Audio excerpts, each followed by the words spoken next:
Chapter 1336. Every so often, I stop crafting long enough to write down what I have come up with so far. Even if my mind is split, that doesn't mean that I have enough arms to do two things at once. Although, I suppose that I could shapeshift into a form that has four arms and do that. The problem with that is that I don't know if divided mind would be enough to let me control four arms. I am tempted to give it a try, but even if it works, it would take time to get used to. I will have to wait and try it out later. While crafting isn't a good time to try it out. I think I remember someone saying that the ogre clan is a four-arm type of beastman. Maybe I will wait until I meet them and then copy their form to try it out, if they don't mind. After all, I want them to join me, so I don't want to risk insulting them by copying them. Then again, I can always copy them and just try it out later, after I am on the land bridge. If it turns out that I can work four arms at once, adding another two arms to my normal form would be really effective. When it comes to combat, I could totally turn myself into a blender with four sets of claws. That would work extremely well against pretty much anything that doesn't have a ranged attack. Also, with four arms, I could deflect a lot of non-magical ranged attacks fairly easily. So, really all I would have to worry about would be magical attacks, and those I can counter with a bit of concentration. The only downside I can see to giving my main form four arms is that I would be more intimidating. That will make meeting new people difficult, but I can just use it in combat situations. It will all depend on if I can use four arms at once with proper coordination. It is something that I will keep in mind when I do meet the ogres. But for now, I have enough on my plate. If I think about other things too much, I am going to get distracted, and that happens far too much. In order to actually get things done, I need to keep focused on them. I am glad that no one else comes down to my workshop. It is a real mess right now. There are various weapons, armor, and pieces of paper spread all over the room. All the pieces of paper have enchantments, plans, and other notes scribbled on them. To someone who doesn't know what I am doing, I would probably look like some kind of mad scientist, or at best a crazy inventor, just because there are no crazy experiments going on. Normally, I put the weapons and armor away once they are enchanted, but since I am not enchanting them right now, they are laying around the floor. However, I am making some good progress on the plans, so I don't care how it looks. The only ones likely to come down here are the kids, and they won't really care what it looks like. Thinking of the kids, maybe I should arrange for them to try out various crafts as well as the arts. Crafting can be just as fun if it is something that you like doing, just like the arts. If nothing else, I am sure that they will enjoy trying, just because it is something new. I don't really have the time to do it myself, but I am sure I can find some crafters willing to help. I will find Sarah later. She will know the local crafters, and she is familiar with my kids. I would try using the summon crafters, but most of them are leaving and have other concerns. Walter is staying, but I feel like my kids are too young to be exposed to his attitude. While I keep crafting and working on the plans for the capital, I start getting tired. It is not the sleepy kind of tired, but all the same, it starts getting harder to work on two things. I quickly figure out that it is mental fatigue. But that isn't surprising since I have been working for hours. Since I need a break, I decide to head over to Sarah's Inn for a meal and to chat with her. The food isn't quite as good as when Aaron is here, but it is still delicious. While I am eating, I tell Sarah about the kids playing around with the arts and my idea to let them try various crafts. Sarah says, "Sure, I can do that. I know plenty of crafters here in the city. They may not be on the same level as the summoned crafters, but they are good enough. That's fine. It is just the basics. If the kids find something they like, I can arrange more training later. It is more important that they know what my kids are and are okay with it." Sarah says, "That won't be a problem. They are all beastmen that used to be outcasts. They would charge into hell for you. Hopefully, dealing with my kids won't be that bad for them." Sarah says, "I'm sure it won't be. So, can you arrange that for me and set up a reward for the craftsmen that help?" Sarah says, "Of course it won't be any trouble at all." "Great, thank you," Sarah says, "no problem." She then gets up and leaves, but she quickly returns, bringing me another serving without even asking me. It looks like she knows me too well at this point. I always have room for more. With as big as my normal form is getting, that is perfectly understandable, though. Come to think of it, At some point, I should probably eat until I am full in my normal form, although, so far, it doesn't seem like my body needs the food. It is probably sustained through mana. That would explain why dragons need to sleep when the world's mana is at its lowest.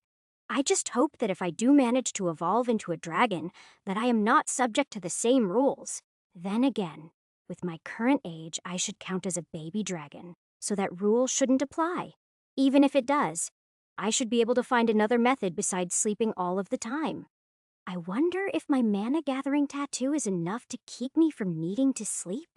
If so, does that mean that the tattoo could work for the dragon as well? That would definitely get me into trouble with the goddesses. But with the dragon on my side, it might be worth it. I guess I will just have to wait until I have evolved and see what happens to me.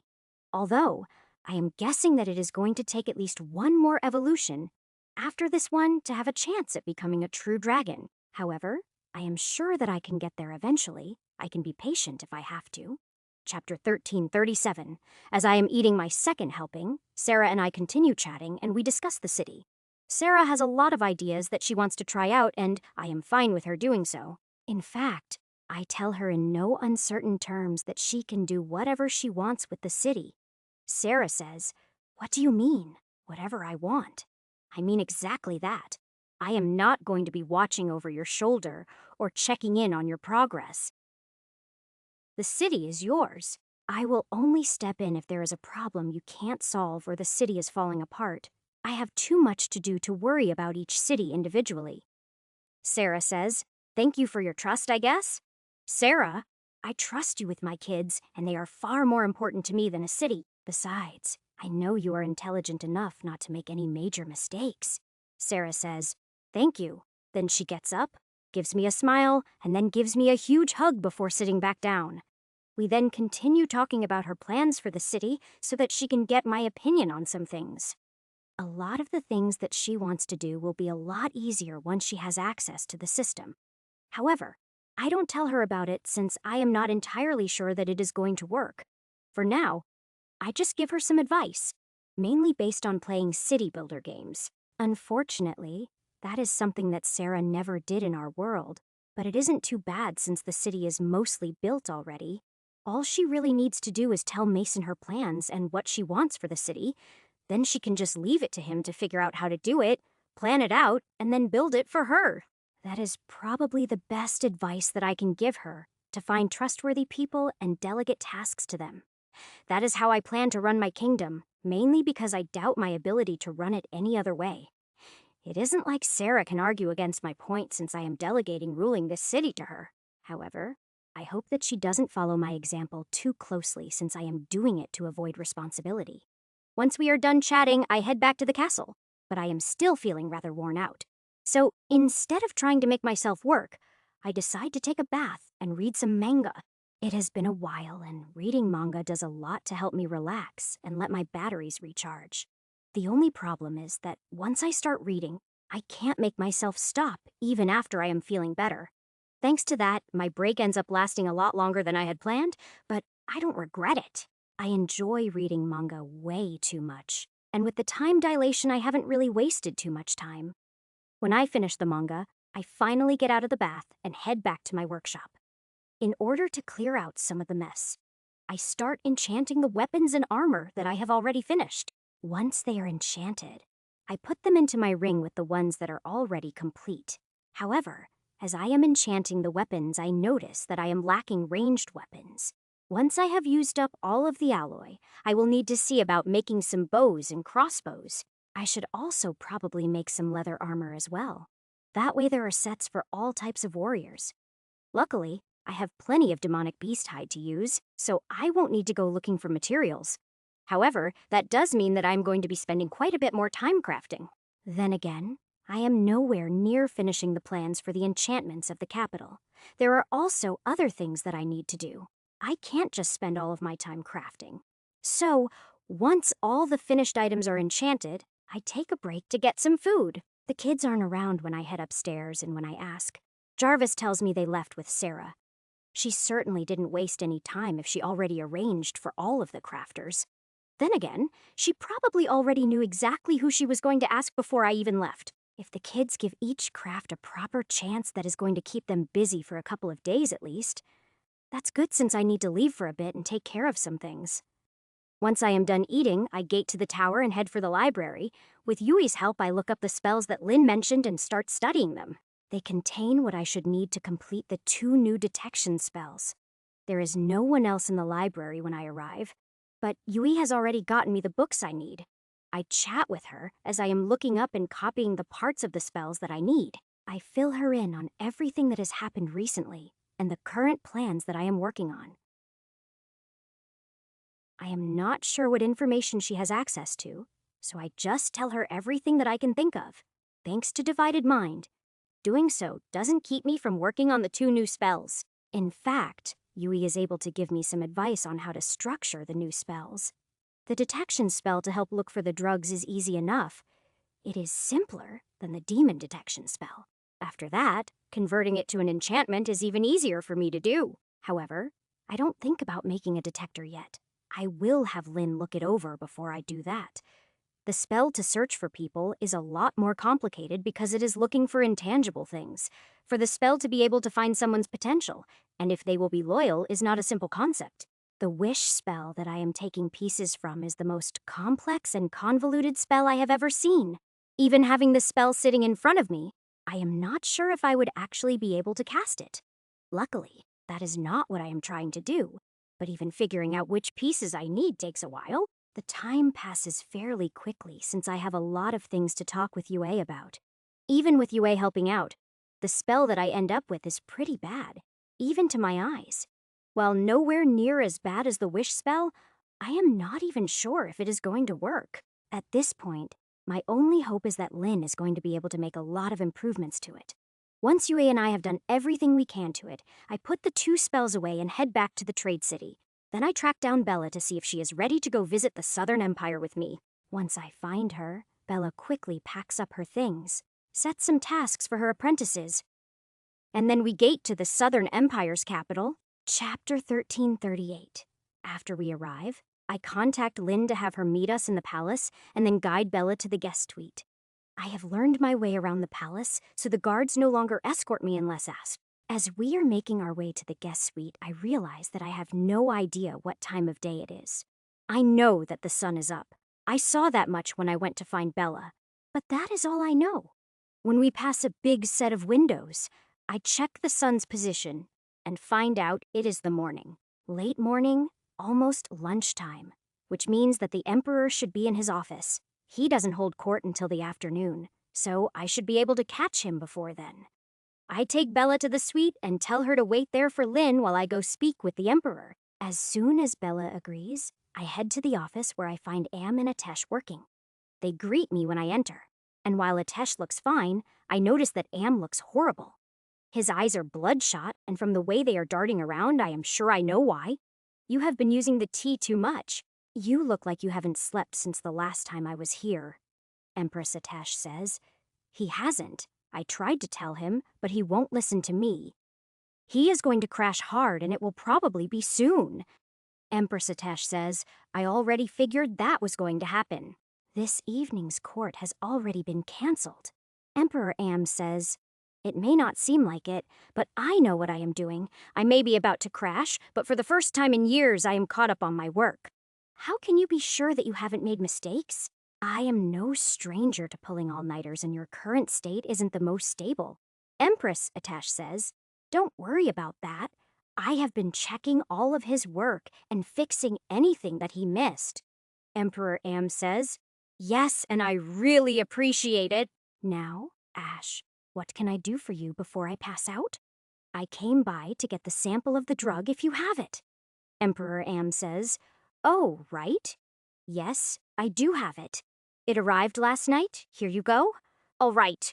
I already figured out the enchantment, so as long as there is something unique in it, the detector won't be a problem.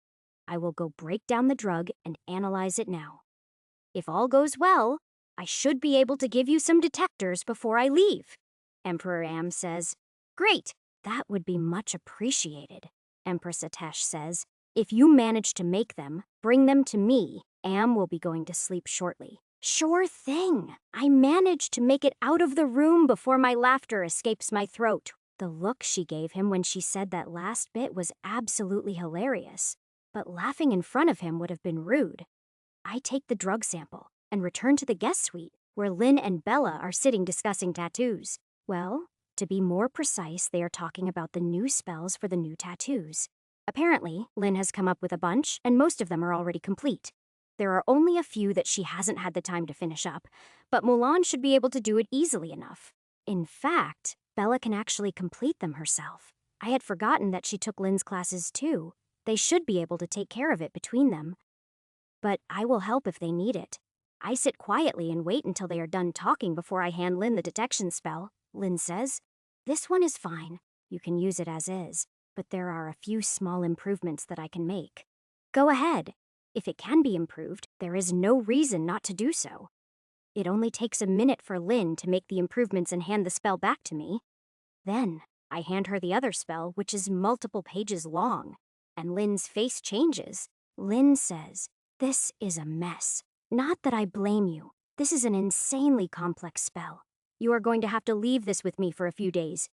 Even then, I am not sure if you are going to have enough mana to cast it. I don't plan to cast it. I plan to turn it into an enchantment and put it on an item." Lynn says, "That will probably work better, but it will need to be a powerful item. That won't be a problem." Lynn says, "All right. I will see what I can do. Thank you." Lynn says, "No problem." "So, do you need to rush back? Or can the two of you join me for lunch? We can stay. I am going to convert this into an enchantment and make some detectors. I also need to break down this drug and look for a component to attune the detectors to." Lynn says, "Don't you need your workshop for that?" If I was trying to learn the recipe for the drug, I would, but just to find a component, all I need is mana.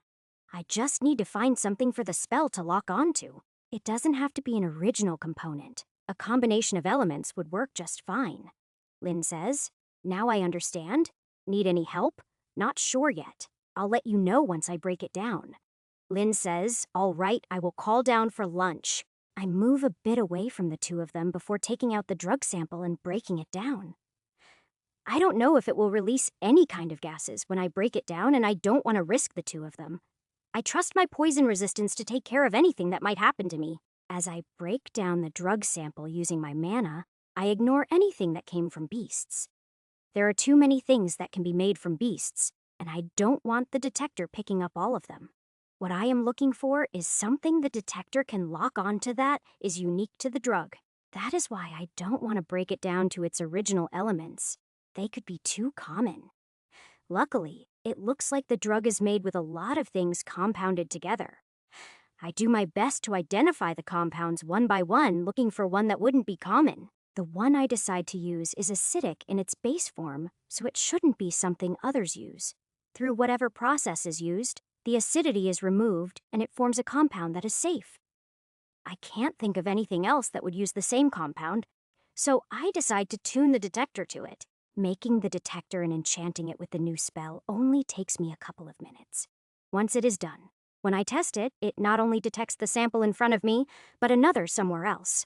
I leave the girls to chat and start lunch without me as I leave the suite and find a guard. Chapter 1339.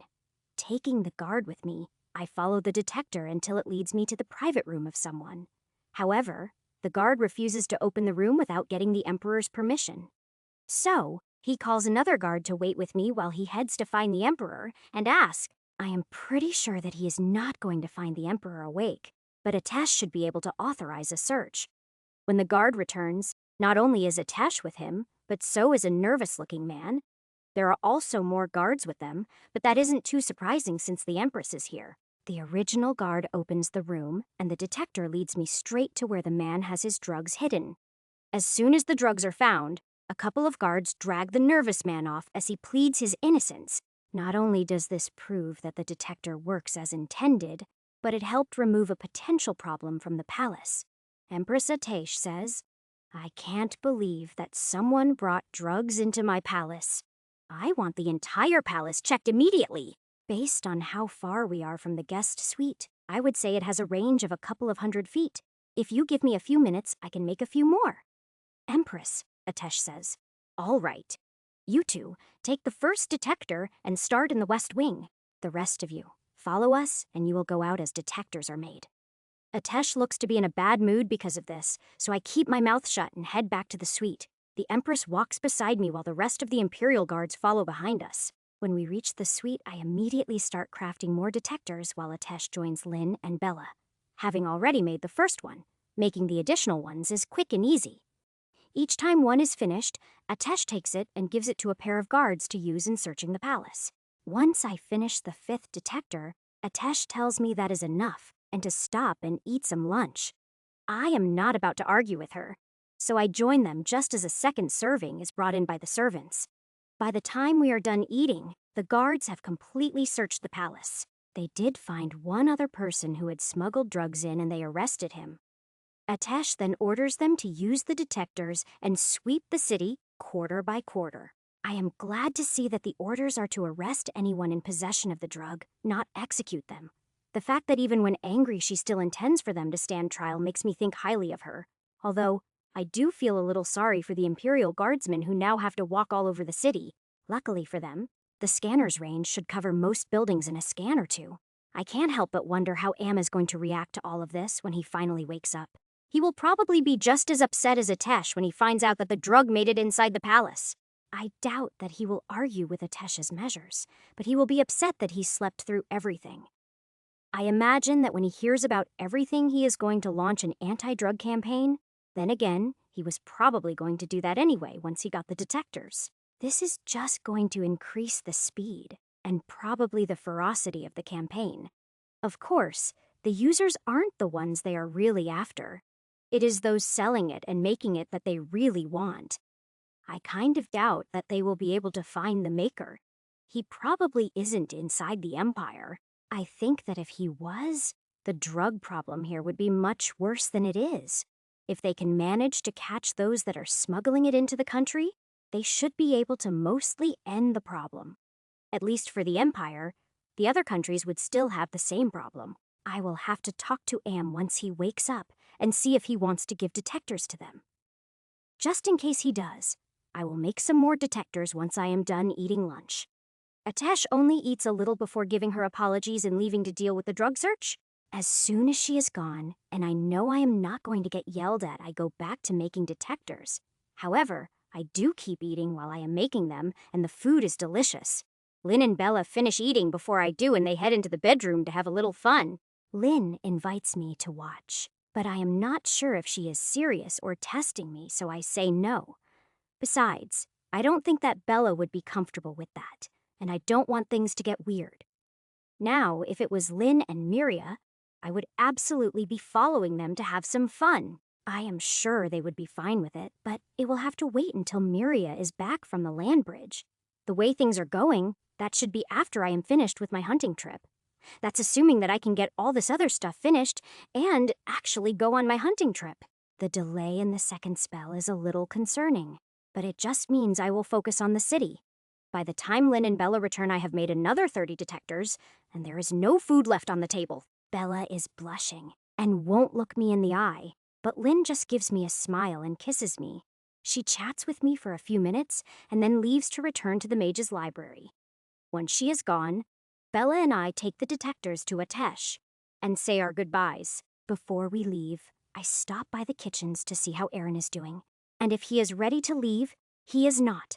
But he tells me that he is having an amazing time and asks me to let Sarah know. I doubt that she's going to be surprised. After all, she should know her husband fairly well. After speaking with Aaron, I gate us back to the trade city, and Bella runs off immediately. I don't know what Lynn said to her, but she is definitely avoiding being around me. I try not to think about it, but my curiosity won't let me. So I use my medallion to contact Lynn and ask.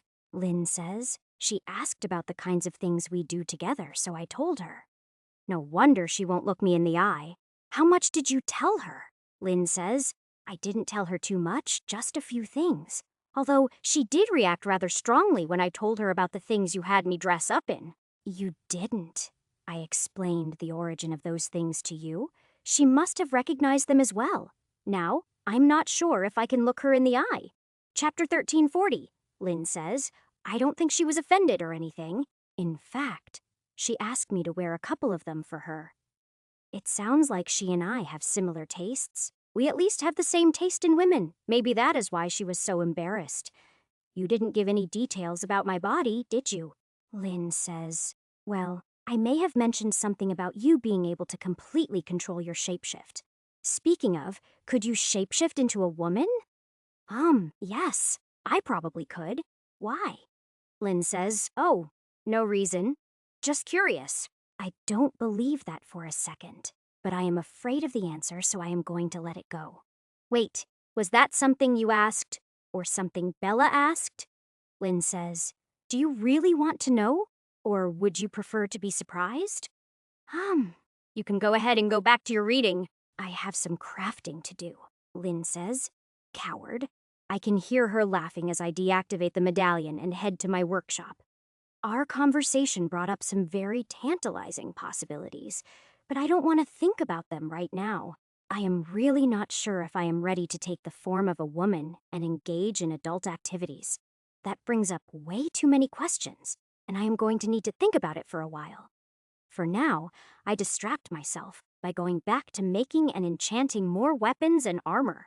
I do both at once, instead of working on the plans for the city, because that will distract me better.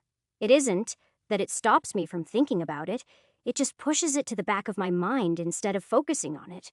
I focus so hard on not thinking about it that hours pass without me noticing. I only notice when I go to grab more alloy and can't find any. That wakes me up. It turns out that I concentrated so much on not thinking about anything else that I entered a state similar to meditation. Time lost all meaning, and I went ahead and finished using all of the alloy to craft things. I still have a few left to enchant since crafting them is a little easier, but not too many. I quickly finish enchanting the remaining pieces, and then after gathering them up, I gate to the fort. I find Leonard working in an office and dump all the weapons and armor onto a table. There are too many for the table, and they soon overflow onto the floor. But I don't stop until my ring is empty. Leonard says, "Welcome, my king. What are all of these? Weapons and armor that I crafted. I want you to select the best fighters from among the troops, form a new elite unit from them, and equip them with these." Leonard says, understood. Do you want to limit it to a specific group or tribe? Number the new unit will be open to all. Well, to anyone who proves themselves good enough to be a member. That includes humans if any of them are strong enough. Leonard says, so joining the new unit should be seen as a reward. Of course. Who doesn't want to be the best of the best? That is what this elite unit will be, and they will be wherever the fighting is the thickest. Leonard says, understood. I will get on it right away. I check to make sure there isn't anything going on, and then I gate back to the castle. It is really quiet without the kids around, but as long as they are having fun, I am content. I have some food, and then head back to my workshop to work on the design of the city's enchantments. This time, I keep at it until I have finished the layout for the entire city. But then, I go back to the beginning. I go back over it several times looking for problems that I missed or bad interactions. When I can't find anything else that needs connecting, I rewrite everything so it makes sense. Then, I draw out a rough map of the Elven City and mark where the enchantments need to go. Although, as I do, I realize there is going to be a problem with making the system work the way I want. I want it to extend outside the city, but the mountain is going to block the signal. I take a new sheet of paper, sketch out the mountain, and try to think of a solution. It's not like I can get rid of the mountain, so I need to figure out a way to make it work for me. If I can figure out how to turn the mountain into an antenna, then the problem becomes a benefit. The problem is how to do it and do it in such a way that it won't affect the tower. The tower is at the top of the mountain, but it draws mana from a large area around it. Whatever I do, it can't interfere with that since I don't want Yue to get mad at me. So, I need a way to get the signal out of the mountain that doesn't disrupt the mountain's mana. The mountain is mostly composed of stone, so something using stone is my best bet. As I stare at my sketch, I start to get an idea. But I am interrupted by noise coming from upstairs. When I head up to check, I find that all of the kids are back and are currently eating. Bella and Sarah are with them and are also eating, so I go ahead and join all of them. The kids eagerly tell me about trying out the various crafts and how things are going so far. Once the others run out of steam, Mulan and Asuna talk about learning tattooing. From the way they are talking, they are all enjoying the new experiences, which makes me happy. Other than Asuna and Mulan, it is too soon to see if the others found a craft they want to pursue.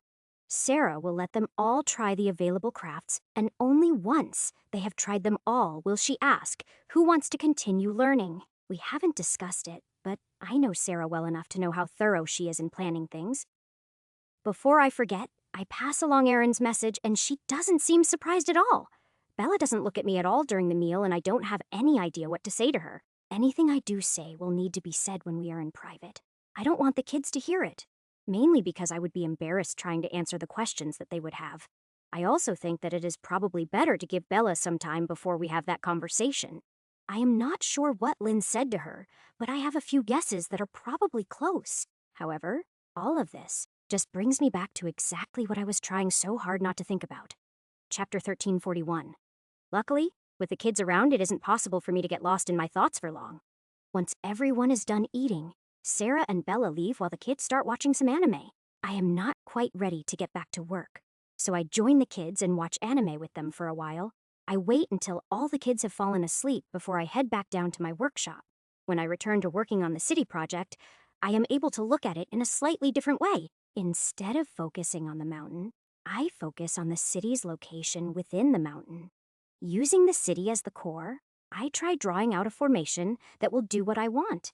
I quickly realize that it will work, but it is going to take a lot of work and will have to be perfectly precise. I am going to have to bury items inside the mountain at specific points to get this to work. To test out the theory, I make a small-scale model of the mountain and the formation. It works, but it isn't doing exactly what I want it to. I must have made a mistake somewhere. I check and double-check my work, but I can't figure out what I missed or messed up. I tinker with the model, trying everything I can think of, for over an hour before I give up. I gather up the model and all the papers for the plans. Then I gate to the Southern Empire. As I am heading to the guest suite, I contact Lynn and ask her to meet me there. While I am waiting for her to arrive, I set up the model and organize the papers. I am really hoping that she is going to be able to help me figure out how to make this work. I haven't been able to come up with an alternative plan if this won't work. I don't know what I can do. Lynn walks in and says, "It makes me happy that you missed me so much." I did miss you, but I am here because I need your help. Lynn says, "I know. I was just teasing you. So, what is all of this?" Plans for upgrading the enchantments of the Elven City. I am having problems getting this formation to work. Lynn says, "I don't recognize this formation. What is it meant to do?" It is meant to allow the enchantments to interact with others outside the mountain. It is a basic communication formation, but it has been modified to be three-dimensional. Lynn says, "Oh, I recognize it now. Isn't this only half of it, though?" "What do you mean?" Lynn says. "Well, you modified it so that the city is the center of the formation, but then you only did half of it. For the city to be the center, you need the formation both above and below the city." "Really? Crap, you are right. I am an idiot." Lynn says, "No, you aren't. This idea itself is genius. You just missed a portion of it. You should be able to fix it now, right?" I could, but it isn't going to work.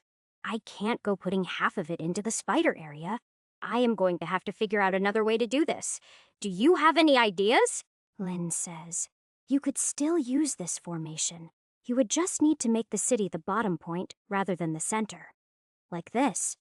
I watch as Lynn makes changes to my model, and as soon as she is done, the model starts working. Just like that, she has solved a problem that I couldn't figure out even after a couple of hours. I shape-shift into human form, press myself against her back, and wrap my arms around her. "What would I do without you?"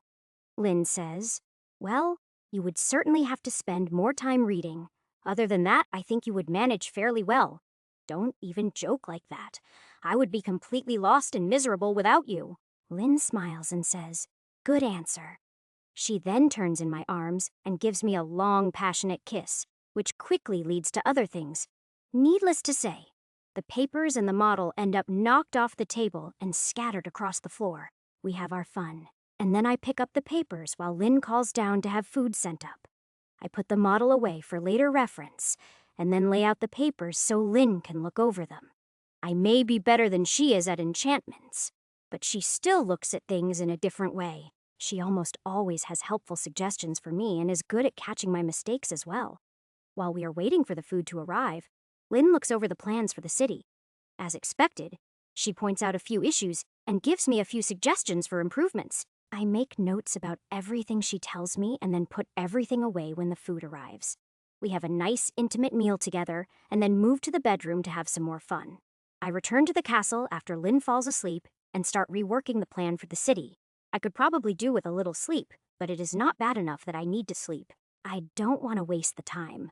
I want to get this plan worked out and start making changes. Due to the sheer amount of enchantments, I expect the process to take at least a couple of days.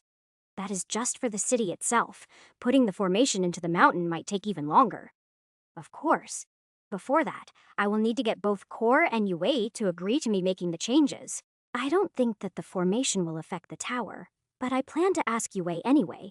It is just polite, and it is always possible that Yue will spot something that Lynn and I both missed. Besides, as much as Lynn has learned, Yue still has access to more knowledge than she does. Of course, Yue cheats, since she can remember everything without having to even try. Still, Yue is basically a treasure trove of magical knowledge, so having her take a look is a good idea. It takes me a while to fix all the errors that Lynn pointed out and make sure they didn't cause additional errors.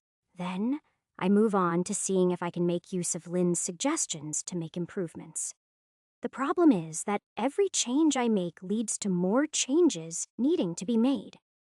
By the time I am finally done and am convinced that there is nothing more I can do, hours have passed.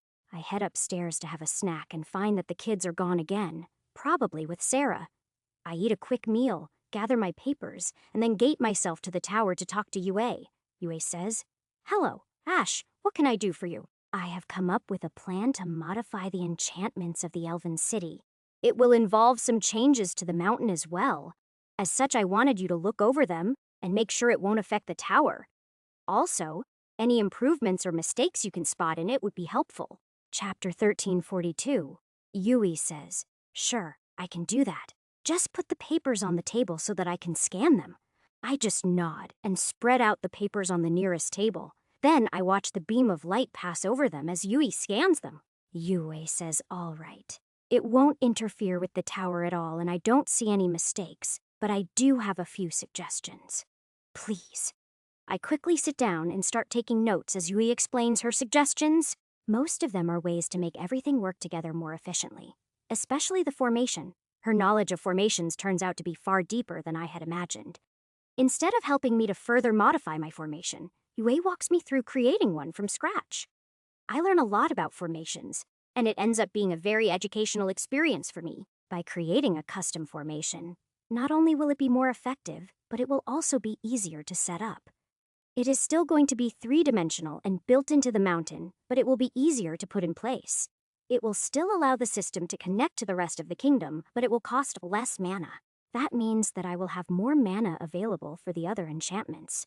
In fact, with Yue's help, I am able to add a few things back in that I had taken out due to lack of mana.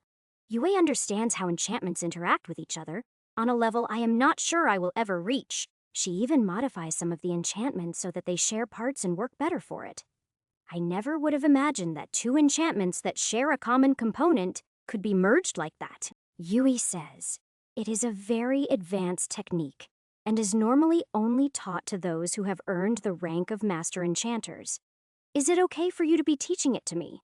Yue says, "It is appropriate. You would easily qualify as a Master Enchanter at your current level of skill.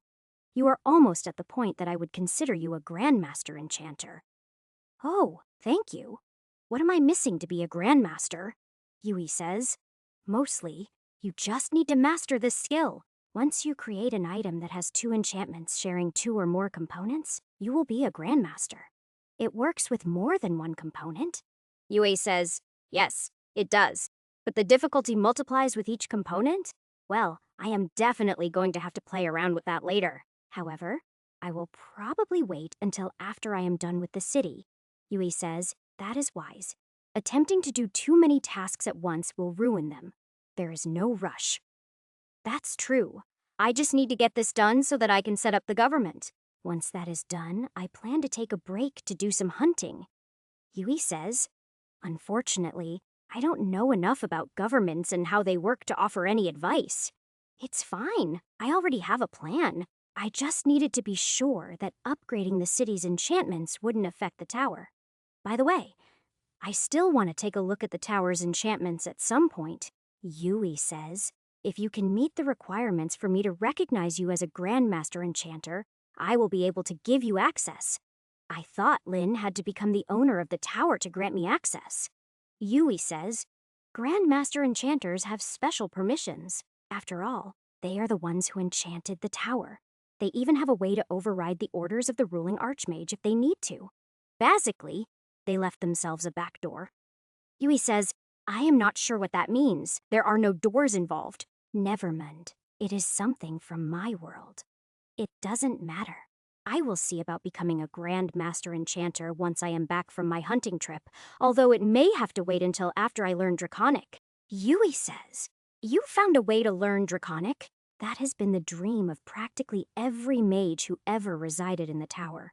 Draconic is believed to be the original language of magic, and as such, it should be able to surpass the magic known to the tower. While I probably won't be allowed to pass on the language, I should be able to answer some of your questions about it if you want. Yui says, yes, please. All right, I will stop by once I learn Draconic. Yui and I chat for a few more minutes, but I still have things to do, so I don't stay too long. Next, I use the teleporter to go down and arrive in Kor's room inside the main pillar. Luckily, she is there, and after saying hello, I show her my plans for upgrading the city. Kor says, this all looks great, but what does it have to do with me? I wanted to make sure you were okay with me changing the enchantments. This is your city, and these are historical elven enchantments. It wouldn't be unusual for you to be against me changing them. Kor says, you are our king, and this is your city. You can do whatever you want with it. You can also do whatever you want with us. We are your people. I don't like the sound of that. You are not slaves. I don't own you. You are free to tell me no or that you don't like my idea. Kor says, that attitude is a big part of why we were willing to recognize you as our king. Among the elves, once a king is recognized, his words are absolute. After you brought them here and freed me from this room, I talked to all of the elves. I heard everything that you did for them and why they chose to recognize you. You are not just our king in name, you have been recognized by all of us as our rightful king. Be that as it may, I still don't want blind obedience from you. If you have a problem with something I am doing, I want you to speak up. Kor says, if that is what you want, then of course I will do so. However, I still don't see any problem with this plan. The enchantments, if I am reading them right, will be of benefit to both you and my people. I don't know if you know about it, but there is a set of enchantments to allow the king or queen to control the city. It also gives a lot of information about the people living in the city. This plan's main purpose is to improve that system and add more options to it. It will also allow more people to use the system. Kor says, more people? Like who? Well, for one thing, it will allow my wives to have the authority of queens in the system. I also plan to allow less access to those I appoint as ministers and governors. It will allow them to see all the information for their territory and some other functions. Chapter 1343. Kor says, those all sound like good things. Why would I be opposed to that? Fear of change, wanting to preserve the history of your people, worry that I might do something that will endanger the elves. There could be any number of reasons. Kor says, no, I don't have any of those worries. I trust you completely. I know that you won't do anything that would hurt my people. No, I won't. At least, not intentionally. However, considering how erratic I am, your trust in me makes me nervous. Kor says, it is trust in your intentions, not on you showing up on time. Don't worry. Stillwater and I are well aware of how you normally act. Both of us are more than willing to handle the day-to-day things you hate and let you do what you need to do. That sounds perfect to me. Speaking of Stillwater, there is something I want to ask you, Core says. What is it? Well, I plan for one of you to be the governor and the other to be my prime minister. I am curious which job you would prefer, Core says. I would definitely prefer to be the governor. Being your prime minister would be too much for me to handle, especially since it might require me to leave the city, which I wouldn't be able to do. Fair enough. That is pretty much what I expected you to say, but I thought it would be polite to ask. I don't want to cause any bad blood between you and Stillwater. Core says, you don't need to worry about that. I really like Stillwater, and I am not going to be jealous of him having more authority than me, especially since I understand how much more work he is going to have to do. How do you plan to convince him to take the job? I haven't thought about it yet, but I will probably just ask him. If that doesn't work, I will ask his wife. Core says, that's playing dirty, but it will probably work. How have things been going in the city? Any problems? Core says, actually, things have been great. There have been a few arguments, but nothing that led to violence. That's good. You should probably let people know what I am going to be doing. I don't want them to get worried when they see their king running all over the city. Core says, sure, no problem. All right. I will start in the palace so you have time to spread the word. Core says, you are going to start right now? Yeah, I am. I figure it will take at least a couple of days, so the sooner I start the better. I will be going back to my castle to craft some things, but most of my time will be spent here working on the enchantments.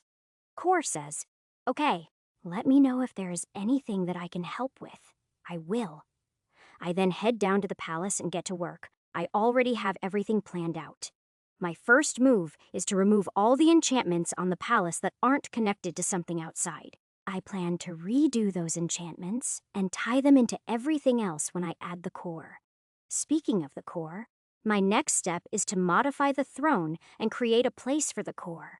I haven't built the core yet, but I already know how big it will be since I plan to copy the castle's core. Since the system will be collecting a lot of data, I also plan to add storage cores like I did in the castle. The data will be important for determining trends over time and comparing statistics. While it won't be used all the time, when it is needed, it will make it easier on the government workers. I tried really hard to think of all the future needs of the system and plan for them. Creating the chamber for the cores does not take me very long, and after that I gate to the castle. I immediately head to my workshop and start constructing the main core and the data cores. Once they are done, I take a break to have some food, and then go over the enchantments. This time I am looking for common components that I can merge using the new technique. There aren't many, but I do find a couple among the many enchantments that go into a core. However, I do not find any that have more than one component in common. I quickly create a second core with cheap materials and use it to test out the enchantments. The materials needed for a main core are harder to find and more expensive. So, I want to test it first. It ends up being a good thing that I did. There are some problems with the enchantments. There are 3 enchantments that share a common component, and I tried to merge all 3. While it worked, it caused some conflicts with the other enchantments that I need to solve. Luckily, it only takes me a couple of minutes to solve them. But now, there is another problem. Thanks to the new technique, there is now more mana capacity that has been freed up. It takes me about an hour to figure out what enchantments to add and to make sure they will work. With the new enchantments, there are a few more mergers to do and some conflicts to solve. Once all that is done, the new core ends up much better than the old one, which means I need to redo the castle's core. Fortunately, I can just use the new core, switch them out, and then re-enchant the old core. Since I am going to do that, I review and update the enchantments for the data core as well. Since they are mainly for data storage, the enchantments share a lot of common components. This means I get to experiment with merging more enchantments at once. However, I need to be careful not to go overboard and get distracted by experimenting. I quickly figure out that merging 4 enchantments is possible, but it is really difficult. It isn't really worth the effort, so I decide to limit myself to merging 3 enchantments for now. I will save that for when I am making something small but important enough to make the effort. The data cores don't need to be that complicated since it is easy enough to just add more cores. So, after experimenting, I enchant the new main core and make 4 data cores. I run into a problem when I try to move the connections for the enchantments of the castle. They are all tied into the old core, and it isn't as simple as just moving them to the new core. I have to disconnect them from the old core in the opposite order that they were connected. Then I have to connect them to the new core in the original order to make sure it works properly. Chapter 1344. After connecting all the enchantments to the new core, the last step is copying the programming over. For this process, Jarvis has to go offline, but he comes back online as soon as it is done. In total, Jarvis was offline for about half an hour, but it is worth it for the upgrade. As soon as he is back online, I have Jarvis check all of the enchantments and himself to make sure everything works. Surprisingly, there are no problems, and everything is working properly. Next comes the final and longest part, replacing the data cores one by one. It is the longest because the cores have to be empty before they can be removed and replaced. This means all the data needs to be moved so that the core is empty, then it can be removed. After one of the new cores is in, it gets a bit easier since the data can be moved to it. It still takes time and I have nothing to do but wait, so I take out a manga and start reading. Jarvis tells me when the next core is ready to be removed, and once it is done, I go back to reading. Once all 4 have been replaced, I finish the manga and then disenchant the old cores. When all of the old cores are re-enchanted, I gate to the Elven Palace and install them inside the throne. Obviously, they can't be used yet since there are no enchantments, but that will be fixed soon. I connect the data cores to the main core and then seal up the compartment in the throne. There is no door and no seam, so the only way to find it would be to smash the throne. Of course, to do that, you would have to make it through all of the palace's defenses. Once I am done enchanting it and upgrading the golems, that should be pretty much impossible. Especially once I set up the government, then this place won't be empty all of the time. Although I should probably arrange for some living guards, it isn't wise to depend entirely on magic. Somewhere out there might be someone who has figured out how to dispel things like I do. Since it is the elven capital, I should probably arrange for it to be guarded by elves. An elven honor guard or something like that. I will talk to Stillwater about it later and see what he thinks. I don't see why he would be against it, but it is never wise to assume anything. Now that the core is in place, I start the process of redoing all of the enchantments for the palace. I replace all of the original enchantments and then add some new ones that I had already planned out. The palace is made out of valuable materials, so it has a high mana capacity, but I don't completely fill it. I am going to leave some room just in case I come up with something else I need to add later. Once the palace is done, I summon all of the city's golems to the palace and start upgrading them. I am not making them into spirits like Jarvis, just upgrading the enchantments. It will make the golems more efficient and add some extra functions, but they will still be controlled by the throne. The only golems that I don't upgrade are the lions guarding the city gates because they won't fit in the palace. I will have to go and upgrade them where they are. But that is farther down the list. There are several different types of golems, and I separate them into groups based on type. That way I can use Divided Mind to enchant 2 at once as long as they are in the same group. Even using that trick, it takes me several hours to enchant all of the golems. Once all the enchantments are in place, the final step is to connect all of the golems to the core. After all of the golems are enchanted, and I have checked my work, I send the golems back to their tasks. Then I access the core to make sure all the connections are good and the golems are working properly. I also make sure that I can check their progress through the core and change their orders. After I am sure that everything is working properly, I set up some process to monitor the golems and alert me of any problems. This way, I don't need to pay attention to the golems unless something goes wrong. On second thought, I set it to notify whoever is the highest ranked person in the city. That way it will notify someone else when I am not around, which will be frequently. It won't matter right now since no one else has any permissions, but it will be important later. In fact, now that I think about it, I go ahead and set up the permission levels now instead of waiting. That way I can add things as I complete them and don't have to worry about forgetting something later. However, I don't bother to make items to match the permission levels that can wait. Since I am planning to use jewelry, Merging enchantments will be an important part, and that will take a while. Besides, I plan to customize the jewelry for certain people, which will take even longer. That will be part of actually setting up the government, which I won't do until the city is upgraded. Now that the golems are done, I decide to gate back to the castle to have something to eat. However, to my surprise, Lynn is there eating with the kids when I arrive at the castle. Not that I am complaining, but what are you doing here? Lynn smiles and says, I came to bring Aaron back, and when I did, Sarah asked for my help. I sent Melissa back to your world, and now I am waiting to summon her back. Does she have the new tattoos? Mulan says, yes, she does. We helped Bella finish them, and Melissa was the test subject. They worked really well. I am really liking tattooing. That's great, Lynn says. The kids were just telling me about trying out all the various crafts. That was a really good idea. Thanks. I figured that even if they don't find one that they want to continue, they would have fun trying everything. Nala says, I want to be a blacksmith. Kachara says, I have decided to learn tailoring. I want to be able to make pretty dresses that I can wear in human form. Asuna says, like Mulan, I plan to be a tattoo artist, but I also want to keep painting as a hobby. Mushu says, I haven't found anything that I want to do yet. Haku says, out of everything, I think I like sculpting the best. Albion says, I want to be a gardener. Eckhart says, I haven't found anything either. Chapter 1345. Did Sarah find a jewel crafter for you to practice with? As drakes, both of you might like working with shiny things. Also, keep in mind that all of you should have long lifespans. That means you can always pick up another hobby later. You have plenty of time. Even if you don't find anything you like, knowing about them is still a good thing. Len says, your father is right. You don't have to pick a craft or hobby. He just wants to give you the chance to find out if you like any of them. If not, it is no big deal.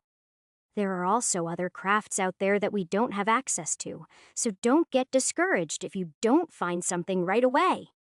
The kids seem to take what Lynn and I say to heart, but there is no way for me to be sure. I know that as a kid, I never really spoke honestly in this kind of situation with my parents. Although, now that I think about it, I still remember most of what they told me. I guess that in the end, that is the best that I can hope for, that the kids remember our words. Only time will tell. But I notice that Lynn doesn't look worried at all, so maybe I am overthinking it. I force the thoughts out of my head and settle down to enjoy a meal with the strange little family I have built. It's too bad Miria can't be here. Then we would have the whole family. Mulan says, can't you just use a gate to fetch her? No, I don't know exactly where she is. It would only work if she were somewhere I had been before. Mulan says, haven't you been to the land bridge? Only the demon's side. Miria came to fetch me before I got a chance to explore. Lynn says, you sound disappointed by that. At the time I wasn't, but now I kind of regret it. If I had explored, I would have been able to open a gate to get her there and saved her some time. Not to mention that I would be able to go visit her now. Lynn smiles and says, if you are missing her too much, I could always shapeshift into a bunny girl? It wouldn't be the same, but that does bring to mind some interesting options. We can discuss that once she is back. Lynn says, speaking of options, has Bella talked to you yet? Nope. She has either been too busy or she is avoiding me. Lynn says, probably a bit of both. We will talk more about it later. All right. We go back to our meal and I spend some time talking with the kids about crafting. I haven't really mastered any crafts, but I have used most of them at least once or twice. Explaining to them how I used some of the crafts to survive in the pit might give them some inspiration. They seem to enjoy the conversation even though I am fairly sure I have told them these stories before. Maybe after trying out the crafts for themselves, the stories have more relevance now. Either way, it is certainly a safer topic of conversation to have around the kids. Once everyone is done eating, the kids go to watch anime, leaving Lynn and I alone. I was expecting to have the conversation now, but instead, Lynn drags me to the bedroom for some fun. She waits until after we have had a couple of rounds of fun and then asks me to shapeshift into a female form. I thought that I was pretty secure in my masculinity, but this ends up bringing up some issues. Lynn is very patient with me as she helps me work through these new issues, and it ends up being really fun. I end up learning a lot and having a lot of fun, but there are still some lingering issues in my head. Lynn is smart enough to end things there and not ask any questions or push things. She knows me well enough that she is going to leave me alone to sort through my own thoughts. However, I know that we will end up talking about this in depth sooner or later. Luckily, we have something else to do. Lynn needs to summon Melissa back soon. I leave the castle with her, and we head to Sarah's Inn where most of the summoned are waiting. Lynn leaves me in the common room. She is still keeping her promise and won't let me see the summoning spell. While I am waiting, I chat with those among the summoned that I am familiar with. Luckily, it doesn't take long for Lynn to summon Melissa and for them to come into the room. There are a lot of gasps and sounds of surprise when everyone sees Melissa. Her clothes are torn, dirty, and bloody, and there is also blood on her face. She looks to have been in a fight. To Melissa, it should have only been 2 hours between being sent home and being summoned back. For her to be in this condition after such a short amount of time is not a good sign. What happened to you, Melissa? Did the spell not send you home? Or did someone discover you that fast? Melissa says, No. The spell worked. I made it back to Earth. Things have changed there. It is not the same world we left. Are you sure that it was our Earth? Is it possible that it was some kind of alternate Earth? Melissa says, Yes, I am sure. Or at least as sure as I can be. My friends that I found remembered me and remembered me disappearing. Then what do you mean the world has changed? Melissa says, Well, for one thing, it seems that time is moving differently. From the people I spoke with, it seems to have been 5 years since we were summoned. From what I was told, war broke out 4 years ago, but that isn't the worst of it. Time flowing differently isn't too much of a surprise, and neither is war breaking out. So, what is the worst of it? Melissa says, The war was normal at first. Most people just ignored it. But then something changed. No one could tell me who did it, but someone released a biological weapon. It wasn't contained to the battlefield. It spread around the world, and tens of millions died. This is sounding a lot like the introduction of a post-apocalyptic manga. Melissa says, It basically is. Once enough people had died, undead started appearing. When the crowd of people hears that, they go ballistic and start shouting out all sorts of questions. It takes a few minutes before the commotion dies down enough for Melissa to be heard. Melissa says, It is not just what I heard. I saw the undead for myself. I even killed a few of them before I was summoned back. Did you get experience when you killed them? Melissa says, Yes, I did. I was also able to regain a little mana when I killed them. The rest of the time, there was no mana available. So that should mean that you kept your levels, skills, and abilities. Chapter 1346.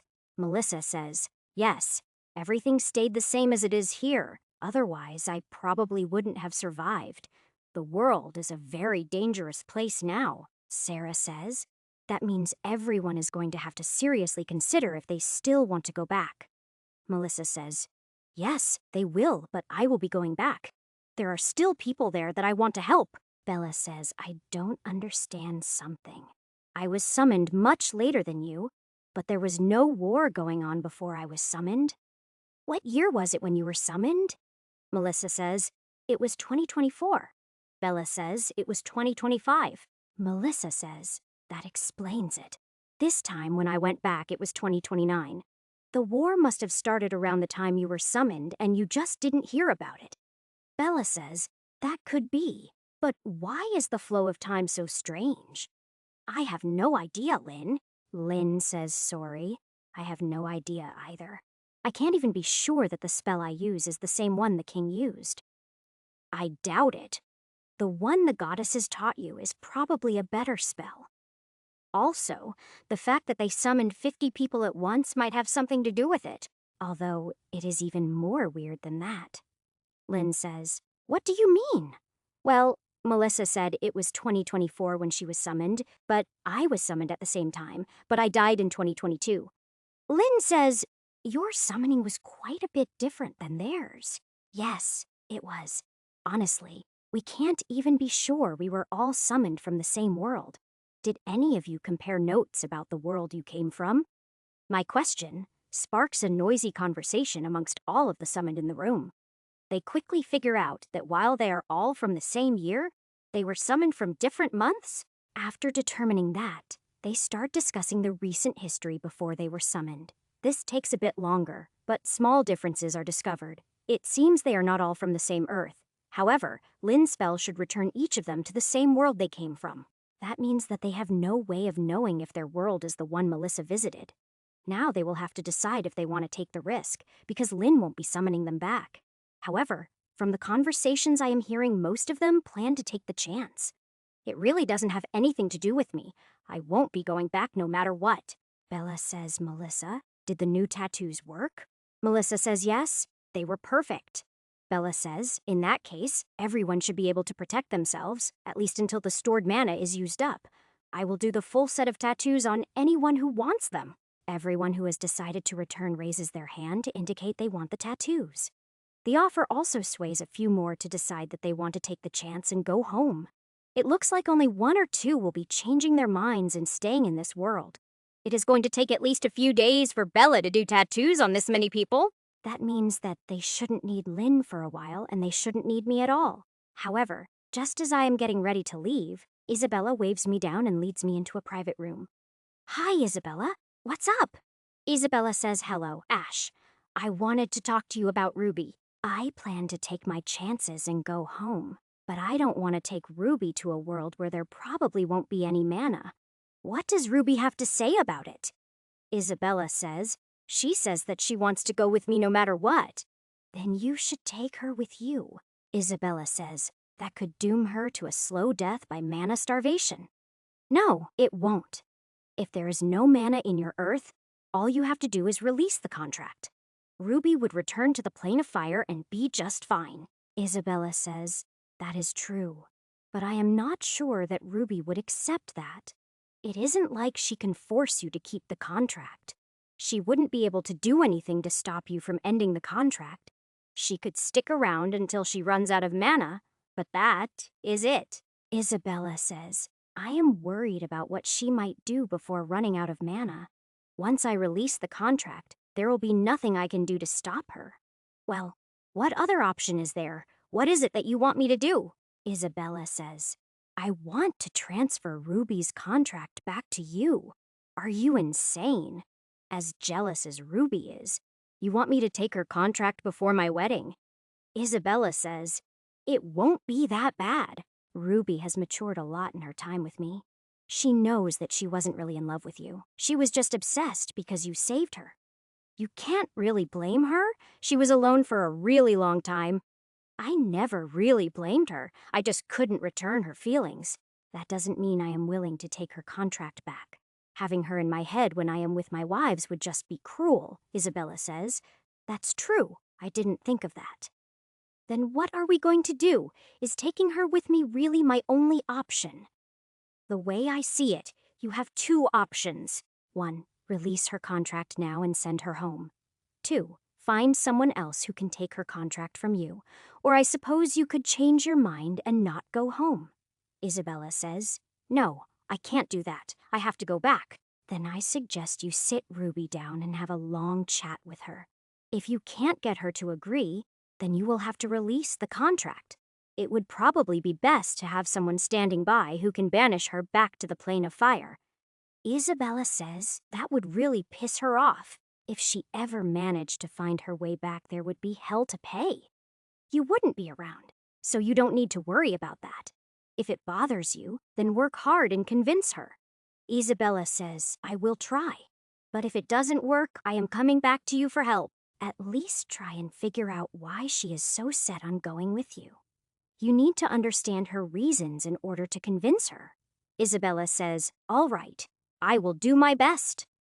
I walk back into the common room and look around for Lynn, but it looks like she has already left. Bella also seems to have left, but she is probably busy starting to do tattoos for people. I head back to the castle, but when I don't find Lynn there, I gate myself back to the Elven capital. Chapter 1347. This time, I move around the city removing old enchantments and replacing them with new ones. Some of the residents of the city give me strange looks, but they don't look surprised. It looks like Core spread the word and I shouldn't have to worry about anyone freaking out. In fact, no one disturbs me as I work for the next several hours, which is nice. This allows me to finish the city's enchantments, and then I move on to the Guardians. As I am working on them, I can't help but remember when one of them almost cut me in half with a laser. I also remember that they were slow to activate, which I plan to fix, and that they wouldn't target Driders. That is because they are programmed not to target anyone with elven blood, but I am changing that as well. I have to. More than elves live in the city now, and I can't have them attacking my people. Instead, I am going to set them to react to hostility against the city and its residents. That way, enemies will be targeted, but anyone who is peaceful will not be attacked. It is the only way I can think of to do it without giving the Guardians some form of intelligence. Once the Guardians are finished, I return to the palace and start connecting everything to the core. With all the enchantments connected, the core now controls a web that covers the entire city. However, I am not done. I still have to check everything and make sure there are no conflicts. Then, I plan to program some responses to certain situations that won't require someone to give an order. If someone or something attacks the city, I don't want to have to wait before the enchantments activate. I also don't want the city to be defenseless if no one is here with the authority to order them to act. Luckily, thanks to working on the golems, I have gotten very good at programming. That is going to be even more important for the next part of the plan, making the new system. The system I am planning might end up needing more complicated programming than even Jarvis did. It is also going to require me crafting a lot of obelisks to spread the range of the system. Before that, I need to create the system and put the formation into the mountain. Once I am sure that all of that works properly, only then will I worry about the obelisks. As I am finishing up checking the connections to the core, I have a thought that won't go away. I can't help wondering if my old world is currently being overrun with zombies. In my old life, I often wished for the zombie apocalypse to come, and now it actually might have. Even if it has, I wouldn't want to go back. I have gone way beyond wanting to fight zombies. There are much more interesting things for me to fight in this world, not to mention my family. However, I wouldn't mind being able to take a look at my old world and see what is going on. I wonder if Lynn could combine the summoning spell with a scrying spell to allow us to take a look. I think that I will have to ask her. Otherwise, my curiosity won't leave me alone. Besides, if there are undead, then that would be just like watching a zombie movie. I will at least ask Lynn about it. If it isn't possible, then I will just have to suffer. Next, I start working on the programming and enchantments to create the system. I quickly lose myself in my work and don't notice that time has passed until I start feeling hungry. I find a good place to pause my work so I can eat. But then Sarah contacts me. She informs me that Queen Amercy has arrived in Ilium and is asking permission to enter the country. I can't think of why Mercy would be wanting to come for a visit, but I don't have a reason to refuse. Sarah, did she say why she wants to visit? Sarah says. Her message said that it is in regards to the situation in the Empire. Well, the kingdom does share a border with the Empire, so I guess that makes sense. All right, grant her permission to enter, or if she would prefer to save time, I can meet her in Ilium. Sarah says, all right, I will let you know what she says. After thanking Sarah, I eat a pizza and then get back to work on programming the system. I may have underestimated just how much work it is going to take to make the system do what I want. It is probably because I want it to do too many things, but I don't plan to give up any of them. The only way I am going to leave things out of the system is if they end up being impossible. I am fairly confident that I worked everything out ahead of time, but I could have missed something. Unfortunately, I won't know for sure until I am done, or something goes wrong during the process. To my surprise, I don't encounter any problems at all, and eventually I finish the programming. Even though I have started feeling hungry again, I ignore it and start testing the new system. Of course, there isn't any data in it yet, but all the functions that I wanted are there. As soon as I am done testing the core, I move on to making the obelisk for the city. I make it out of stone, but I make it a bit bigger than the other ones I will be making will be. That is because it is also going to function as the central node of the formation. However, I can't enchant it yet. First, I have to move it to the center of the city. Once I start enchanting it, I won't be able to move it at all, so I take it and leave the palace. Considering the obelisk is a little over 10 feet tall, I get some weird looks while carrying it. With Lynn's help, I calculated the exact position that the obelisk needs to be placed. Once I reach the square at the center of the city, I use my mana sense to locate the exact spot I need. Then, I place the obelisk in position and start the process of enchanting it. The first enchantment fuses the obelisk into the stone the city is built on and connects it to the entire mountain. That is what is going to allow the formation to work. The stone of the mountain will act as a conductor. Other than that, most of the enchantments are for mana sensing to gather the information of the city. Brightfire says, "Hey Ash, haven't seen you for a bit. What's this?" "Sorry, I've been busy." "This is a component for the upgrades I am doing to the city," Brightfire says. "Isn't it kind of plain considering its location?" Chapter 1348, I am only worrying about function right now, not appearance. Brightfire says, "Do you want me to get the artist to do something with it?" "You can if you want, but they can't carve it. The stone cannot be altered." Brightfire says, "What if we cover it with something first, or paint it?" "Either would be fine. As long as the original stone isn't damaged, it will be fine." Brightfire says, "All right, I will take care of it." "Thanks, that will save me from trying to think up something." Brightfire says, "No problem." "Well, I will let you get back to work, but you should come visit when you have some free time." "I will try, but no promises. Free time is the one thing I don't really have. Maybe after I get back from my hunting trip, assuming that I get the government up and running properly. That reminds me, I need to talk to your dad at some point." Brightfire says, "What about? I want him to be my prime minister." Brightfire says, "I'm sure he would be honored. If you want, I can go ask him to come talk to you." "Okay, sure. I am going to be enchanting this thing for another hour or so." Brightfire smiles at me and then runs off to look for her father while I go back to enchanting. I create a channel from the obelisk to the core and then start connecting the enchantments. I make the connections extra robust because there is going to be a lot of data being transferred. The enchantments will be collecting information on every single living being inside the city. I say beings because the system will track animals and beasts as well as people. This isn't as important in the Elven city, but in other cities, it will be able to keep track of livestock as well. The elves have started keeping some animals in the city, but not enough to be a concern yet. That may change in the future, but for now, this data is mainly for other cities. It is going to be detailed enough that the system user will even be able to track the health of people and animals. Having a healthy, happy population is an important part of building a solid foundation for a kingdom, especially considering how many different races are going to be members of this kingdom. That means that small problems will quickly balloon into major problems if things aren't stable.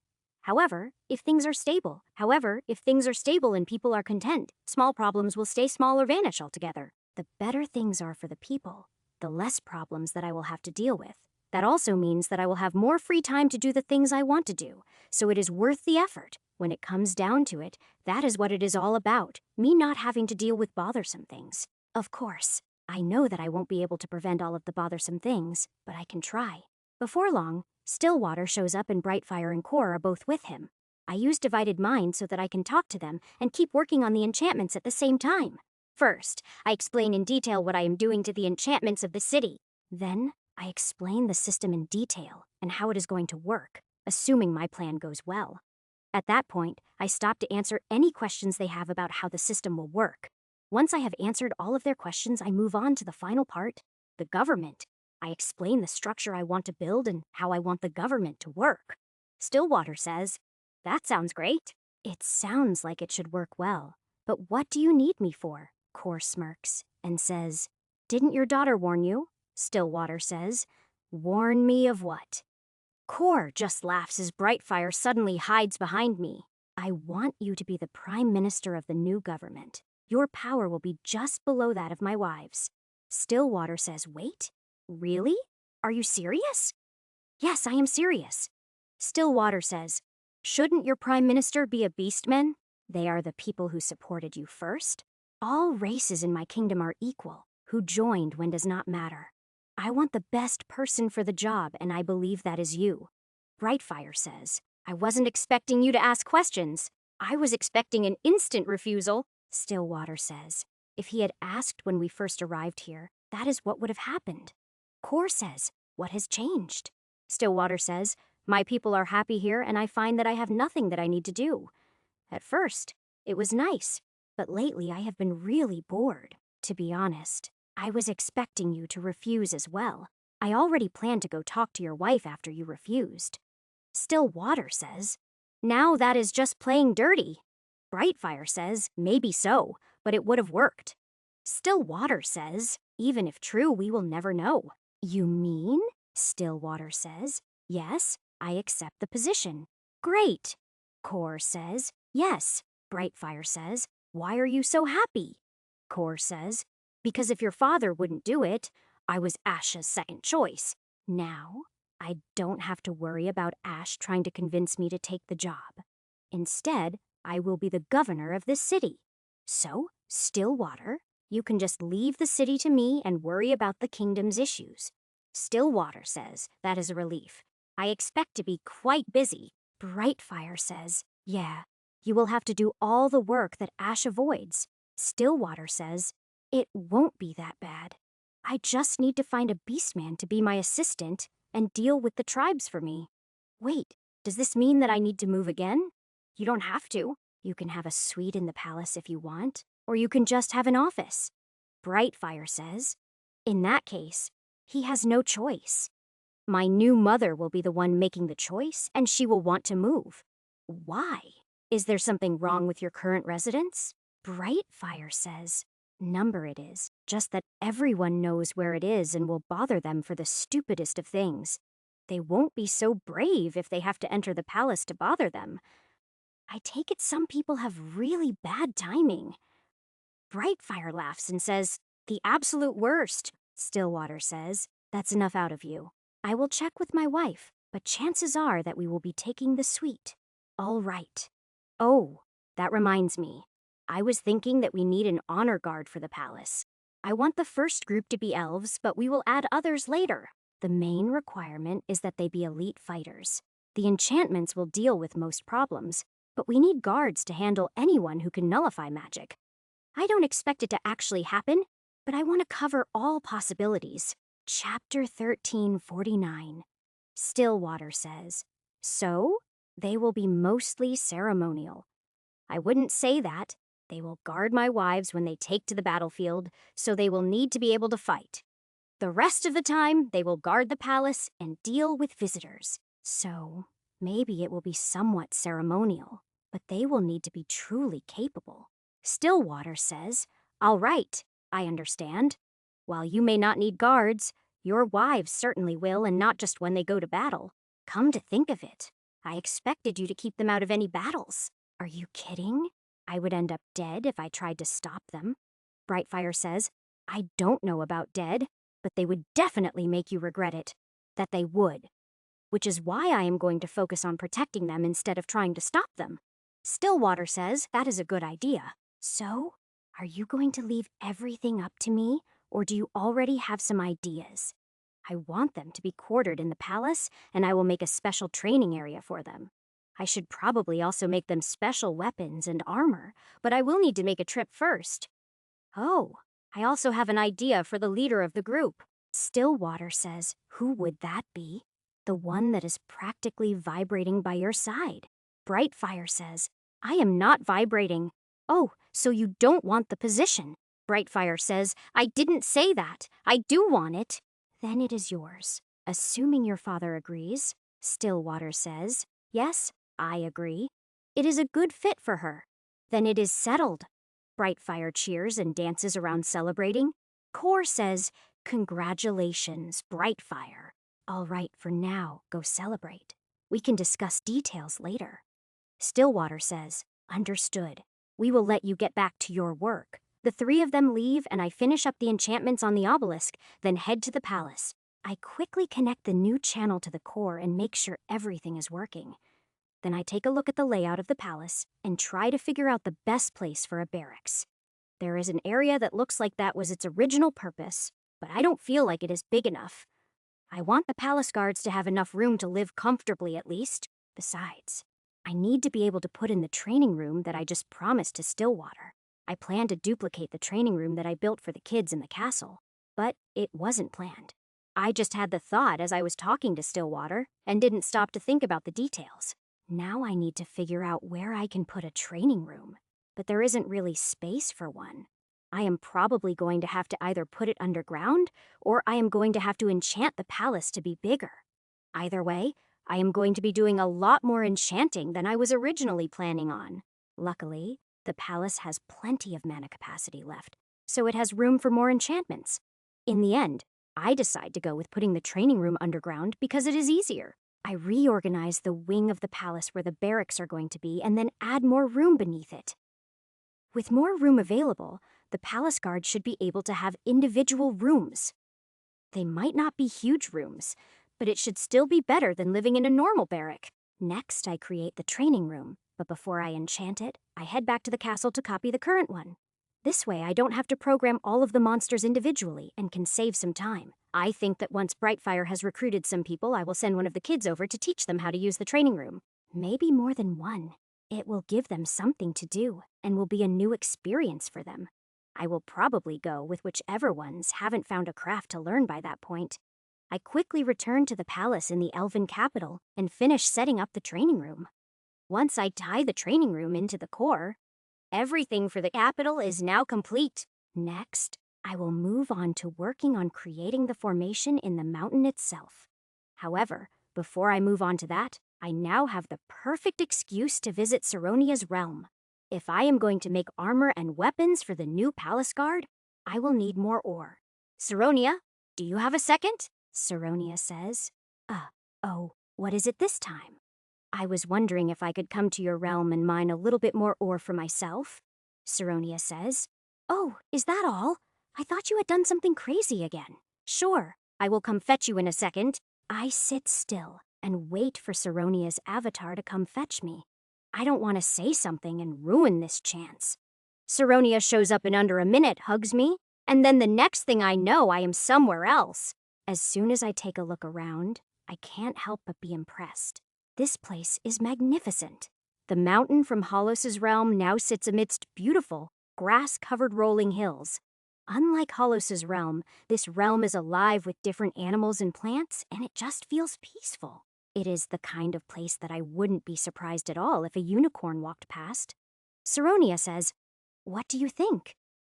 It is beautiful. This is what the afterlife is supposed to be like. Saronia says, "Good, I'm glad you like it. You are the first living being who has ever seen it. I'm honored. Once I am done mining, would you mind showing me around?"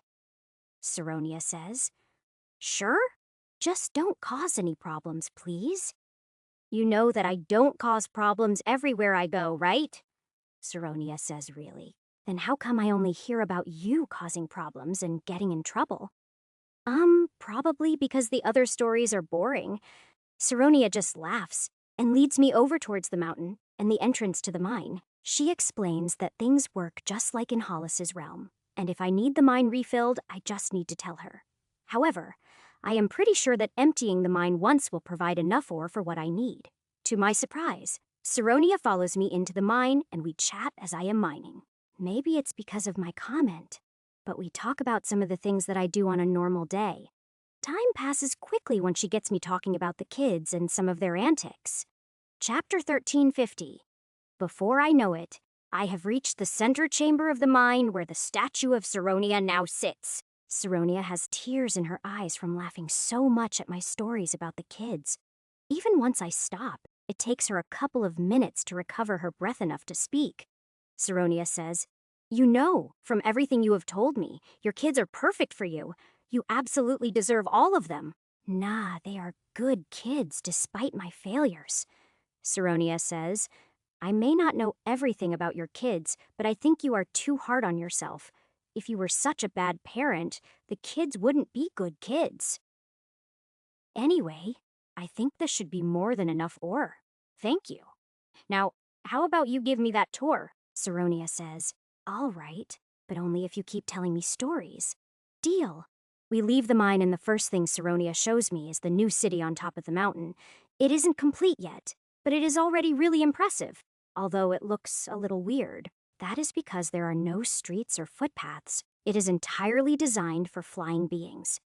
Thanks to that, the buildings don't need to be even with each other and can just follow the terrain. Rather than looking uneven, the city looks more like a mountain made out of a rainbow. Because they follow the terrain, the buildings get taller as they move up to the mountain peak. This is really impressive. I really want to come back and see it when it is finished. Saronia says, "Sure, no problem. I will let you know when it is done." "Are you planning to move your palace here?" Saronia says, "No, I will leave it where it is. I like being close to the souls of my followers. Besides, the angels won't need a lot of supervision." "That makes sense." Saronia then takes me on a flying tour of the rest of her realm, although she keeps us in the air. Her realm is actually a little smaller than Hollis's realm was, but it is more varied.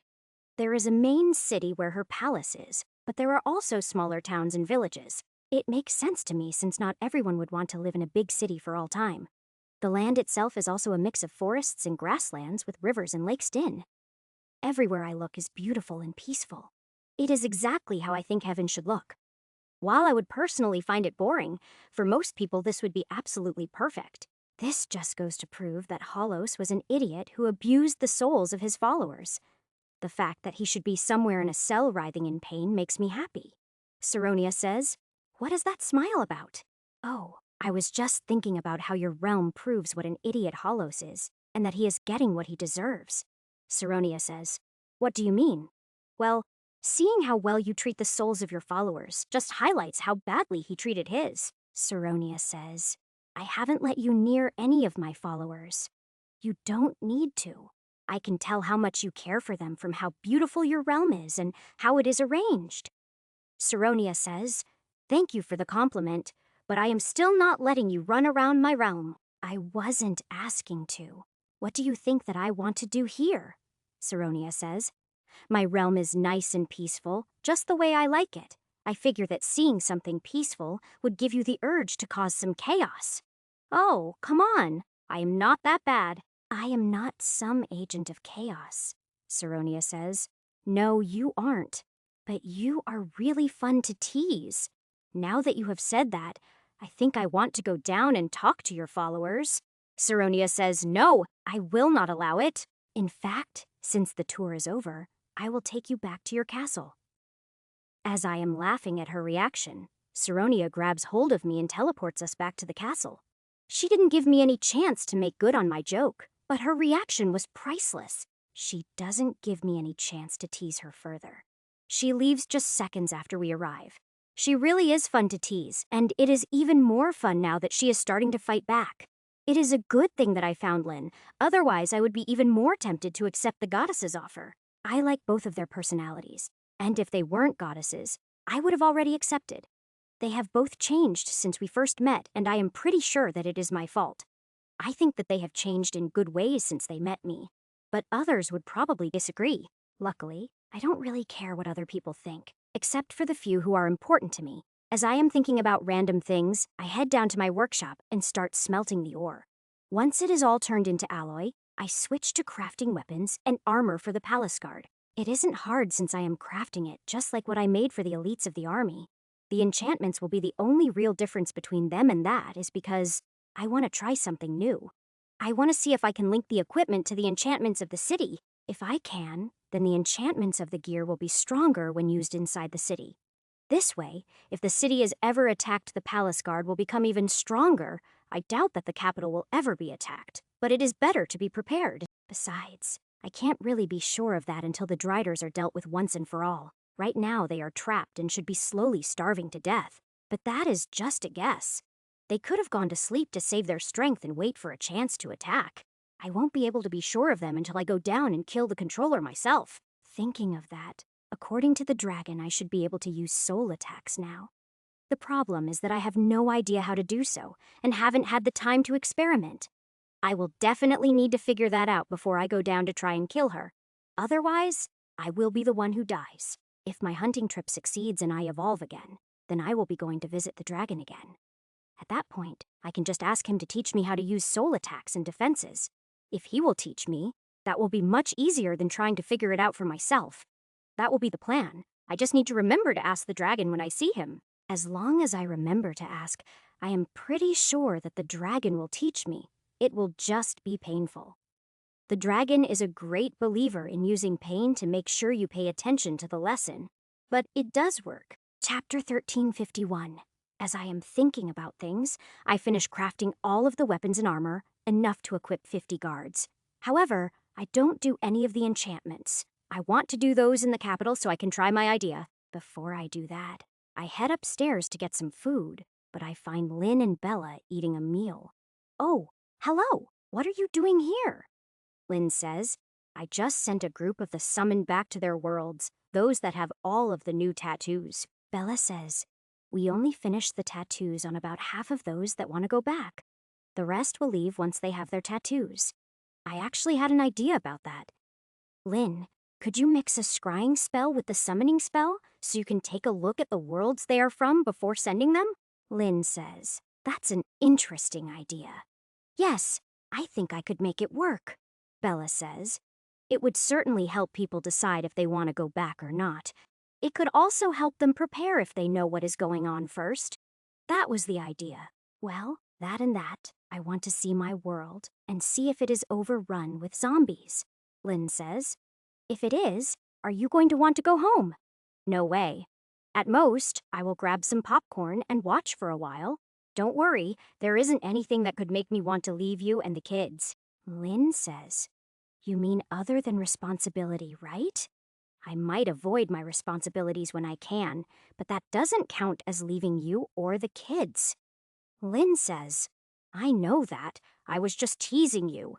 What have you been up to? I've finished updating the enchantments on the capital and the palace. Next is setting up the formation in the mountain.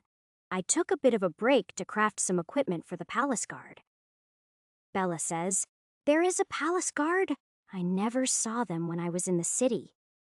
There wasn't before, but we are setting one up. Brightfire is going to be the leader of it. Lynn says, I bet that she was really excited, wasn't she? Yeah, she was basically vibrating in place when I mentioned it. Bella says, she will be a good fit for the job and she really needed something to do. She was slowly going crazy just sitting around in the capital. She sure will. Would you be willing to give the new tattoos to the guards once they are chosen? Maybe a special tattoo just for them. Bella says, of course. It will just have to wait until I am done tattooing the summoned. No worries. It will take a while for Brightfire to select her guards. Lynn says, do you already have an idea in mind for this special tattoo? Yeah, I do. Well, I will if this new enchantment works. Lynn says, what new enchantment? What have you come up with now? Well, I am making gear for the guards and came up with the idea of tying it into the enchantments of the city. Basically, when they are in the city, the enchantment will draw strength from the city to make the gear stronger. I have a rough idea of how the enchantment will work, but I haven't tested it yet. I was planning on heading to the capital after eating to test it out. Lynn says, well, write it out now and let me take a look. If we can finalize it and it works, I can start working on the tattoo design. I assume you want something that will stand out and represent how elite the palace guard is, right? Yes, I would. There is no rush, though. The scrying spell should be a higher priority. Lynn says, I know. I won't work on the tattoo until the scrying spell is done. All right, let me write it out real quick. I write out the enchantment I have planned with one hand while cramming food into my mouth with the other. As I am writing out the enchantment, I come up with a few small improvements and catch a major error. I make the changes and quickly rewrite the enchantment before handing it to Lynn. Lynn says, this is pretty good. I can work with this. You've gotten better at coming up with spells. No, not really. It is only that good because it is an enchantment. I may have gotten better at enchantments, but my spells are still pretty rough. Lynn says, still, I am impressed. I can't find any problems or improvements. I do have a question, though. Won't this work beyond the city? It might. I don't really know. Even if it does work, I am not sure how far the range will be. It might only work inside cities with a lot of enchantments. Lynn says, but it will connect to the system you are creating, right? That's the plan. It will depend on how well it works. Lynn says. Well, once you know, let me know. I am really curious now. Sure thing. I am too, so it will be the next thing I do. Bella says. You mean as long as nothing else piques your interest, right? Yeah, I guess. Has Lynn been telling stories about me again? Bella says. Of course she has. Despite all of the magic and everything, you are the most interesting thing in this world. At least according to Lynn, you are. Lynn blushes and says, I did not say that. So you weren't telling her stories about me? Lynn says, No, I was. But I did not say you are the most interesting thing in the world. I was just trying to let her know what kind of man you are. Does this have something to do with what you asked me to do the other night? This time, Lynn blushes even harder and refuses to say anything in answer to my question. Bella looks curious and stares at Lynn's reaction, but she doesn't say anything. I am betting that she will be asking Lynn about it just as soon as I am not around. That is fine by me. As Lynn's lover, she has a right to know. But I am glad I won't be around. Hearing that kind of conversation would be really embarrassing for me. I quickly finish eating, say goodbye, and then gate to the elven capital to escape. I can hear both girls laughing as I step through the gate, but I don't let it stop me from leaving. Turning back would only make it worse. There is no way I can win that battle. Besides, I really am curious to see if this new enchantment is going to work or not. If it does, it will be a huge advantage for the palace guard anytime they are fighting near a city. If it works really well, they will get a boost anytime they are within the area covered by the system. If it works out that way, I can also add the enchantment to the troop's armor. Chapter 1352. Then all I have to do is extend the system to the land bridge, and they will gain the boost when fighting the demons. Considering the advantages that demons have, this could really help to even the odds a little. So, as soon as I arrive in the palace, I take out a piece of armor and start enchanting it. As soon as I finish the enchantment, I test it out, but the effect is a lot weaker than I was hoping. The enchantment does work, but the boost it provides is less than 5%. That is while sitting in the palace, meaning it probably won't provide a boost at all in the rest of the city. So, the theory appears to be sound, but the execution leaves a lot to be desired. I study how the enchantment is working for a few minutes, and then start reworking it. However, while I can make some small improvements, it is nowhere near enough. At best, the improvements will allow the enchantment to bring the boost up to 10 or 15%. That is nowhere near what I want. Although if I can't figure anything else out, it is still helpful. As I am working on improving the enchantment, I realize that I have made a mistake. I am only thinking about this from one side. But there are two sides to this enchantment. If I add a matching enchantment to the system for this enchantment to connect to it, should work much better. I finish up the improvements to the original and then start on the new enchantment to match it. Luckily, there is still plenty of room for more enchantments in the core of the system. Working on the enchantments from both sides is a lot more promising, but it takes a while. Once I have the system enchantment figured out, I have to go back and modify the gear enchantment again. However, every change I make on the gear side needs a corresponding change on the system side. I have to keep going back and forth making change after change to both sides. After a couple of hours of experimenting, I finally get the two enchantments working properly. In the end, the boost from the enchantments is about 50%, and it should work anywhere the system is. As an enchantment on gear, it will boost the effects of any other enchantments on the gear.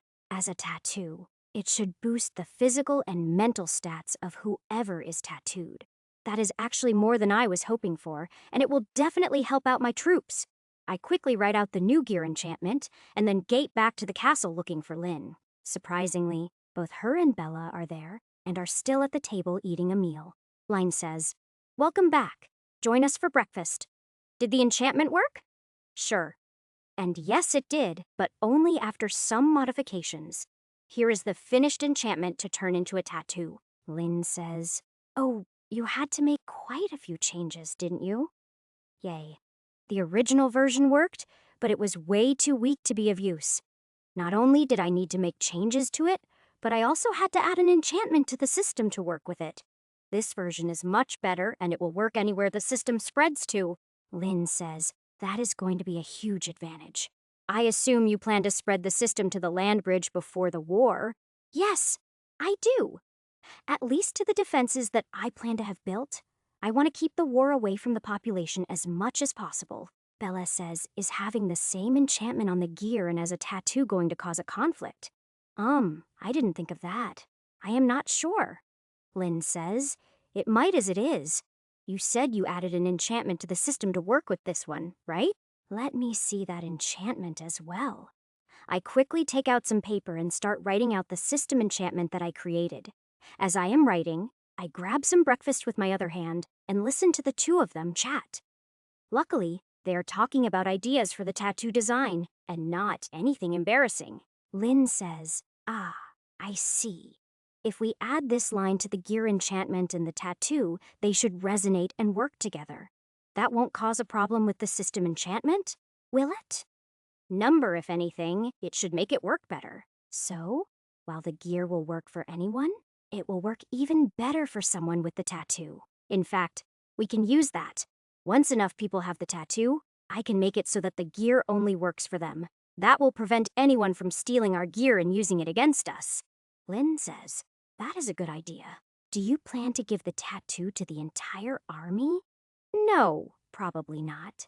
Just the elites that will have gear on par with the palace guard. Lynn says, so there are going to be 2 elite forces? Yes. One in the army and the other under the direct control of the royal family. That should help to prevent any kind of military takeover in the future. Bella says, I don't think you need to worry about that. From what I have seen, everyone loves you. It isn't about me. It is for the future once I am no longer around. I am doing what I can to make sure the kingdom will survive my death. Bella says, oh, that makes sense. That is a good thing since Lynn and Miria will have to rule after you. Lynn says, that is assuming that we survive the war. I will be doing everything within my power to make sure that you do.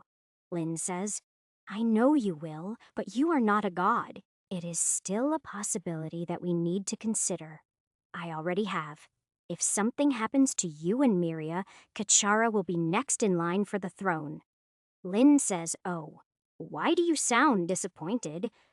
Do you not think Kachara would make a good queen? Lynn says, no, it's not that. She would probably make a very good queen, especially with the support of her siblings. If that isn't it, then what were you thinking? Lynn says, I was thinking that you need a queen who won't be on the battlefield. Someone who would be good at running a government and even already has experience doing so. What? Why do you sound like you are talking about someone specific? Who are you talking about? Bella says. Don't look at me. She definitely isn't talking about me. Then who is she talking about? Do you know? Bella says. Nope. This is a surprise to me too. All right, Lynn. What's going on? Lynn says. No, I am not telling you until you calm down. I want you to consider this seriously. I am calm. Chapter 1353. Lynn says. No, you aren't. I can tell from your breathing that you are mad. I am not forcing you into anything. This would be as much for me and Miria as it is for you. So you need to consider it seriously. Bella says. Should I leave? Lynn says. No, it's fine. All right, I'm calm. Give me your pitch. Lynn says. All right. First, I want you to agree that Miria and I would not make good rulers. I am far too focused on magic, and Miria would make a decent military commander, just not a civil leader. I can agree to that, as things stand. You both would make good rulers. It would just take some effort and changes. Lynn says. Maybe, but they are changes that we would not make willingly. That's probably true. For the sake of argument, I will agree that the two of you would not make ideal rulers.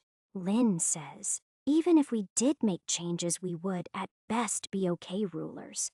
The kingdom you are building will need a great ruler to make it survive beyond your death. This is something that Miria and I have discussed, and we agree that you need another queen, one that will be a great ruler and be able to hold things together after you die. All right, logically I can see your point. Emotionally, I don't want to even consider having a third wife.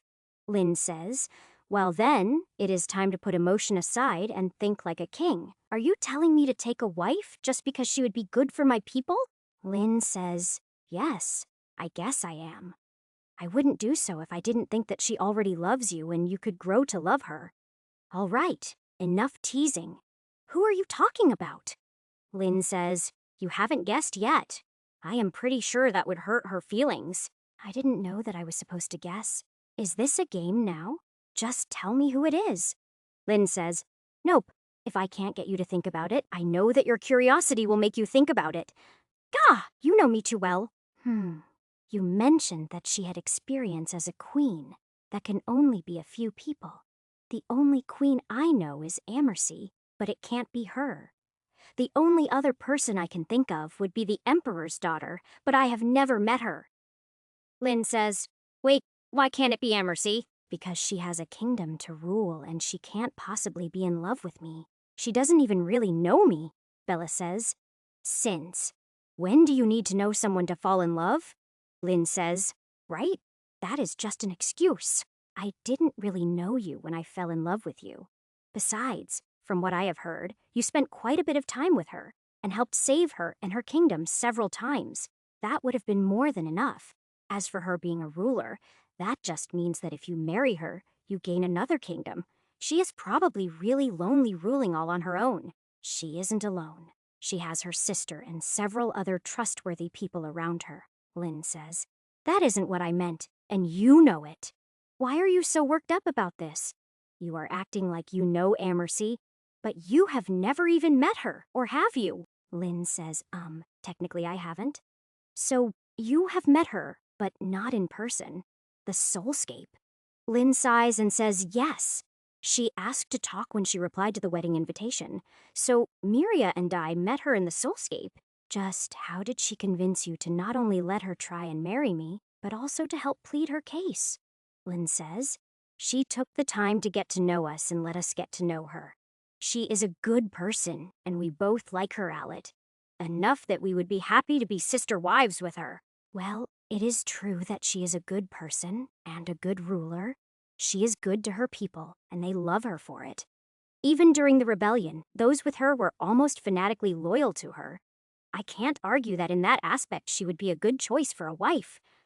Lynn says, I sense a butt coming, but I am not even sure that I can keep you and Miria happy. So how am I going to keep another woman happy? Lynn says, We have had this conversation before. In truth, having Amercy around to help run things will make it easier for Miria and I to be happy. As I have said before, we can help each other so that there is less required of you. All three of us understand that you won't be able to be around much and that you have a limit on your life. Miria and I entered into relationships with you knowing all of that, and Amercy knows it as well. Yet she still wants to, so stop using that as an excuse. Bella says, Wow, you didn't hold back at all, did you? Lynn says, I can't. This is the only way to get through to Ash when it comes to emotional issues. You are right, it is the only way. All right, I will meet with Amercy and give her a fair chance to convince me. I can't promise anything more than that. Lynn says, I am not asking for anything more than that. I am pretty sure that as long as you give her a chance, Mercy will convince you. You do realize that if I marry Mercy and take the kingdom as my own, I will end up unifying the entire peninsula into an empire, right? Lynn says, I am pretty sure that that is going to happen no matter what. At least this way we will have Mercy's help in running the empire, Bella says. Wait, you are going to conquer the empire. Does that mean you are going to marry that daughter you mentioned? No, I will just crush them militarily. It will be easier. 3 wives is going to be hard enough to deal with, Lynn says. 3. So, you are already thinking about it. I guess I am, but it is all your fault. Lynn smiles and says, Knowing you, getting you to think about it is more than half the battle. I will leave things there. Trying to push any more would have the opposite effect. Bella says, Ash, does Lynn knowing you so well worry you? No, not really. If anything, it actually reassures me. Bella says, You find it reassuring? Why? Because it means she really loves me. You only pay that much attention to someone you love, Bella says. So you could manipulate her as easily. Oh, even easier. All it takes is a book she hasn't read. Bella laughs and Lynn says, Hey, don't go spilling my secrets. That is no secret to anyone who knows you. Besides, how many of my secrets have you told Bella? Lynn says. So anyway, when are you supposed to meet with Mercy? Chapter 1354. That's what I thought. She should be here today or tomorrow. It depends on how fast she is traveling. Why? Do you want to be there? Lynn says no, that should be private. Although I do want to meet her in person, but it can be after your meeting. Does that mean that you are sticking around until the meeting? Lynn says, yeah, I may as well. Having summoned to help me experiment will make it easier to create the scrying spell. It will have to lock onto the world they came from, so I will need them to help me test it. Bella says, you can also help me tattoo them. I am still training some apprentices, including Mulan and Asuna. You can help with that too. Don't worry, Lynn. The library isn't going anywhere. Lynn sticks her tongue out at me. But before I can do anything about it, the kids come rushing in. They have been out with Sarah, learning about more crafts from what they tell us. They quickly grab food and join us at the table.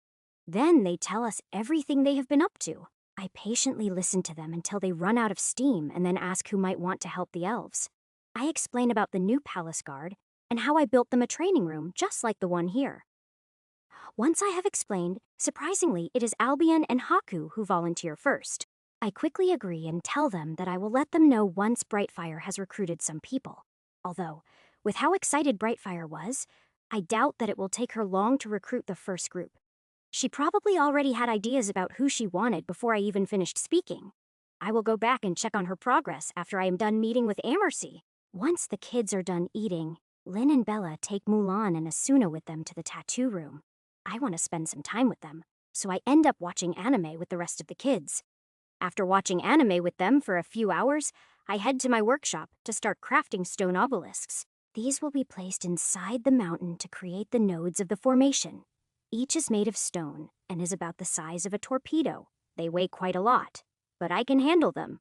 For the formation, I only need to make about 20 of them, but I will need more later. I will be using similar obelisks to extend the range of the system to cover all of my lands. If I do marry Mercy, that means that I will also need to extend the system to her kingdom as well. That is going to require hundreds, if not thousands of obelisks, so I just keep making them. Once I have a decent amount crafted, I take a break to start enchanting them. Because of how big they are, using Divided Mind would be rather pointless. Even if I want to work on 2 at a time, I don't really have enough space to do so. I enchant 20 to be formation nodes, and once they are done, I put them away. Then I enchant the rest to be nodes for the system and set them aside before I start making more. I quickly realize that I am going to run out of stone soon and will need to go get more. I could take some from the castle, but I don't want to do that if I can avoid it. It isn't like stone is hard to find, and it doesn't even need to be special stone for the nodes. It doesn't even need to be a solid piece of stone. I can merge pieces together with my mana.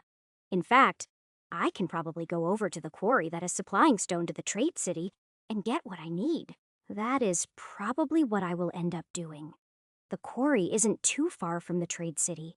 Before that, I use up the rest of the stone-making obelisks and then enchant them as nodes. By the time I am done, I have around 50 nodes for the system, as well as the 20 for the formation. The problem is that I have no idea how far each node will extend the range of the system. I am hoping that each one will extend it a couple of miles, but I won't know until I test it. I do plan to make larger, more ornate ones to be the nodes for any major cities. Those should have a greater range, but again, it is a theory that needs to be tested. Just as I am about to head to the quarry, Sarah contacts me to let me know that Mercy has arrived. So, I leave the castle and head to the palace's throne room to officially welcome her. It has been a really long time since I last saw her, but I don't remember her being so beautiful. Maybe I didn't pay attention before, but I am now because Lynn put the idea in my head. Her blonde hair is much longer than I remember it and is done in what I think are called ringlets. It somehow makes her face look both softer and more regal all at the same time. The green eyes that are staring back at me are still as sharp and intelligent as I remember. I quickly notice that she looks confused, but then I remember that she hasn't seen my new form. To make it a bit easier on her, I shapeshift into my usual Beastman form that she is familiar with. Mercy says, Ash, Is that really you? Yes, Queen Amercy. It is me. I have changed and evolved a bit since the last time we met. I would like to officially welcome you to my kingdom, even though I haven't had a coronation yet. Mercy says, What? Why so formal? This is our first meeting as monarchs. It is a formal occasion. Mercy says, Please stop. Go back to calling me Mercy like you used to. I get more than enough formality at home. I don't need or want it from you. You came here as Queen Amercy of the Kingdom of Revalia to meet me as the ruler of the Beastmen and discuss the situation in the Empire, right? I don't see how that can be anything but formal. Mercy says, What? No, that was just an excuse. Didn't Lynn talk to you? Lynn? Why would she talk to me about you? You two have never met. Mercy says, We met in her soulscape and she was supposed to talk to you about my visit. I thought for sure it would be harder to get you to admit to talking to Lynn behind my back. Mercy says, What? Mercy takes a few seconds to realize what I said, and then she looks angry. But her face turns bright red. She seems to struggle for a minute, alternating between being angry and embarrassed. In the end, both seem to fade, but there is still a little anger left in her eyes. Mercy says, Lynn did talk to you. Chapter 1355. Of course she did. She always keeps her promises. In fact, she talked to me about it just a few hours ago. She also ended up admitting to meeting you in the Soulscape and planning things behind my back. Mercy says, so this was a punishment for sneaking around behind your back. Not so much a punishment, so much as me getting even a little. Besides, I like teasing people I care about, so I had to know how you would react. If you are really here for what Lynn said, then you will have to get used to it, Mercy. Mercy says, I can handle it, just as long as you keep calling me Mercy and drop the formality. There is no point to the formality. As I said, I haven't had my coronation yet. In fact, no one even recognizes my kingdom yet. I haven't even unified the beast tribes yet. I am only a king in name.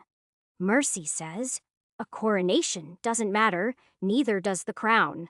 All that really matters is if the people see you as the king, and from what I have seen, they do.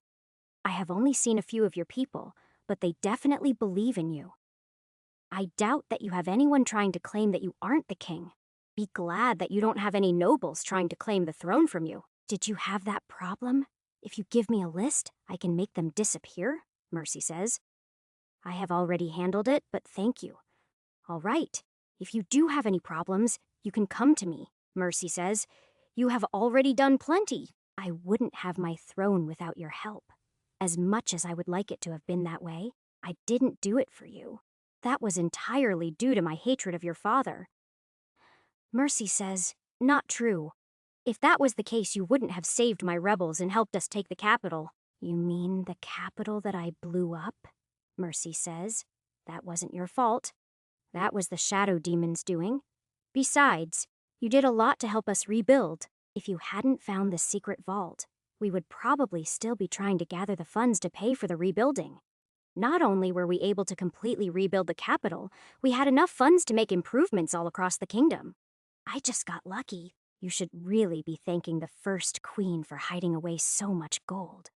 Although, I am fairly curious as to how she managed to amass so much. I don't suppose you found her diary or anything like that? Mercy says, No, unfortunately not. I would also love to know where all that gold came from. There is no way it was gathered through taxes that would have been recorded. The only thing I can think of is that she found a gold mine and kept it a complete secret somehow. That would make sense, but it makes me wonder where it might have been and if it completely played out. Mercy says me too! A gold mine would allow me to replace what I took from the vault. It would be nice to leave a safety net for whoever rules after me. If she didn't leave a diary, then your best bet would be to hire survey teams to search the kingdom. It would be expensive, but it would probably be worth it. Even if they don't find the gold mine, chances are that they would find other useful resources. Mercy says, I have considered it, but finding the funding for it after everything else has proven difficult. The kingdom's tax income still hasn't recovered from all the chaos my father caused. Because of that, I have to be really careful of my spending. There is still some gold left in the vault, but I have been leaving that in case of another emergency. That is a good idea. I know you probably won't accept money from me, but your trade income should be increasing soon. In fact, trade across the peninsula should be increasing quite a bit soon, Mercy says. Why is that? Because soon I will be opening a trade route with an empire on the main continent. It will bring in new goods and opportunities which should spread all over the peninsula. Mercy says, new trade is great, and it will eventually increase tax income. But it also comes with risks. Letting the main continent know how to reach us carries some big risks. Not in this case. Not only is the method of travel going to be completely under my control, but I already have an alliance with the Empire. Mercy says, here you are complaining that you aren't a real king, yet you already have an alliance with an empire. You were just messing with me, weren't you? Maybe a little, but it is true that a lot of things have yet to be made official. There is a lot of work to do, and I am constantly short on time, Mercy says. Welcome to being a ruler. Get used to that feeling, because it is pretty much permanent. The best advice I can give you is to find people you can trust and dump as much responsibility on them as they can handle. I am working on that, but it takes time to get a government established. I am building everything from scratch, and there are other things that I need to take care of at the same time. My biggest concern is how to keep all the tribes and other races interacting peacefully. Mercy says, unfortunately, that isn't something I have had to deal with, so I cannot offer much advice. About all I can think of is to keep them busy.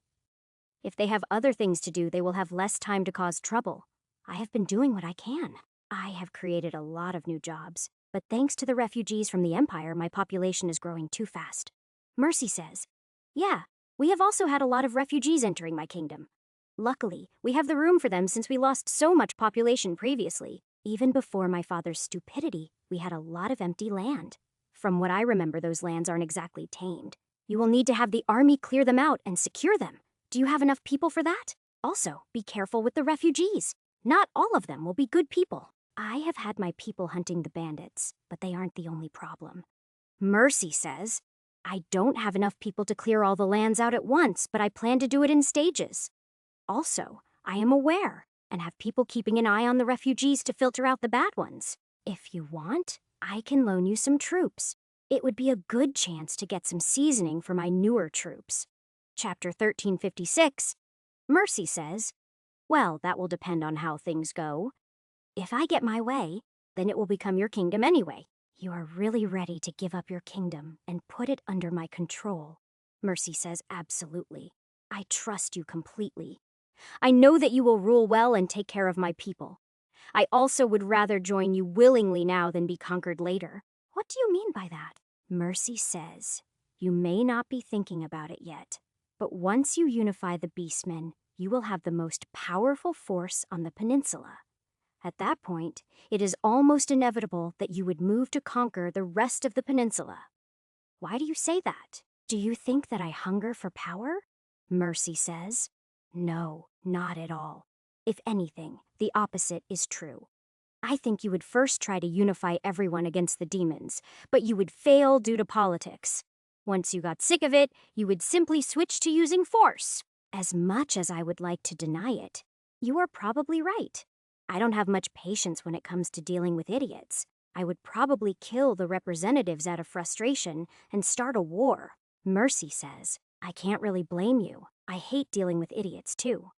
You should know that I am going to treat everyone the same. It won't matter if they submit willingly or are forced to. You also don't need to marry me. You can simply submit. Mercy says, that may be true, but I don't want to marry you for the sake of my kingdom.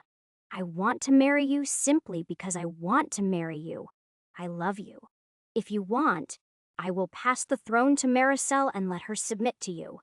I just want to be your wife. No need for that. Lynn has already convinced me to give you a fair shot. By the way, how is Maricel? Has she recovered from being stuck in my head? Mercy says she has and she is doing well. Her personality has changed from when she was a kid, but that is to be expected. She went through a lot. It took some effort, but I convinced her to tell me everything she learned about you. So you know quite a bit about me then. Mercy says, at least about your past and how you think. As for what has happened since we last met, all I have to go on is rumors. So, you said you were going to give me a shot. What do I need to do? For now, you just need to spend time with me. I need to get to know you better and see what happens. How about we start with a tour of the city and I will tell you what I have been up to lately? Mercy says, sure, I would like that. So, the two of us leave the palace together, and I show Mercy around the trade city. As we walk, I tell her about everything that has happened since I last saw her. I also occasionally ask her what she would have done if she was in the same situation. This is mainly so that I can see how her mind works and try to understand her better. It is also a good way to keep the conversation going and prevent awkward silences. When we have walked all around the city, I lead Mercy into the castle and show her around. Mulan and Asuna are still gone with Lin and Bella, but I introduce Mercy to the rest of the kids. The others are in the tattoo room, but I don't want to just walk in and disturb them.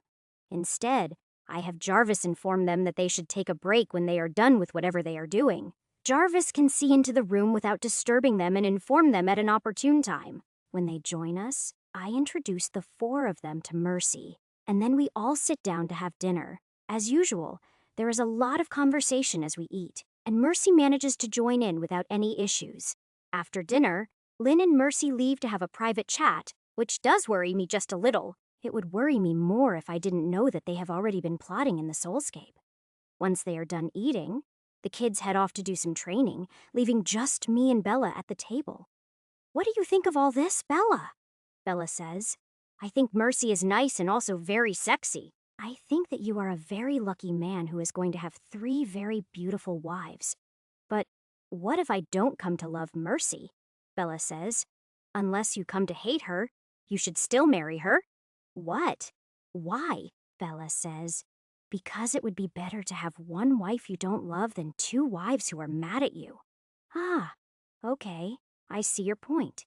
Well, I don't see myself coming to hate Mercy. In fact, I like her already. I just don't know if I can love her. Bella says, don't focus so much on love. You already said you like her. Do you find her attractive? Does she do it for you? Yes, she does. As you said, she is very sexy, Bella says. Then for now, that is enough. Marry her to make Lin and Miria happy and just enjoy it. From what Lin has told me, you are working on limited time, so why are you worrying about the long term? I guess that is true, but I don't want to lie to her. Bella says, then don't. Tell her you like her and find her attractive, but don't know if you love her yet. Then let her decide if she wants to marry you knowing that.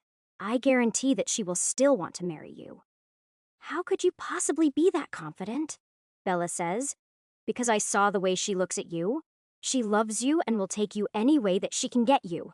You don't think that she would come to resent me for not loving her, Bella says. She might, in 10 or 15 years, but do you need to worry about that? Besides, you might just end up falling in love with her. No, I guess I don't. I didn't think about it that way. You make a lot of sense, Bella says. You're welcome. But don't sound so surprised when saying I am making sense. Oh no, that is not why I was surprised. Bella laughs and says, Lin was right. You are fun to tease. Not you too? Bella says sorry. I just wanted to try it. Besides, you are going to have 3 wives. You need to get used to it. That's true. By the way, have you thought about what you are going to do? Bella says, what do you mean? If you are talking about what Lin suggested, no, I haven't decided yet.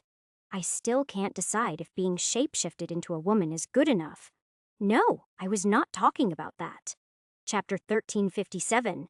Bella says, oh, then what are you talking about? Well, if Lin is going to have 2 sister wives, that has got to change your relationship with Lin, Bella says. Not really. I will still be Lin's lover. If the other 2 have the inclination and want to join us occasionally, that is fine by me. In fact, I would be fine with being lovers with all 3 of them. Well, I know Miria is bi, but I don't know about Mercy yet. Bella says she probably is. Otherwise, she wouldn't be so ready to share you. If she isn't now, she probably will be soon. I don't see anyone resisting the temptation of Lin and Miria together. That's true. Either way, I will have a lot of fun finding out. Bella says, Yes, I am sure that you will. You are talking like you have made up your mind, haven't you? As long as nothing strange happens. Yes, I probably have. I don't know about Mercy, but I love Lynn and Miria. I will marry Mercy just to make the two of them happy. Besides, Lynn was right. Mercy will be a much better ruler than the two of them. Having Mercy as my queen will make the kingdom stronger and take a lot of the pressure off of Lynn and Miria. Bella says, that is a mature and logical way to look at it. Don't tell Lynn. She will immediately know that you didn't think of it. Oh, haha, don't worry. I am not planning on telling either of them, Bella says. No, when do you plan to tell them then? I am going to stick to my original plan and take some time to get to know Mercy. I am going to wait until Miria gets back and has a chance to meet Mercy. Then, I will have a conversation with the three of them and see if we all agree, Bella says. So, you are going to let them think that the three of them convinced you? That's a good plan. Thank you. I will also follow your advice and tell Mercy everything, and then let her make the final decision, Bella says. Good. That is the best way to avoid anyone getting hurt. You are really wise. I don't suppose you want an advisor position in the new government? Bella says. And have you running to me any time you get one of your wives mad at you? No, thank you. Well, you can't blame me for asking. Bella says, no, I guess I can't. I will just stick with being the royal tattoo artist and the lover of whichever queen wants me. There are definitely worse jobs, Bella says. There certainly are. So, now what? Well, I get the feeling that they are going to be chatting for a while. So I am going to go get a few tasks out of the way. Why don't you go join them and get to know Mercy? Bella says, okay. I will do that. When should I tell them you will be back? It should only take me a couple of hours, but to you guys it will be 10 or more. Bella says, right. The time dilation. That is so hard to get used to. Yeah, it is, but it is also really useful. It is the only reason I ever have any time to spend with my kids. Bella says, agreed, but it is so hard to get used to. Anyway, go do your things. I will tell Lynn and Mercy when you should be back. Thank you. As Bella heads to join Lynn and Mercy, I leave the castle and head towards the stone quarry. From the air, the quarry is really easy to spot, a gray mark in an otherwise green landscape. The quarry has already removed most of one hill and has started on a second. There is not as much waste stone as I was expecting. They are probably using it for something. They are probably breaking it down into gravel to use on the roads or something like that. However, that doesn't really affect me. There is still plenty of stone around the quarry. I was only looking for waste stone to make some use of it, but it is fine since they are already using it. Instead, I move to the side of the quarry, where the remaining part of the hill is not being worked. As soon as I land, a foreman comes over to welcome me and inquire as to what I need. When I explain that I need a mass of stone, the foreman quickly tells me to take anything that I need. However, I make him tell me what area of the hill is the least useful to them.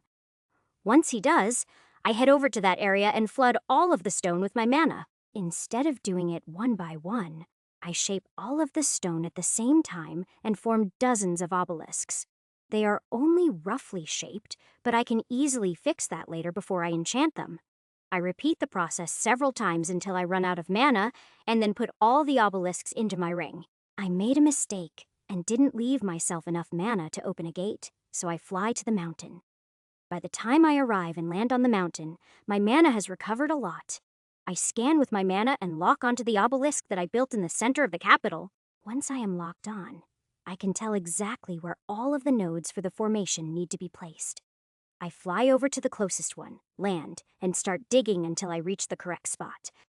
When I take an obelisk out of my ring and put it in place, I feel a click in my head. Leaving the obelisk there, I fill in the hole I made and then fly to the next location. About half of the obelisks need to be placed from outside the mountain. The rest go inside the cavern. Luckily, nothing that lives on the mountain is crazy enough to attack me as I am moving around. Still, it takes me a few hours to place all of the nodes on the outside of the formation. Then I move into the cavern and spend another hour placing the rest of the nodes. When I put the last one in place, I feel the thrum of energy as the formation activates. It took a lot longer than I thought it would, but now it is done, and I can see how effective it is. I leave the cavern by following the new road made to go to the trade city.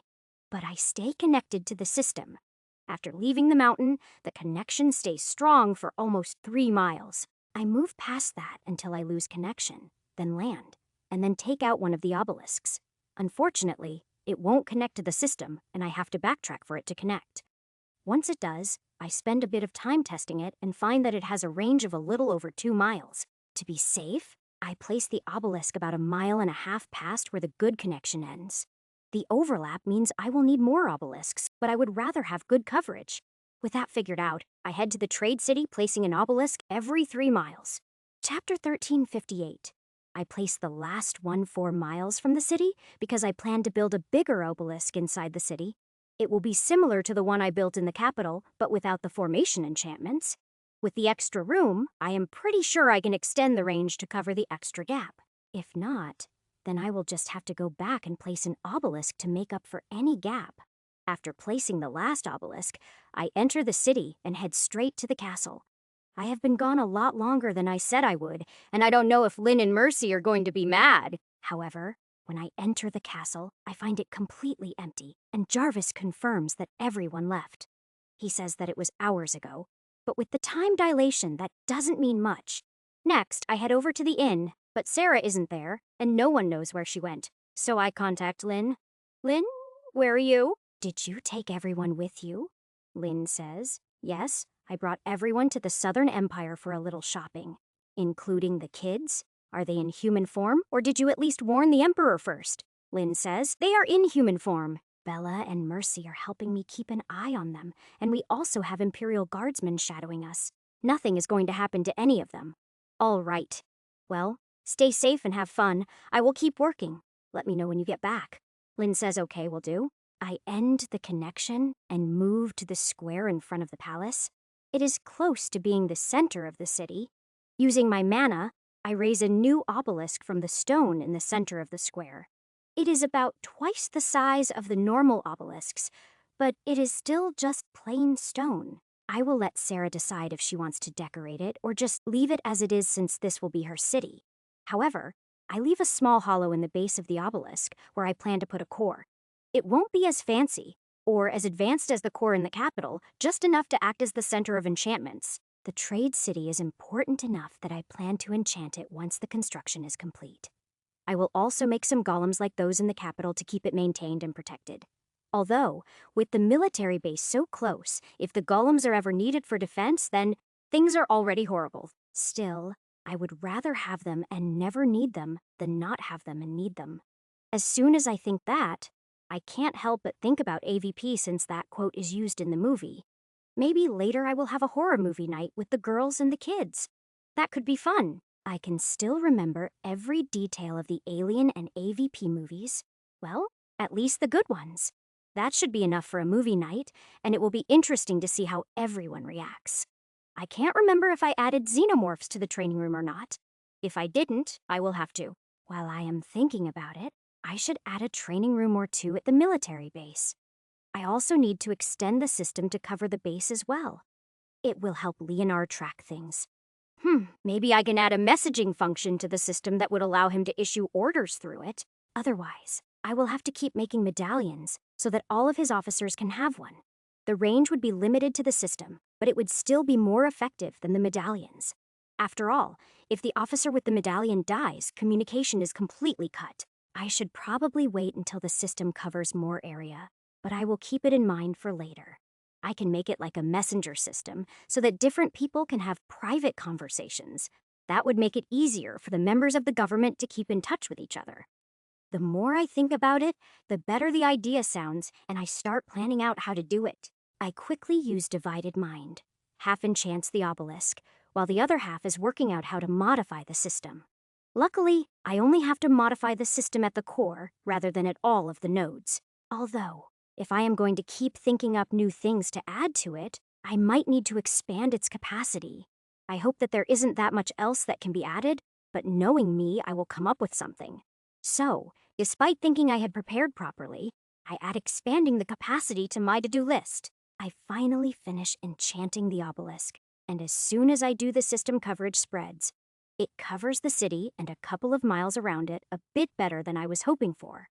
In fact, I totally could have left out the last obelisk I placed, but I decide not to go back for it. I also realize that if I just make another obelisk like this one at the military base, I won't need any of the smaller obelisks. It makes me wonder if making a bunch of smaller obelisks was the right move. The bigger ones take more time to make, so in the end it is probably not any more efficient. Although, I am going to need a way to track what is covered and any gaps that may occur. That is probably something else that I should add to the system to make things easier on myself. That's already the second thing I need to add to the system. I didn't plan as well as I thought. I imagine that once there are other people using the system that I will find a lot more things that I missed. However, I will worry about that when the time comes. I have enough to do right now. With the obelisk done, I head back to my workshop in the castle to craft an item. I go through my materials until I find a nice big gem and then grab some precious metals. I start by reshaping the gem using mana until it is a flat disc and then mold the metals around it. As I am molding the metals, I also blend them together to make them into an alloy. Once the fitting is in place around the gem, I use the rest of the metal alloy to make the chain. After that is done, I start working on the carvings and ornamentation for the necklace. Unlike the obelisk, I want to make sure that this is pretty and a symbol of prestige. However, I don't want it to be gaudy because I doubt that Sarah would like that. This necklace is going to be the mark of her rank as governor and will grant her access to the system. I am making it now so that I can have her start testing the system's functions for me. Chapter 1359. I also plan to use her to test the permissions for the governor rank and make sure I haven't missed anything. The data she will be able to access will still be limited due to the short time the system has been active. Hopefully that won't be too big a problem when it comes to testing the functions. One person isn't going to be enough. So as soon as I finish Sarah's necklace, I start on Stillwater's. I make a bit more bulky and masculine looking, but I make it at the same quality.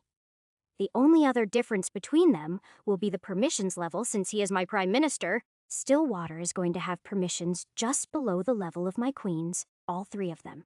Even though I still haven't said anything to Mercy, I am going to be prepared for things to go that way. Like Bella said, I should marry her for the other's sake even if I don't love her. She is beautiful, and I have no doubt that I will enjoy being with her. But I will feel like I am using her.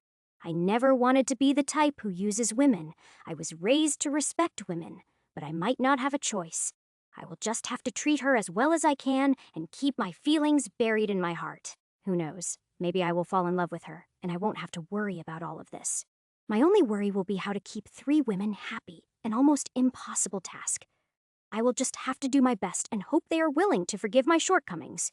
Lynn and Miria have already stated that they understand my situation and are willing to bear with it. I would assume that they have told Mercy about all of that, but I will have to make sure. If Mercy is also willing to, then this might just work out with the 4 of us. Once I finish crafting Stillwater's necklace, I move on to enchanting both necklaces. The only difference between them will be the permissions level. The rest of the enchantments are the same. Other than access to the system, I fill the rest with useful and defensive enchantments. Once both necklaces are enchanted and the permissions are set, I leave the castle and go looking for Sarah. Luckily, she has returned to the inn by the time I get there, so I hand over the necklace. Then I explain to her all of the functions and how to use them so that she can test them out. "So, what do you think?" Sarah says. "It's just like one of those city builder games, isn't it?" "Yeah, at least that is what I was going for. Those games are about all I know about running a city, so it was the best I could do," Sarah says. "It looks like it will help, but it is probably going to be hard for the natives to understand it. I will be having Stillwater tested as well. If he has problems, then I will have to come up with something. I will probably write a guide or something. Maybe create a tutorial for new users," Sarah says. "That could work. I would vote for a tutorial. I always learned better when I could see what I was supposed to do. I will keep that in mind." "I will see how Stillwater does," Sarah says. "All right, I will play with this and tell you what I find." I say my goodbyes to Sarah. I even refuse to eat and gate to the capital to look for Stillwater. When I find him, I hand him his necklace and explain everything again. Despite expectations, Stillwater doesn't seem to have any issues learning how to use it. That is surprising, especially since he has more to learn due to his higher permissions. Sarah can only see detailed information about her city, but Stillwater can see everything. Although, with how limited the system currently is, that isn't saying all that much. Stillwater says this is going to make managing the Empire much easier. Kingdom, not empire. We are not even going to mention that word right now. Stillwater says that isn't wise. We both know that is how things are going to end up, so it is better to prepare for it. Otherwise, it will just make more work for us later when it happens. What makes you so sure that we are going to end up being an empire? Stillwater says the strength of our army and your disposition. The more powerful you get, the more jealousy you will face and the more stupidity you will have to deal with. We both know how you react to stupidity. Even if you try to avoid it, you will end up ruling this peninsula. My only question is, will you stop there? Of course I will. I don't even want to rule the peninsula. Stillwater says, if you say so. My point still stands. We should start making preparations for becoming an empire. Did someone tell you about Mercy? Stillwater says. Who? Queen Amercy, ruler of the Kingdom of Revalia. Stillwater says, no. No one has said anything about her. Why? Chances are that she is going to become my third wife, and I will become the ruler of Revalia as well. Stillwater says, you are taking a third wife. Are you insane? I thought you weren't going to take any more wives? I wasn't planning to, but Lynn has mostly convinced me. It isn't set in stone yet, but it looks likely. Stillwater says that is going to cause a problem. What problem? Stillwater says. My people were willing to accept you not taking an elven wife when you weren't going to have more than two. Now, once word spreads there, are going to be a lot of elves who feel that you do not care about our people as much as you do others. That's not true, Stillwater says. I know that, but we are talking about the rest of the elves. They don't know you personally. They only have what they hear to go on. So you are telling me that if I marry Mercy, I also have to marry an elf? Stillwater says, of course not. It is not my place to tell you what to do. I am just saying that if you don't, there are likely going to be problems. Especially since Mercy would be your second human wife, it will make it look like you prefer humans to other races. That has nothing to do with it. Stillwater says, I know that, but we are talking about how people will perceive things. To be honest, it would probably help you when dealing with other human kingdoms, but the elves won't like it.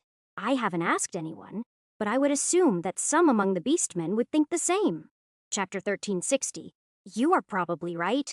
I was too busy worrying about whether I could keep 3 women happy and didn't stop to think about other things. I am going to have to talk to Lynn and Miria about this. Stillwater says, I am sorry to make things more complicated for you. No, it's fine. This is exactly your job to point out the things that I miss, Stillwater says. So, what are you going to do? I don't know yet. This is not something that is going to be easy to decide. Stillwater says, that's understandable. Let me know if there is anything that I can do to help. Do you want to be the king and let me go be an adventurer? Stillwater says, no, absolutely not.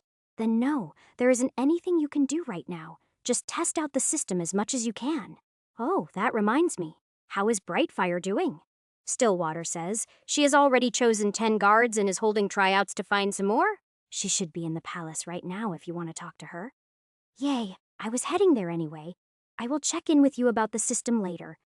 Stillwater says, understood.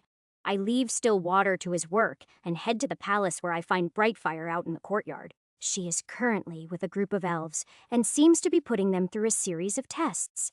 These must be the prospects that are trying out to join the palace guard. Since Brightfire is busy, I head into the palace, sit on the throne, and start working on the system. I add the messaging system first, since that is fairly simple, and then start trying to figure out the mapping function.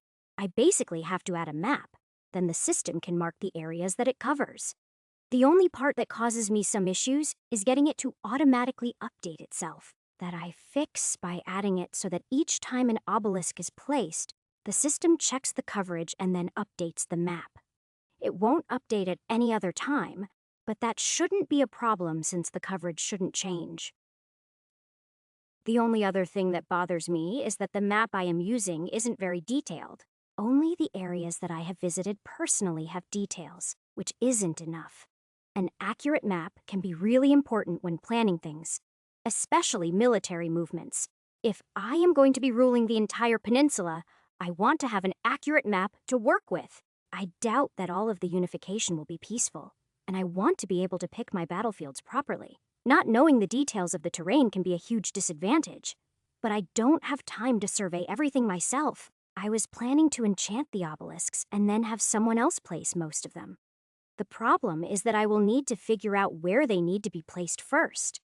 To do that, I need an accurate map to work with, but I don't know how I can do it. I really don't have the time to do it myself, but asking people to do it on foot would take too long.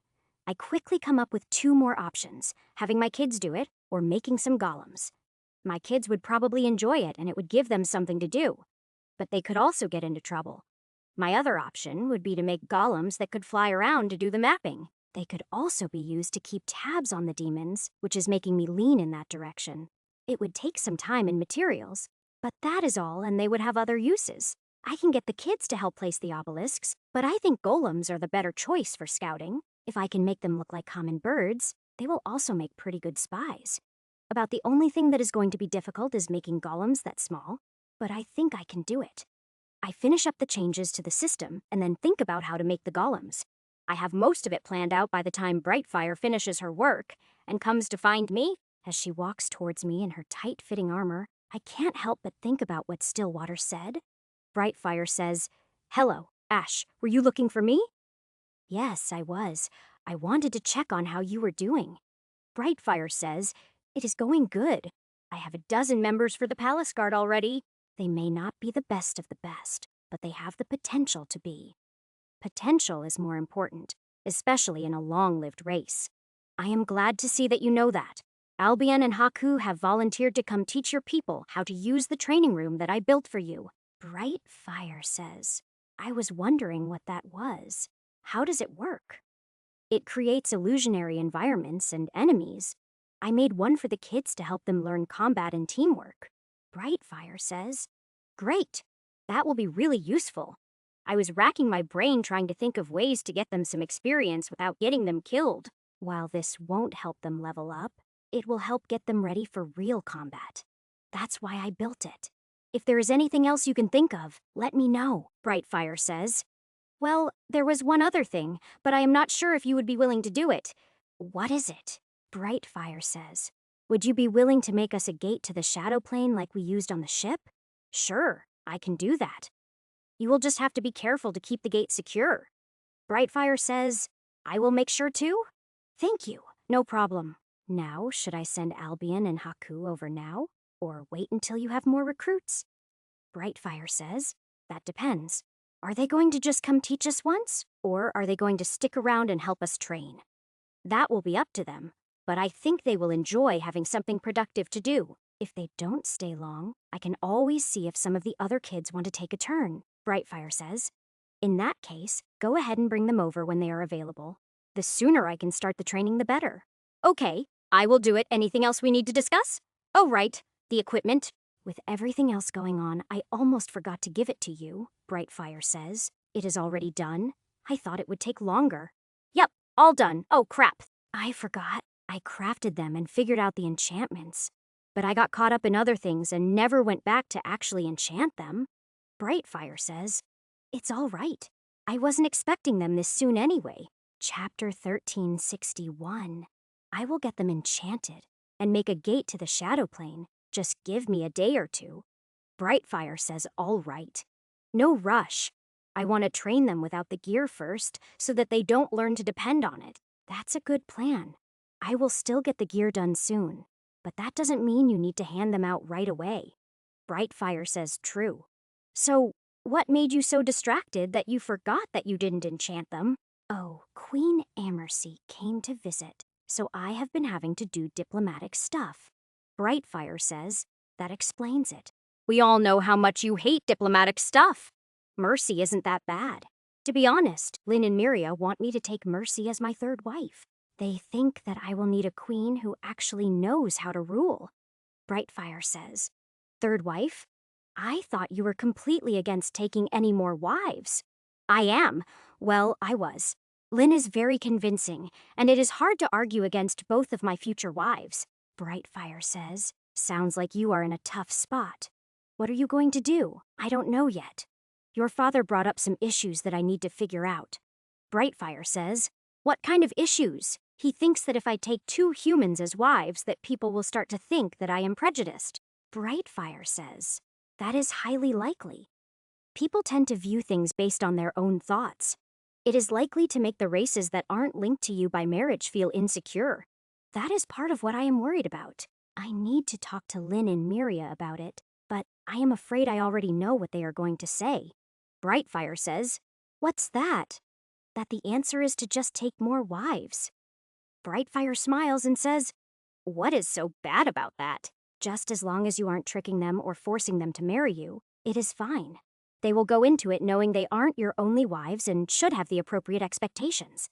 It isn't that simple, Brightfire says. It will only be complicated if you make it so. If a woman loves you enough to be willing to share you, they will be happy to just be with you. Is that how you feel? Brightfire says yes. It is, which is why I can say for sure that you are overthinking things. I know that we have talked about this before and that you have hang-ups from your old life. You need to leave that behind you. This is a new world and a new culture.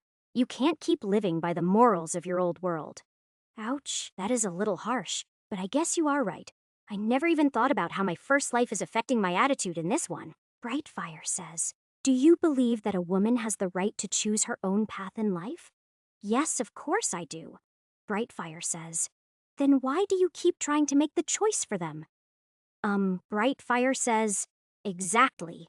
I am going to leave now, but I hope that you will seriously think about what I said before I can think of anything to say in response. Brightfire has already left the room. She seemed fairly upset, but that is understandable since I did exactly that to her. She has probably been wanting to say that to me for several months at least. Well, if I do end up taking an elven wife, it is definitely going to have to be Brightfire. I owe her at least that much. Besides, I do like her, and I am pretty sure that Lynn and Miria do too. I may lose the argument against taking more wives, but I'm not going to give up on having my wives get along. This whole situation is going to be crazy enough without having any of them fighting for my attention. I can't believe I am even contemplating this, but I don't see any way out of it. If I stick to just marrying Lynn and Miria, they are likely to be miserable after I am gone. Either that, or I am going to need to give up on keeping the kingdom together after I die. However, if I do that, then chances are that things will just go back to how I found them, and I don't want that. If nothing else, ending slavery permanently is worth dealing with all of this craziness. If I unify the peninsula and make slavery illegal, then it should have an effect for at least a generation. If my queens can keep the empire together after my death, then it might last even longer than that.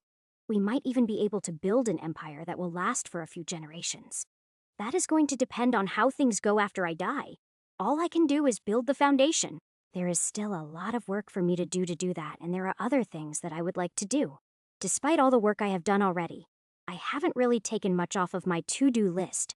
If anything, adding the system has created more work for me, but it will be worth it in the end. The system will make managing an empire and keeping track of everything much more doable. At least the system is done for now. I just have to worry about expanding the network. Thinking of that, I decide to stop worrying about other things and gate back to the castle. The others aren't back yet, so I head down to my workshop and start enchanting the gear. While I am doing that, I go back to working on the design for the golem birds. Luckily, they only need to be able to fly around, see the landscape, and report back to the system. Even with that, I am going to have to go pretty light on the enchantments, or there won't be enough room. These birds can be considered disposable, so I don't plan to make them out of the good alloy. That will make it easier to make them, but it also limits how much mana capacity they are going to have. In fact, the enchantments to allow them to connect to the system are going to take up most of it. I won't know for sure until I make one, but they might not even have room for a self-repair enchantment. If that is the case, then I am going to need to make a golem that can repair them. Maybe I should just make a golem that can make the birds so that I don't have to do it myself. That is probably the better idea since I can just put the golem under Jarvis's control. Actually, I can give Jarvis access to the system and let him take care of a lot of things. It would give him something to do and also allow him to see what is going on outside. As soon as I think of it, I call Jarvis down and ask him if that is something he would like to do. Jarvis says, yes, Maker.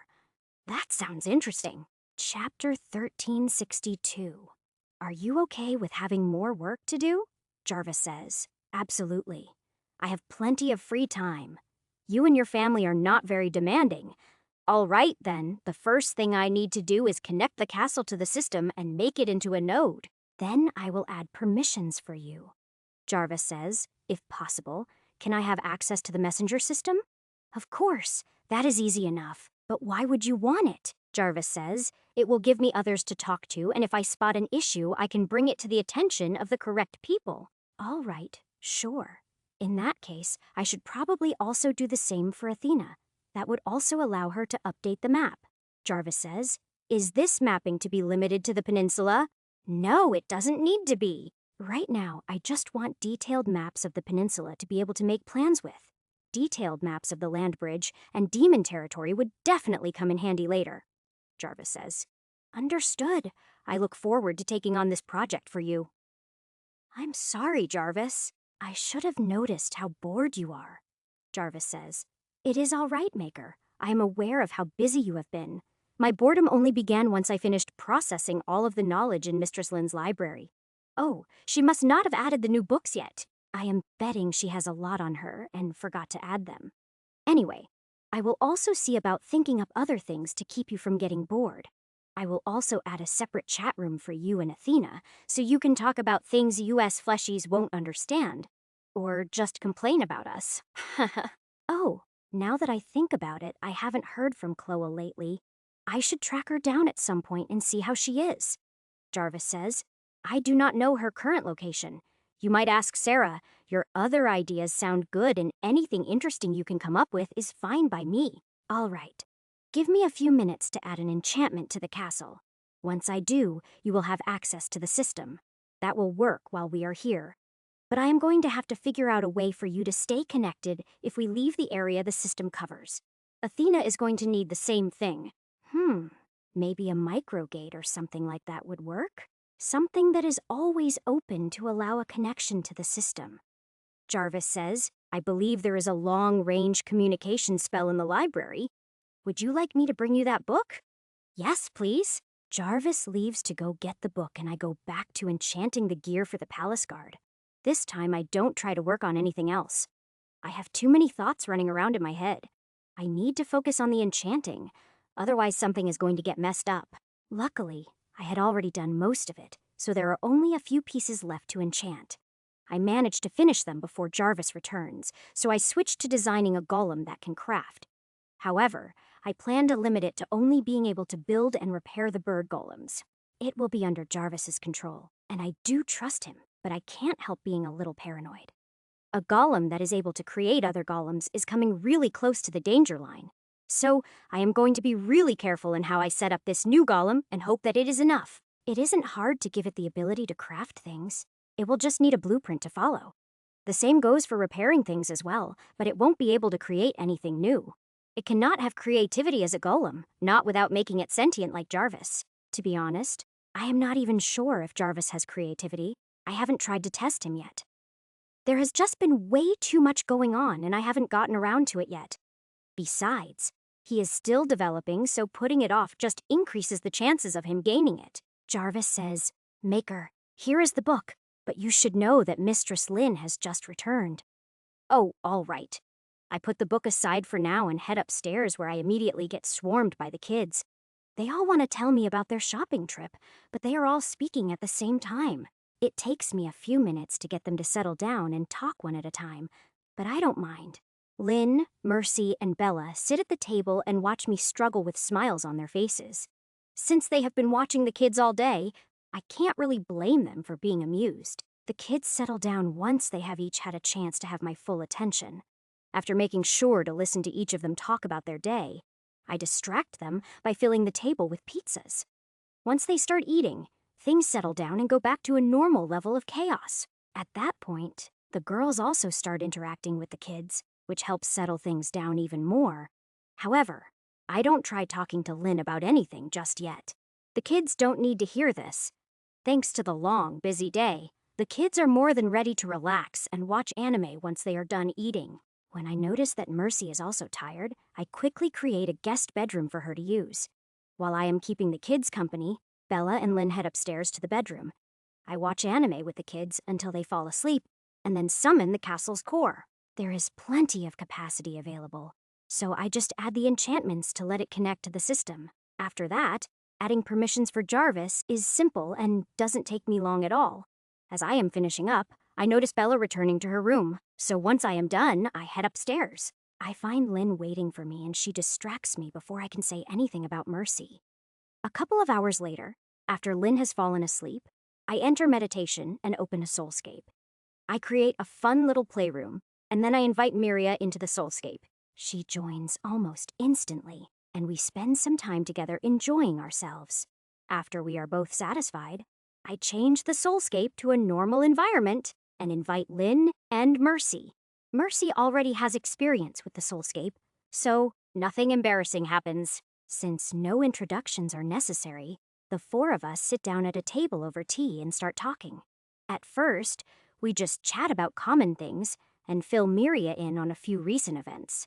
Eventually, the conversation turns to me marrying Mercy, but I keep quiet for now. I wait until there is a break in the conversation before I ask the question that Stillwater brought up. Chapter 1363. Have you considered the ramifications of me marrying Mercy? Lynn says. You mean you taking over her kingdom? Yes, we have a plan for that. That isn't what I mean. Did you not stop to consider how me marrying two humans is going to look to others? Miria says. Oh, Lynn says. What does that matter? Mercy says. Others are going to think that Ash is biased in favor of humans. The Beastman might be okay since he is also marrying Miria, but others won't be. Miria says, actually, only my tribe will be reassured. Each tribe basically considers themselves a separate race, so the other tribes will not be happy.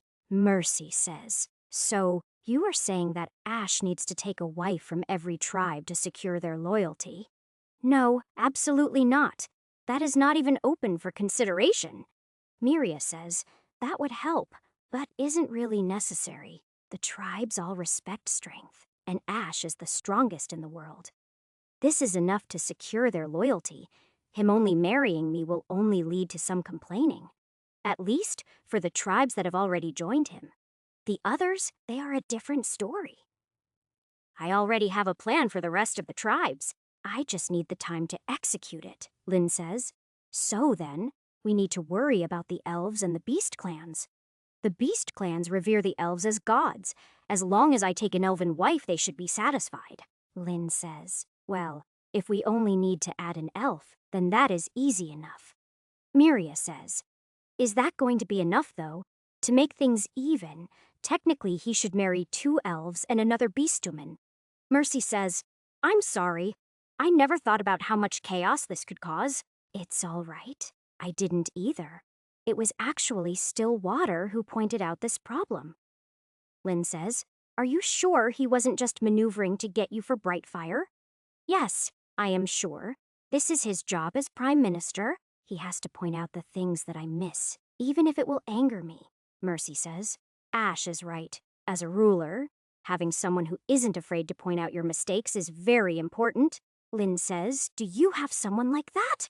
Mercy says, too many. As a new queen, everyone just loves pointing out my mistakes. Better for them to point out your mistakes than to try and use them against you, Mercy says.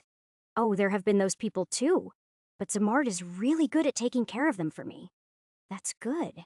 How is he doing? Lynn says, Ash, are you intentionally trying to go off topic? Lynn says, that's what I thought. Getting back to the issue, we can worry about balanced numbers later. We need to decide what we need to do right now. Do we delay Ash marrying Mercy? Or do we add someone else to balance things more? Mercy says, I won't comment since I have a high stake in this. Wait, what do you mean about balancing numbers later? Miria says, Well, we could just add an elf right now. That would calm both the elves and the beast clans. Wouldn't that be fine? That would be 2 human wives and 2 non-human wives. That should quiet people down, at least for now. Lynn says, I agree. That is the best plan for now. The only question left is who the elf should be. The only candidates I can think of would be Brightfire, Silverleaf, or Core. Ash, do you have a preference? Definitely not Core. She is too young. Out of the other 2, I have a better relationship with Brightfire, Lynn says. I also like Brightfire, and she has been pining for you for a long time, Miria says. I don't know her as well, but I don't have any problems with her. I want to get to know her before we set anything for sure, Lynn says. I agree. We need to all sit down and talk. It is important that we are all in agreement and on the same page. We need to make sure we can all get along without any conflicts. This is going to be hard enough without us fighting amongst ourselves, Miria says. Personally, I think having more hands to help keep Ash out of trouble will be a good thing. Mercy says, sorry. Wait, does this mean that I get to marry Ash? Is it already decided? This is going a lot faster than planned, but yes, that is, if you still want to. Mercy says, why wouldn't I? Because you now know you are going to have to share me with 3 other women. Lynn says, at least 3. Probably more later. No, we won't need to add any more. Adding Brightfire should be enough to keep the majority of people from causing a fuss. Those that still do, we can just ignore, Lynn says. That is okay for now. However, that isn't going to last.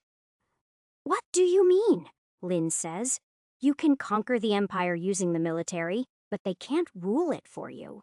You will need to marry someone from the Empire, preferably the Emperor's daughter, to keep the current balance. That will mean adding another non-human as well. So, at least 2 more further down the line. Miria says the other non-human should be a beast woman, but not from the bunny tribe. Maybe from one of the cat tribes to bring them in. No, I have a plan for the cat tribes, so there is no need. Wait, I am not agreeing to this. I will handle the Empire without marrying anyone. Most of the nobles will be dealt with, and as long as I treat the common people, well, there will be no problem. Lynn says, maybe not while you are alive, but what about after? If you don't have someone important from the Empire as a wife, they will revolt as soon as you die. We will have no hope of keeping things together, Mercy says. She is right about that. The Empire you are building will be new and fragile. Any revolt that succeeds will lead to more. It will tear everything down. Wait, you are arguing for me to take more wives. Mercy says, no, it is not my place to, yet. I am just agreeing that without you things will quickly fall apart. You need to make plans to prevent that, and marrying the right women would be an important step. Lynn says, from my reading I know that the peninsula used to be a unified empire, and the current empire has dreamed of recreating that for a long time. The fact that someone else is going to accomplish it is not going to sit well with them. Of course, that only applies to the people in power. The common people won't care. So you are telling me that I either need to marry someone I don't know or kill everyone with power in the Empire. I am leaning towards option 2. Chapter 1364. Len says, no, you can't do that. Then there will be no one to run the place, and the Empire is a big place. You haven't even set up a government yet. How do you plan to run a hostile empire? A political marriage is by far the lesser of 2 evils. Just because it makes sense doesn't mean that it is the best option. It will be an amazing stroke of luck if 4 of you can get along. 6 would take a straight-up miracle. I would much rather deal with some civil unrest. Lynn says, I know you would, but this isn't about what you want. This is about what is best for the empire you want to build, and those you are going to leave to run it. This will not be immediate. It will be further down the line. By then, the 4 of us should be fast friends and will present a united front to the newcomers. We should be able to keep things peaceful that way, so you don't need to worry about that. You have put a lot of thought into this, haven't you? Lynn says. I started thinking things through when Mercy first contacted me. Miria says, she even predicted most of what you have said. Some of it even word for word. I don't know if I should be happy or scared that she knows me so well. Lynn says, it's not that I know you that well. You are just predictable in how you react to certain things, like getting more wives, something most men dream of. Dreaming about something and dealing with the reality of it are two completely different things. Anyway, I am just going to leave this mess to you from now on. You are going to be my chief wife, or whatever you want to call yourself. That means that keeping things from going ballistic is going to be your job. Lynn says, does that mean that I am going to be the one to pick out new wives and decide all of the details? Yes, it does. But it also means that you are responsible for dealing with them when they are pissed off or being irrational, Lynn says. All right, I will accept the position, but why me? Why not Miria? You have known her longer after all, Miria says. Not only no, but hell no. Did I say that right, Ash? Ha ha! Yes, you said it perfectly, Miria, Lynn says. Okay. Okay, point taken, Mercy. Do you have any problems with this? Mercy says. Nope, I am just happy to finally be with Ash.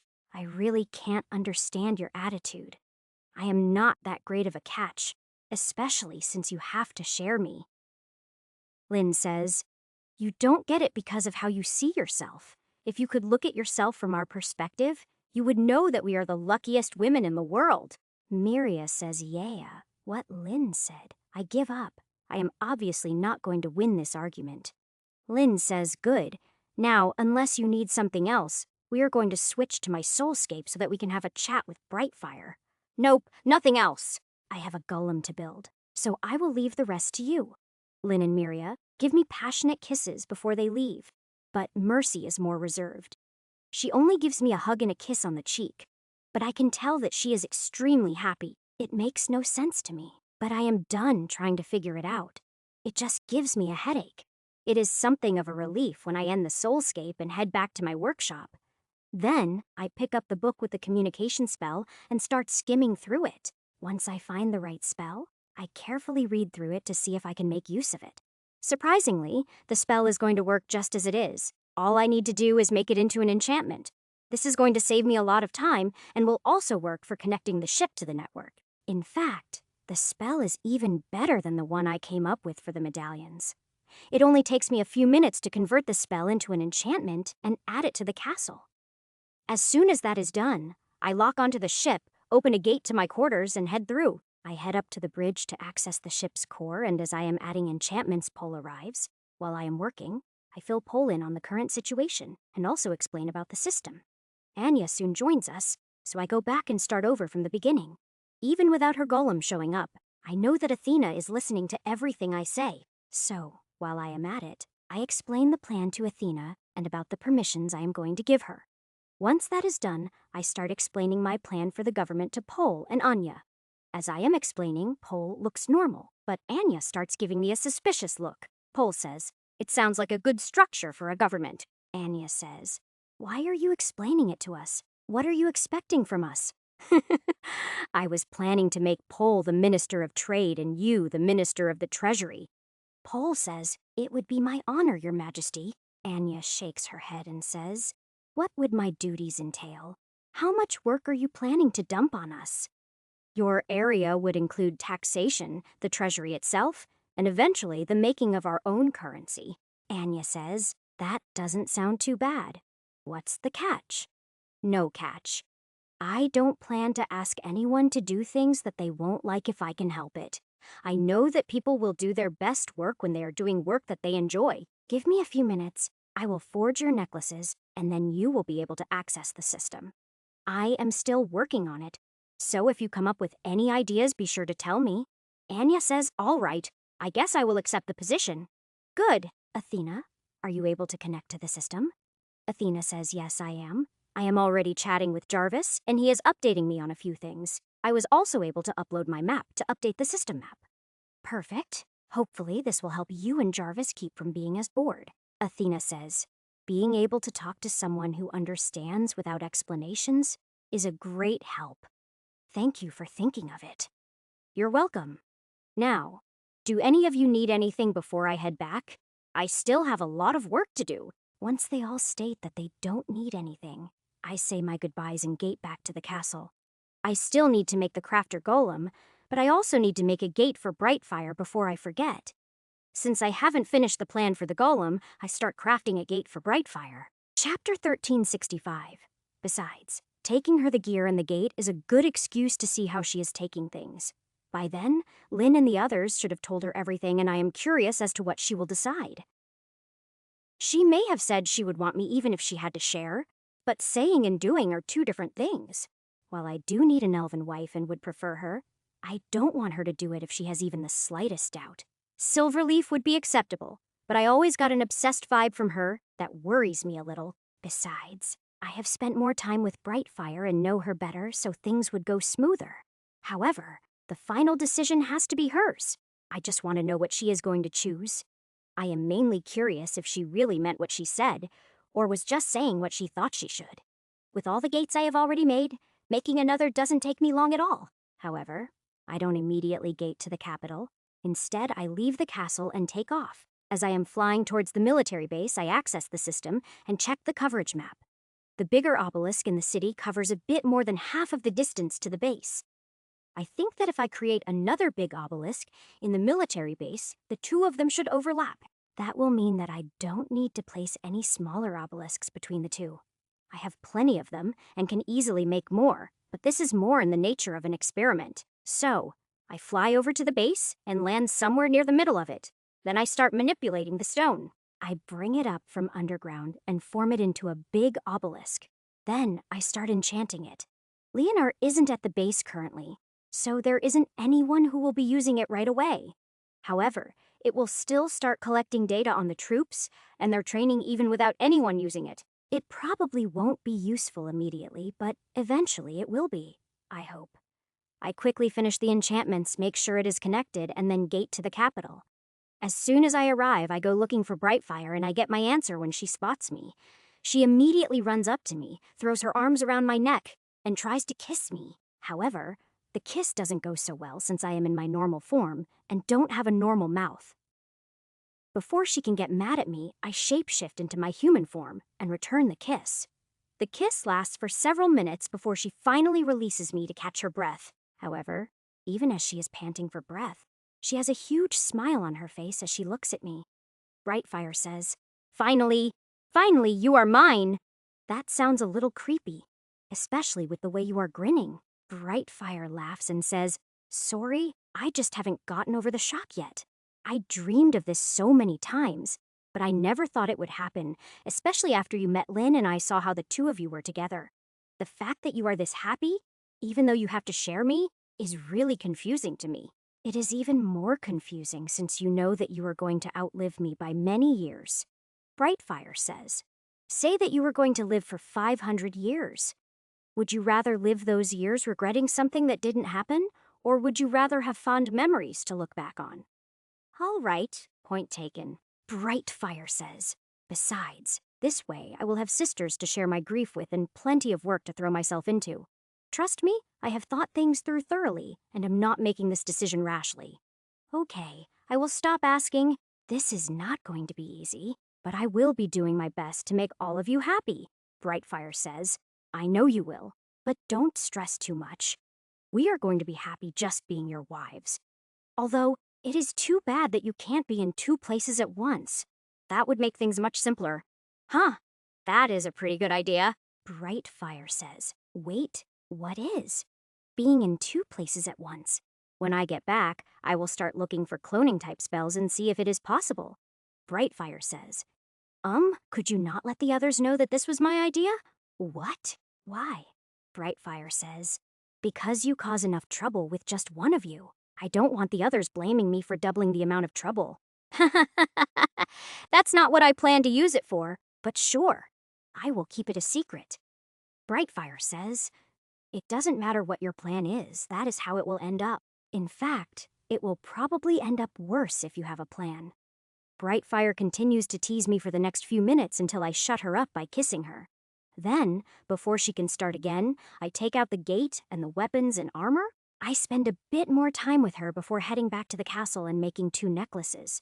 Once they are done and enchanted, I gate back to the ship and give them to Pole and Anya. When I return to the castle again, I find everyone eating breakfast, so I take the seat between Lynn and Mercy. After getting something to eat, I tell Albion and Haku that Brightfire is ready for them to come train her people. They immediately agree to leave right away, so I open a gate to the palace for them. Then I ask Lynn if everything got figured out, and when she says yes, I don't ask anything else. I am just going to leave it to her to figure everything out and hope that she doesn't go overboard. Then again, since she will be one of the ones having to share me, she should keep the number down as much as possible. As much as I hate to admit it, she is right about the Empire, and that taking a wife is the best solution. I will have to see what I can do about rescuing the Emperor's daughter from the Eastern Duke. However, if she has a bad personality, I will find someone else from the Empire to marry. There should be plenty of surviving noble families to choose from. But that is a worry for later. For now, I simply enjoy having breakfast with Lynn, Mercy, Bella, and the kids. Considering how Bella is teasing me, she has obviously been filled in on the situation. Her teasing doesn't really bother me, but I notice Mercy blushing at some of her comments. After seeing that, I can't help but join in and start teasing Mercy a little. Chapter 1366. However, it quickly backfires when Lynn joins in on Mercy's side, leaving me outnumbered. I hold up for a few minutes, but in the end, I give up and retreat to my workshop. Lynn knows me too well, and it is really hard for me to win against her, especially when she has help. Besides, I still have a lot of work to do, so it isn't really that I am running away. With my mind settled down, I start building a prototype for the scouting golem.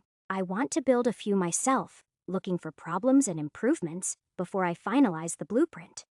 These first few probably won't be all that good, but they should still be useful to Jarvis. I make a total of 5 prototypes before I can't find any more improvements to make. After that, I turn them over to Jarvis so that he can start mapping, and I start on the crafter.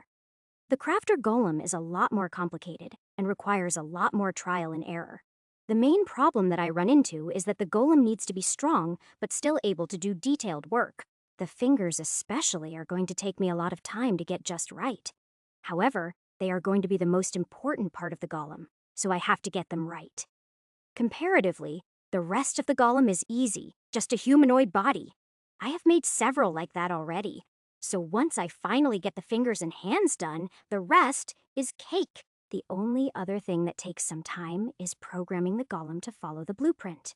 I have to program it to follow it step by step, which, while not hard, does take some time. After that, I easily finish the rest of the programming, including some extra security measures. Once everything is done, I have the golem follow its programming and build a scout golem. It doesn't build it as fast as I can, but that isn't surprising, and I am not worried about it. The only thing that matters is that the golem it builds is correct, which it is. At that point, I turn over control of the crafter to Jarvis and let him worry about how many scouts he wants. The scouts are made of normal materials, so even if they use them all up, I won't care. Materials like that, they are common. I can just go buy more whenever I need to. As I am thinking about the materials, I realize that I made a mistake and call the crafter back. I taught him how to use an alloy to make the scouts, but I forgot to teach it how to make more alloy. Luckily, it is easy enough to do. It just would have been a pain if I didn't catch it. Once that is fixed, I head upstairs planning to take a nap. It has been a while since I slept. However, when I enter the main room, I find that everyone but Lynn and Mercy has left. The two of them are sitting side by side facing the stairs as if they are waiting for me. What's up? Did you need something? Lynn says. It is time to make things official, but Mercy here is too shy. So I am going to get things moving. Meaning, Lynn says, take Mercy upstairs and make her yours, then head to the capital and do the same with Brightfire. As Lynn is talking, Mercy's face turns tomato red, and she looks down at her lap to avoid my gaze. It makes her extremely cute, and I find myself inclined to do exactly what Lynn told me to do. This entire time, I have only really been thinking about the problems having multiple wives will cause, not the benefits. So, I shapeshift into human form, walk over to stand beside Mercy, and raise her chin with a finger. She is still blushing like crazy as I lean over to give her a passionate kiss, but she instantly kisses me back. She may be shy and embarrassed, but it is obvious that she also wants this to happen. Just to be sure, after ending the kiss, I ask her if this is what she wants to happen. She can't seem to talk at the moment, but she does manage a small nod, which is enough for me. I gently pick her up out of the chair and then I carry her upstairs to the bedroom. Due to Marcy's shyness, there are a few awkward moments, but we manage to get through them. Mercy is inexperienced, so I take things slow and give her time to learn and adjust. Eventually, she gets over her shyness, and that is when things get really fun. However, since it is her first time, I am extra careful and make sure to be gentle with her.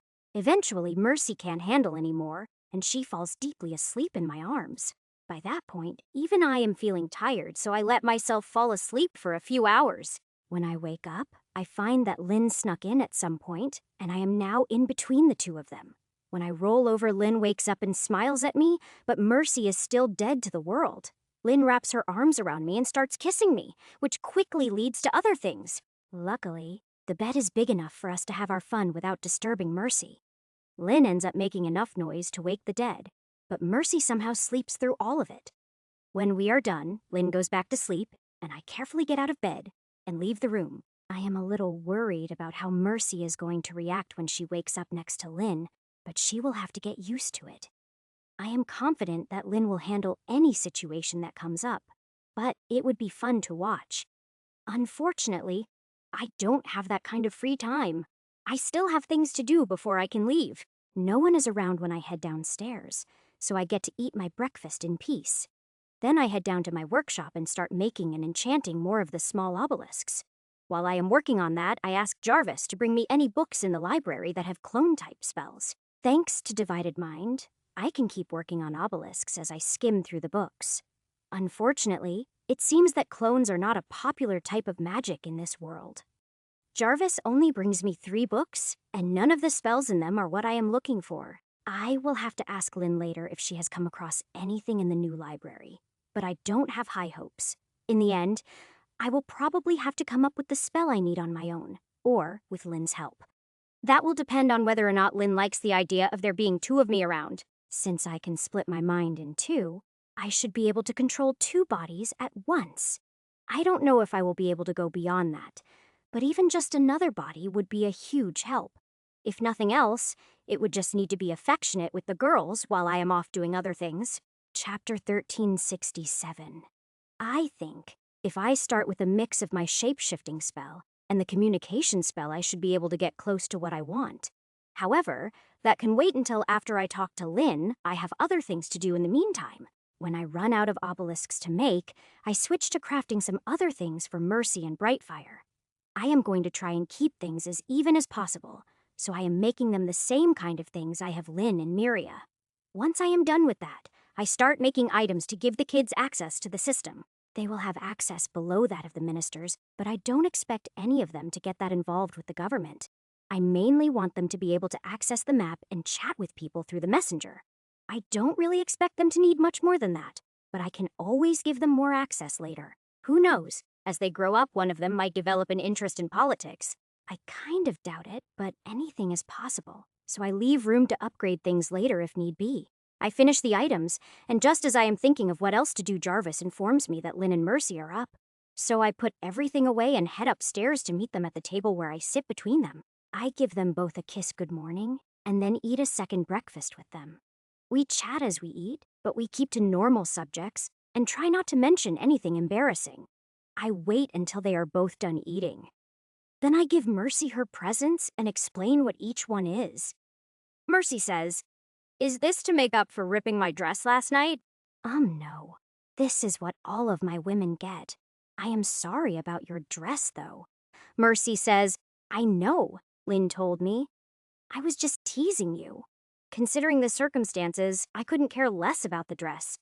Although, I really wish you had given me this shape-shifting dress ages ago.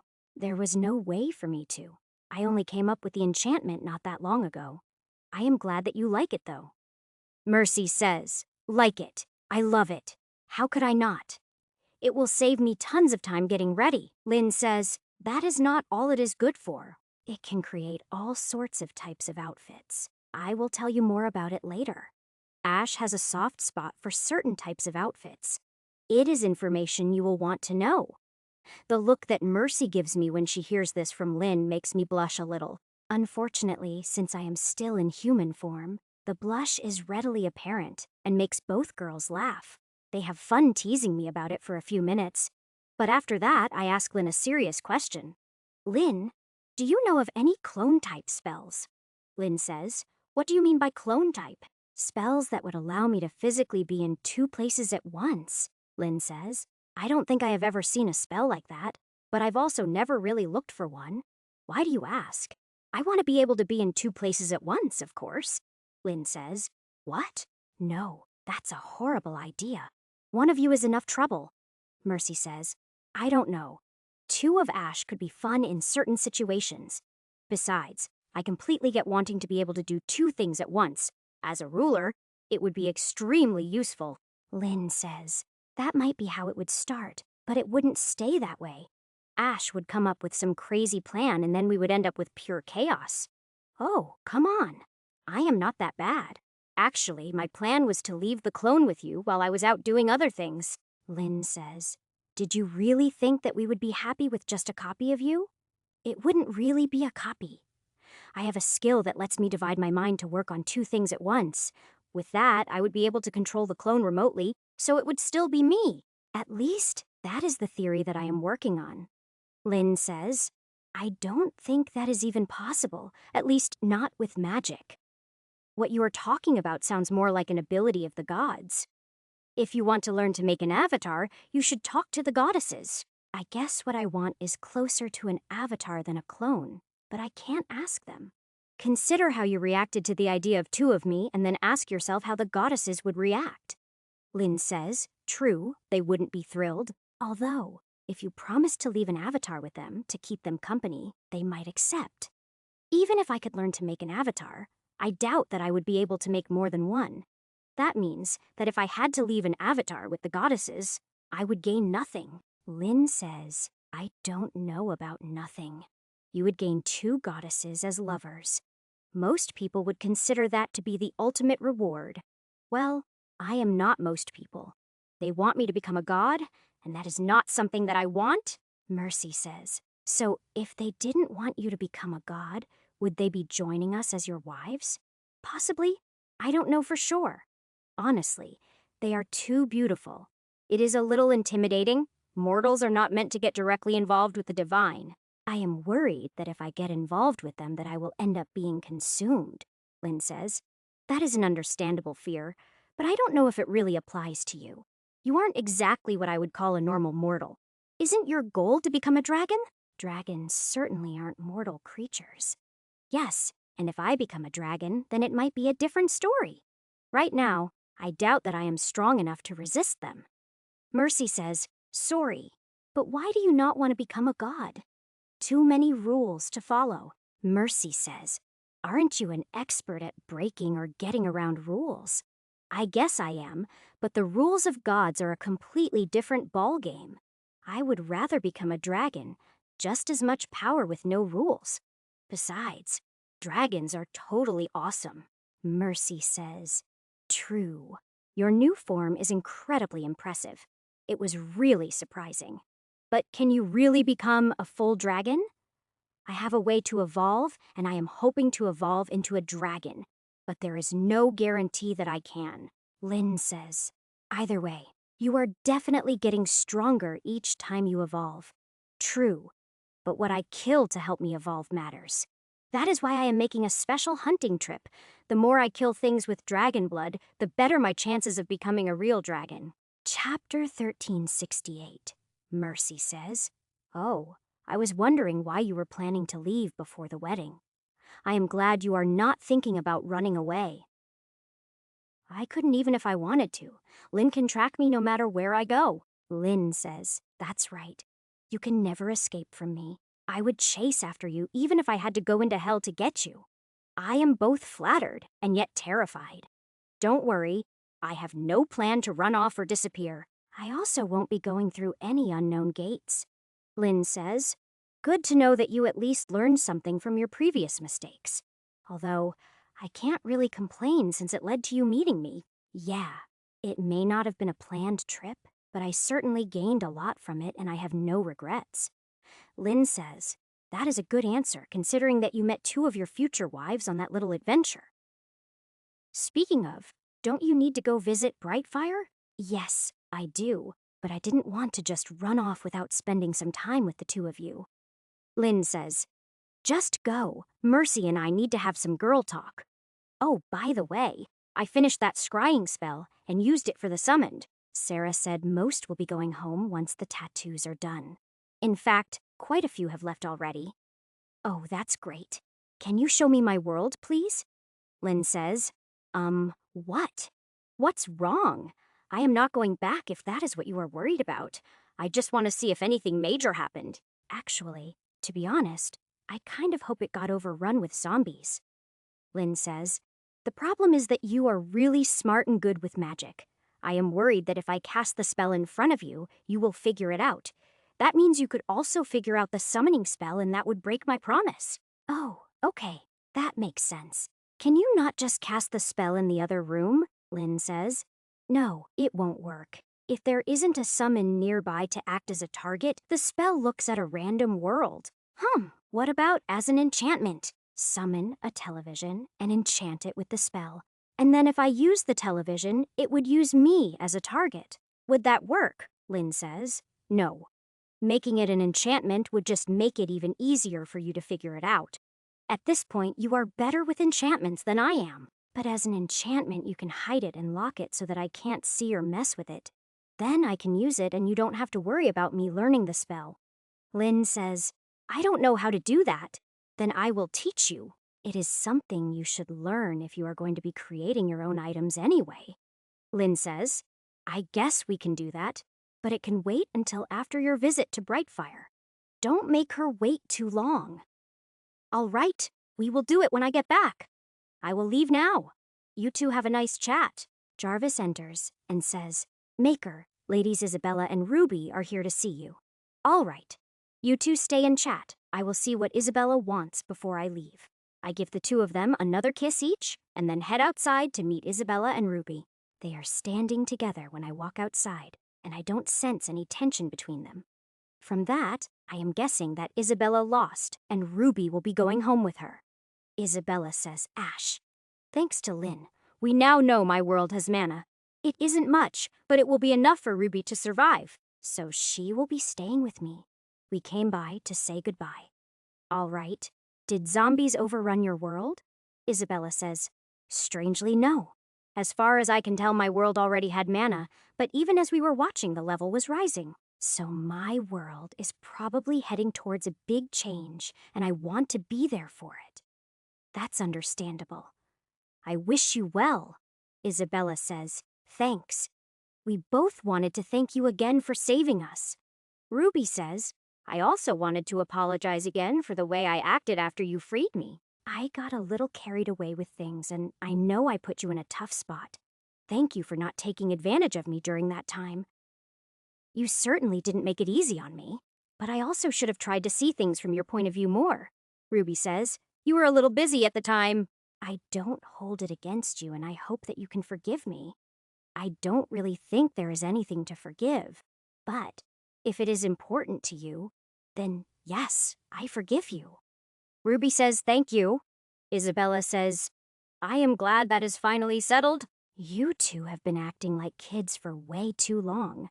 Now, we can finally leave without any lingering issues." Ruby immediately gets angry and turns to yell at Isabella, but stops when she sees her big grin. I myself am a little surprised that Isabella dares to tease Ruby, but I am also glad to see it. The two of them chat with me for a little bit longer and then say their goodbyes.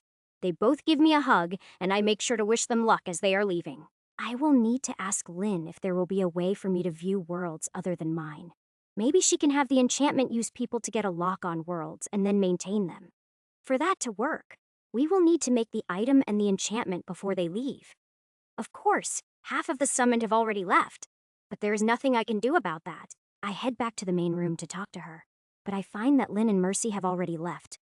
I immediately ask Jarvis, but he tells me that they left by gate and he doesn't know where they went.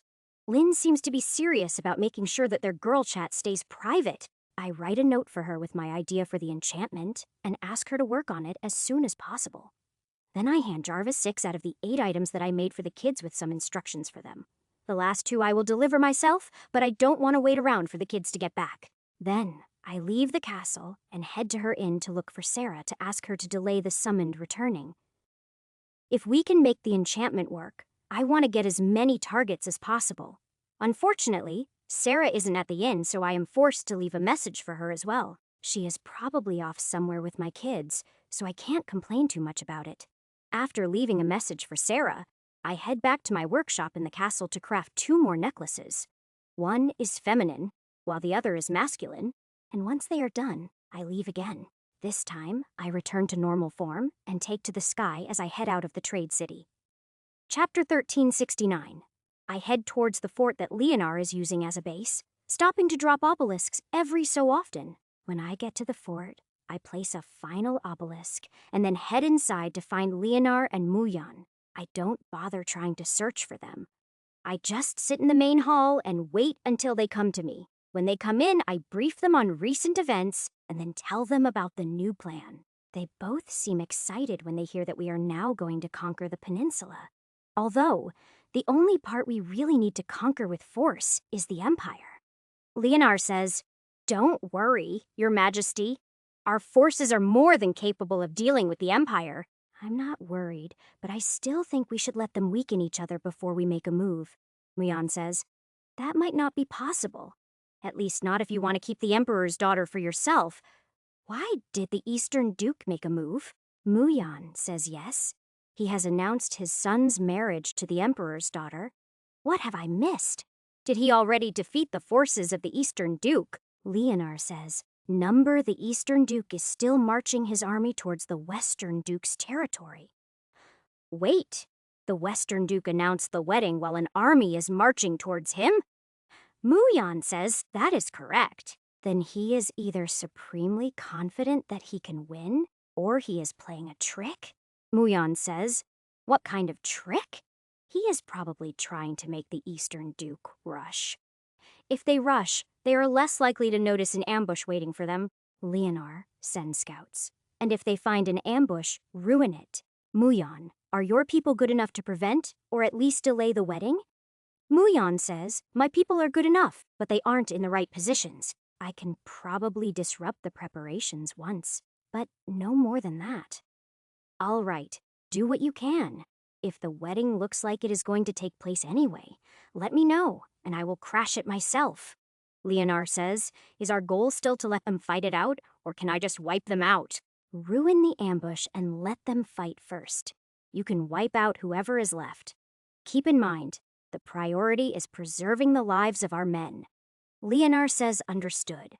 "I won't let you down," Muyan says. "Any other orders for us?" "No, but I do have something for you both. These are the markings of your ranks. Muyan, as promised, you are now the Minister of Intelligence. Leonard, you are going to be the Minister of War. Not only are these to mark your position, they also give you access to the system I have created." Before they can ask, I start explaining all of the current functions of the system that they have access to. It will help Moyan less since most of her work is outside of the range, but that will change eventually. Later, when her job is more of keeping track of internal affairs, it will be priceless. The same is true for Leonard as well. The system will be much more useful for him later on. For now, I focus on explaining the messenger function and telling them who else has the system. That way they know who they can talk to through it and who to ask for what. That is probably the only use that they will get out of the system for now, but at least they can get used to it. Although, depending on how fast Jarvis is, Leonard might be able to use the maps. In fact, I am sure the maps will come in handy before we are done conquering the Empire. Muyan says, "So, should we use this messenger to contact you instead of the medallions?" No, not currently. Muyan says, "Don't tell me that you haven't given yourself permissions." I still need to re-enchant my crown for that, but I have been busy doing other things." Muyan laughs and says, "You put all this work into the system and didn't give yourself access. That is hilarious. The crown is the most heavily enchanted item I have seen. It is also extremely complex. So, I am leaving it till last." Muyan says, Sure. Whatever you say, Master. Enough of that. I still have a lot to do." Any other questions? When both of them say no, I leave the fort and gate myself to the palace in the capital. Seeing that no one is around, I take a few minutes to craft and enchant a necklace for Kor. Other than a slight difference in look, it is the same as Sarah's necklace, since Kor will be a governor as well. Once the necklace is done, I leave the palace and start wandering around looking for Kor. I could easily scan for her with mana, but I want to relax and walk around a bit. I have only been walking around for a few minutes when Brightfire runs up to me. Brightfire says, "Ash, were you looking for me?" Actually, no. I thought you would be training with your guards. I was looking for Kor to give her her necklace of authority. Brightfire says, "If you are looking for Kor, what are you doing in this area?" "Oh, I was just enjoying walking around. I figure I will run into Kor eventually." Brightfire says, "Well, if you are just walking around, can I join you?" "Sure. I was here to see you anyway. Looking for Kor was just something to do while you finished training, or at least that is what I thought you would be doing." Brightfire says, "Oh, I was training, but I was told as soon as you were spotted in town. Then I rushed over to find you. I'm guessing that Lynn has already told you." Brightfire says, "Of course she did. She also told me about the plans for the future. What did you decide?" Brightfire says, "That having part of you is better than none. Were you expecting something else?" "No, not really. I just wanted to give you one more chance to think things through." Brightfire says, "Well, I have and I haven't changed my mind. So, are you going to run away? Or are you going to go through with it?" "I am not going to run away. I am here to spend the night with you." Brightfire wraps her arm around mine and has a huge smile on her face as we walk down the street. It is a little weird having her hanging on my normal form, so I shapeshift to Beastman form.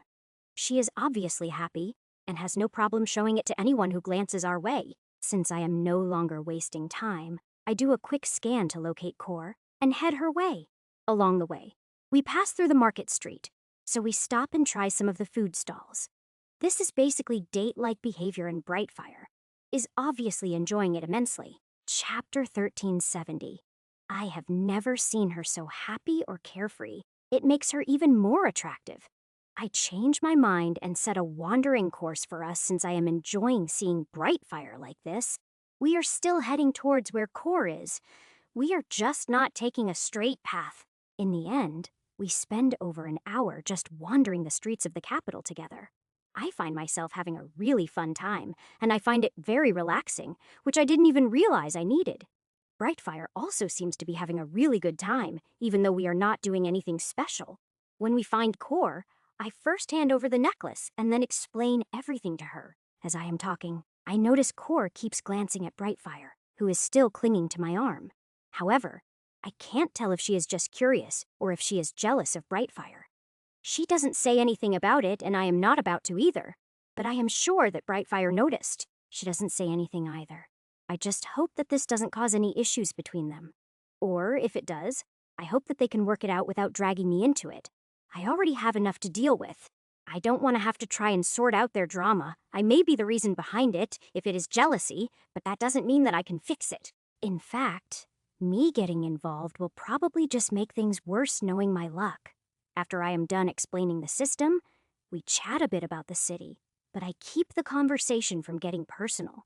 As soon as I run out of things to talk about, I say goodbye and then head back to the palace. When we get back, I get Brightfire to get Albion and Haku to take a break from training. I give them their items and explain to them how to use them to access the system. We sit down to have dinner together as I explain the functions of the system. While I am at it, I give Brightfire her presents as well. Then after dinner, I let the kids go back to training. Technically, it is training for the guards, but I am sure that Albion and Haku will benefit from it as well. The two of them happily run off, leaving just me and Brightfire, and I suddenly start feeling nervous. However, I don't get a chance to even think about changing my mind because Brightfire makes the first move. As soon as the door closes behind the kids, she climbs into my lap and starts kissing me passionately.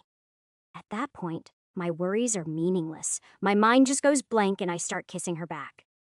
Things quickly escalate from there, so we move to the king's bedroom, which I have never used before. Thanks to the enchantments, it is perfectly clean. but I doubt we would have noticed if it wasn't. Just like with Mercy, I have to be careful and gentle, which means I have to take my time. Not that I mind, but there is no time dilation here, which is probably something I should fix. I didn't think of this kind of situation when I was redoing the enchantments on the palace. I have been thinking of it as just another place, but I should probably treat it as a second home. I will be spending more time here in the future, and my wives and kids will be as well. However, I don't want to put time dilation on the entire palace. That would cause too many issues. Then again, just putting it on the king's suite of rooms probably won't be enough either. As it is, there isn't really enough room for me and 4 wives, let alone any that get added later. The palace does not have any spatial enchantments on it either, so I could use those to add more room. The palace has guest bedrooms, but asking one of my wives to use them would be a good way to get killed. It looks like I have more work that I need to do before I can leave to go hunting. I quickly plan out what I want to do to the palace, but it will have to wait until later. Brightfire is currently asleep in my arms, and I don't want to disturb her by moving. Luckily, I left room for more enchantments, so the modifications to the palace shouldn't be too hard. I don't need to come up with anything new. They will all be enchantments I already used on the castle. Of course, I don't plan to go quite as far with them as I did with the castle. I spend some more time planning out exactly what I want to do and then sleep for a few hours. Unfortunately, when I wake up, Brightfire is still sound asleep and clinging to me like a koala. There is no way that I can move without waking her, so I start thinking about what else I need to do. I need to modify my crown in the palace. I also need to craft crowns for my wives. Other than that, I can't think of anything major that I need to do, but I might be forgetting something. Oh, I need to go back and teach Lynn how to hide and lock an enchantment so she can make the item for me. I still need to set up the gate in the Southern Empire, but they still haven't contacted me. Come to think of it, I am not even sure how many days have passed. I lost track of time. Oh well, I am sure the Emperor will notify me when they are ready for the gate to be set up. I also need to visit the dragon, but I want to wait until after I reach my next evolution. Hopefully I will be able to get my next level while I am at it so that I can summon my angel. I also need to visit some more tribes to bring them over to my side, but I can do that on my way south. I also need to figure out what position in the new government I am going to give to the tribal chiefs. It will need to be lower than the ministers, so probably about the same level as the governors. Eventually, I would prefer if there is no need for chiefs, but that kind of change won't happen immediately. Speaking of the government, I need to ask Lynn if she made any progress on the spell to check people's potential. I might be asking too much of Lynn. She still has a lot to learn, and she also still needs to take the mage tests in the tower. If I remember right, Miria was also planning to take the commander's test, but she put it off. At this point, she probably won't even think about doing it until after the wedding. Or was it the captain's test that she needed to take? Honestly, I can't remember. But if I tell her that she might get mad at me, I suppose that I could ask Yue. She probably knows who passed what test.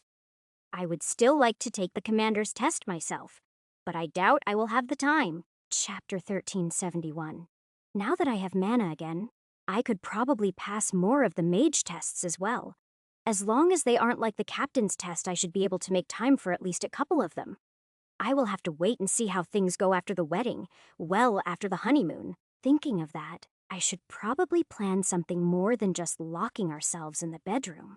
Taking the castle to a nice, peaceful tropical island should be all right, but I need to find something to keep the kids busy. If it is going to be a real honeymoon, then I definitely need to leave the kids behind. I am going to have enough on my plate trying to keep 4 women satisfied and happy. I wonder if I should invite Bella along. I should probably ask Lynn if that would be something she wants. Better yet, if Lynn wants her to come along, Lynn should be the one to invite her. It would probably make Bella feel somewhat awkward if I were the one to invite her to the honeymoon. In fact, Lynn should also be the one to bring it up to the others. After all, she is Lynn's lover. Besides, Lynn needs to decide if she is okay with sharing Bella with the others and who wants her as a lover. All of that will be sorted out amongst the women. But it needs to happen before the wedding.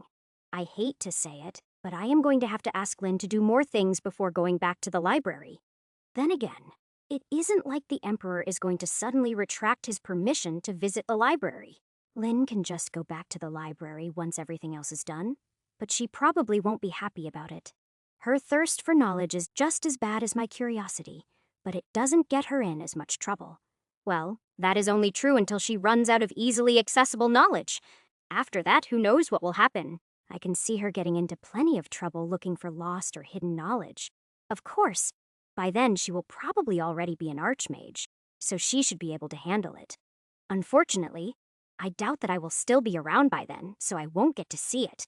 Finally, after being lost in thought for hours, I feel Brightfire starting to wake up. However, when she wakes up and realizes where she is not interested in getting out of bed. It seems that she didn't get enough last night, but I am not opposed to having some more fun. So, we have a bit more fun, have breakfast in bed, and then we finally get up for the day. Once we are up, the first thing I do is to empty all of the rooms of the suite into my ring. When she sees all the furniture disappear, Brightfire turns to look at me and ask what I am doing. I plan to change the enchantments on this part of the palace and expand the space. To do that, it is better if there is nothing in the way, especially not anything that is enchanted. Brightfire says, "Oh, I thought you would be heading back to the Trade City straight away." "No, I still have a few things to do here first. How is the training of the palace guard going? Do you need to be around for it?" Brightfire says, "It is going well so far. That training room is incredible and Albion and Haku have been really helpful. I don't need to be around all the time, but I shouldn't be gone too long either." "Why?" "I thought you might like to come with me and spend more time together. Besides, Lynn will want to talk to you in person now that you are going to be one of my wives. I know you have talked in the Soulscape, but she prefers face-to-face for some things." Brightfire says, "Sure, I would like that." "All right, this is going to take me a bit. Why don't you check on your guards and let your father know you will be gone for a few days?"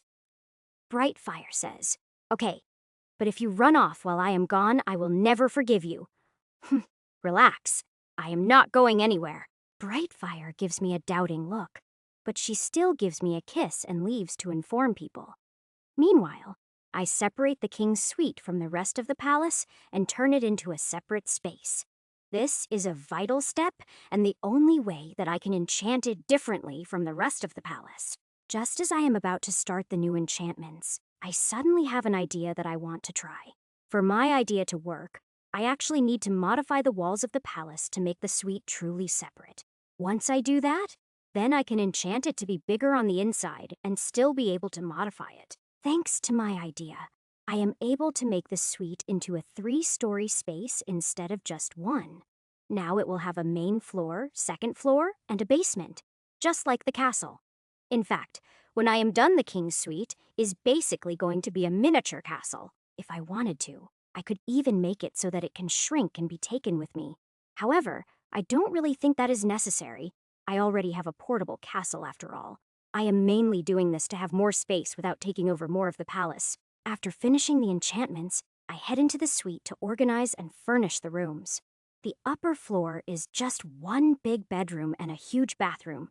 The main floor is a kitchen, lounge, and second bedroom. Finally, the basement is a secondary workshop for me to use when I am not at the castle. I use the furniture from the king's bedroom for the second bedroom and make all new furniture for the main bedroom. The reason for this is that I need a much bigger bed than the suite originally had. The bed I make is big enough that I could sleep on it in my normal form and still have room to spare. I figure that should be big enough, even if I have all 4 wives with me at the same time. Thinking along those lines, I put 4 wardrobes in the bedroom, one for each wife. Sure, they have shape-shifting clothes, but that doesn't stop them from wanting other outfits. I make the rest of the furniture and then move to do the same for the downstairs as well. I don't do anything to the basement right now. I need more materials for that. I also need more materials for the other thing I want to add to the main bedroom, a gate.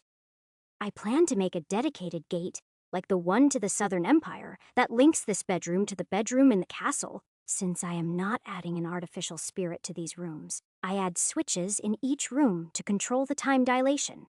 That is the last that I can do for right now, so I head out and go looking for Brightfire. Chapter 1372. I have barely walked out the door when I run into Brightfire, who was also looking for me. I don't say anything, despite the relief evident on her face, and just open a gate to the castle. When we arrive, we find Lynn and Mercy chatting in the main room, but they go silent when they see us.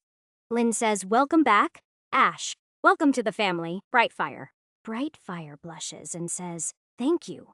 Lynn says, "Ash, you look like you have something on your mind. A couple of things, actually. First, I need to teach you about enchantments. We can talk about the rest later." Lynn says, "All right, Mercy. Why don't you and Brightfire get to know each other? You can also tell her what I told you." That phrase should totally make me nervous, but I am fine since I already predicted it.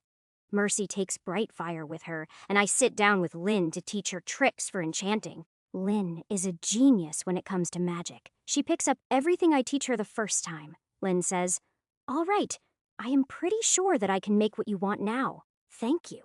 "Don't thank me for this. You have taught me far more about magic." Lynn says, "All right, I won't argue with you. So, what else did you need to talk to me about? Oh, right. Did you make any progress on the spell to check potential?" Lynn says, "Yes, I did make some, but you aren't going to be happy. Even with everything that I managed to improve, I don't think you have enough mana to cast the spell.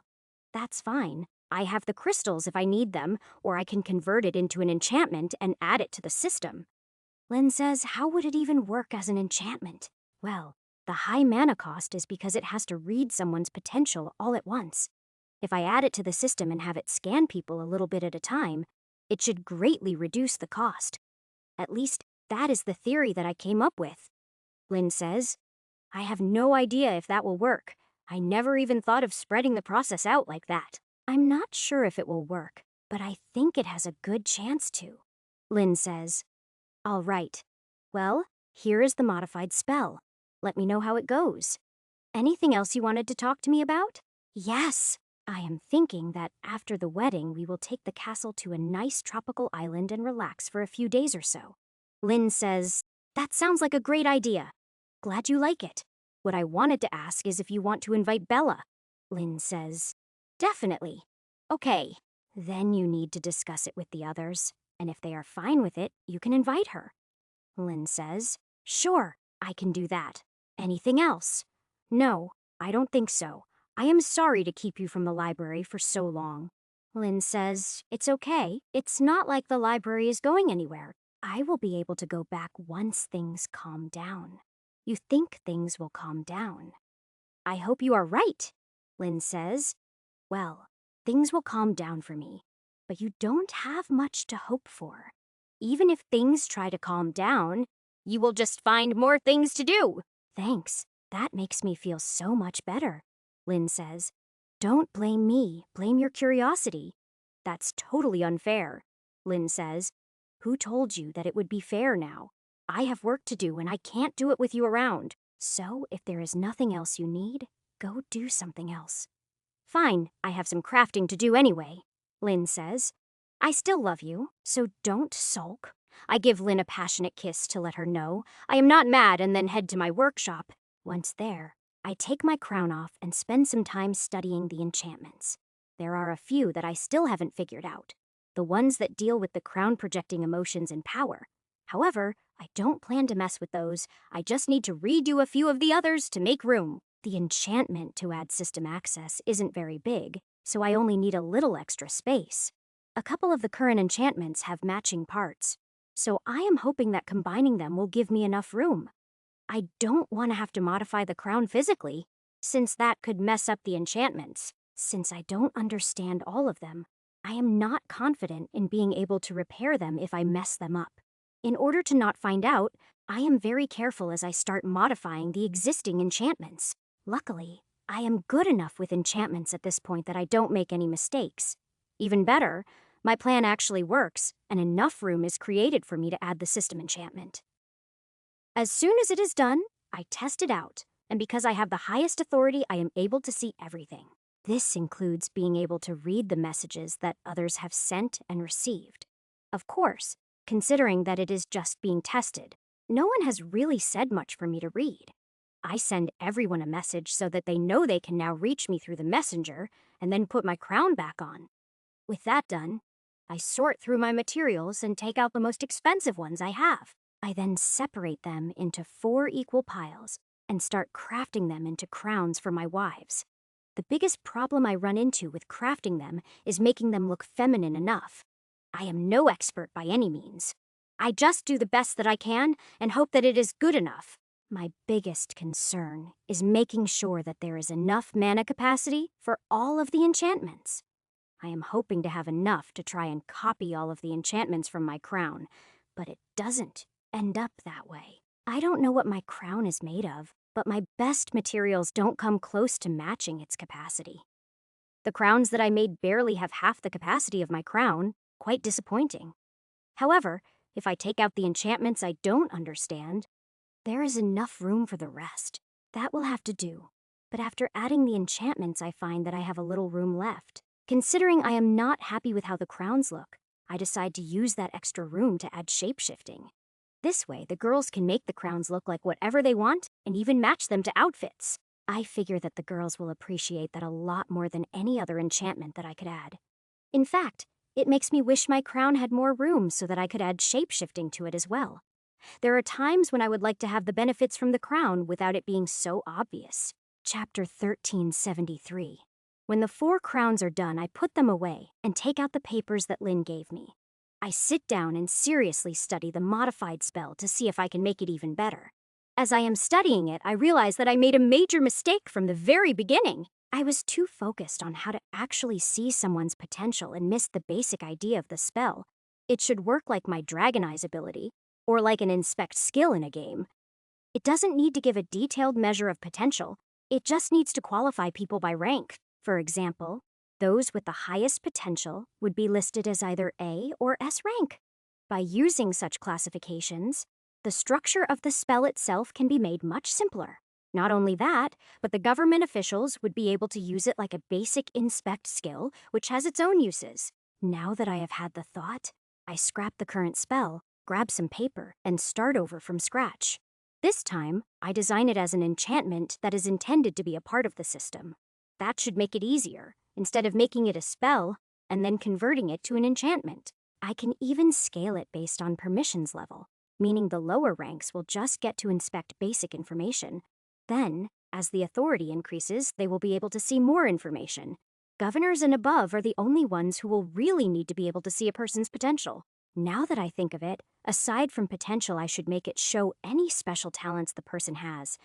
Just like potential, it is hard to define talents in the language of magic, but I do my best. It quickly turns into the most complex enchantment I have ever attempted, but it actually seems to be working. Or at least, it looks like the enchantment will work, but I am far from finished with it. Even as I am reaching the end, I can already spot several places where I made mistakes. As I go back to correct them, I also find some places where I can improve the language I used.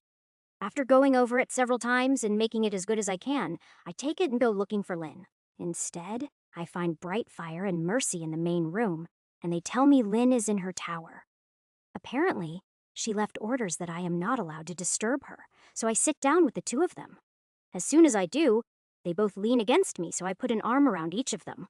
We sit and cuddle as we chat about random things for a while until Asuna, Bella, and Milan come back. The 3 of them have been doing tattoos and are taking a break to have some dinner. I notice Bella smirking at me, but I am not about to say anything in front of the kids. Instead, we join them in having dinner and chatting about how the tattoos are going. Asuna and Mulan are really excited because today they were finally allowed to do tattoos without supervision. Both of them are excited and proud of what they accomplished, which makes me happy. Bella chimes in to praise them, which makes the 2 of them practically vibrate with happiness. It is obvious that they have worked hard to get to this point, so I make sure to praise them as well. So, does this mean that they are qualified to be tattoo artists now? Bella says pretty much. There is nothing left for me to teach them. All they need now is practice. So what do the 2 of you want to do now that you have graduated? Milan says, I figured we would just keep doing tattoos. Isn't that why you had Bella train us? No, not at all.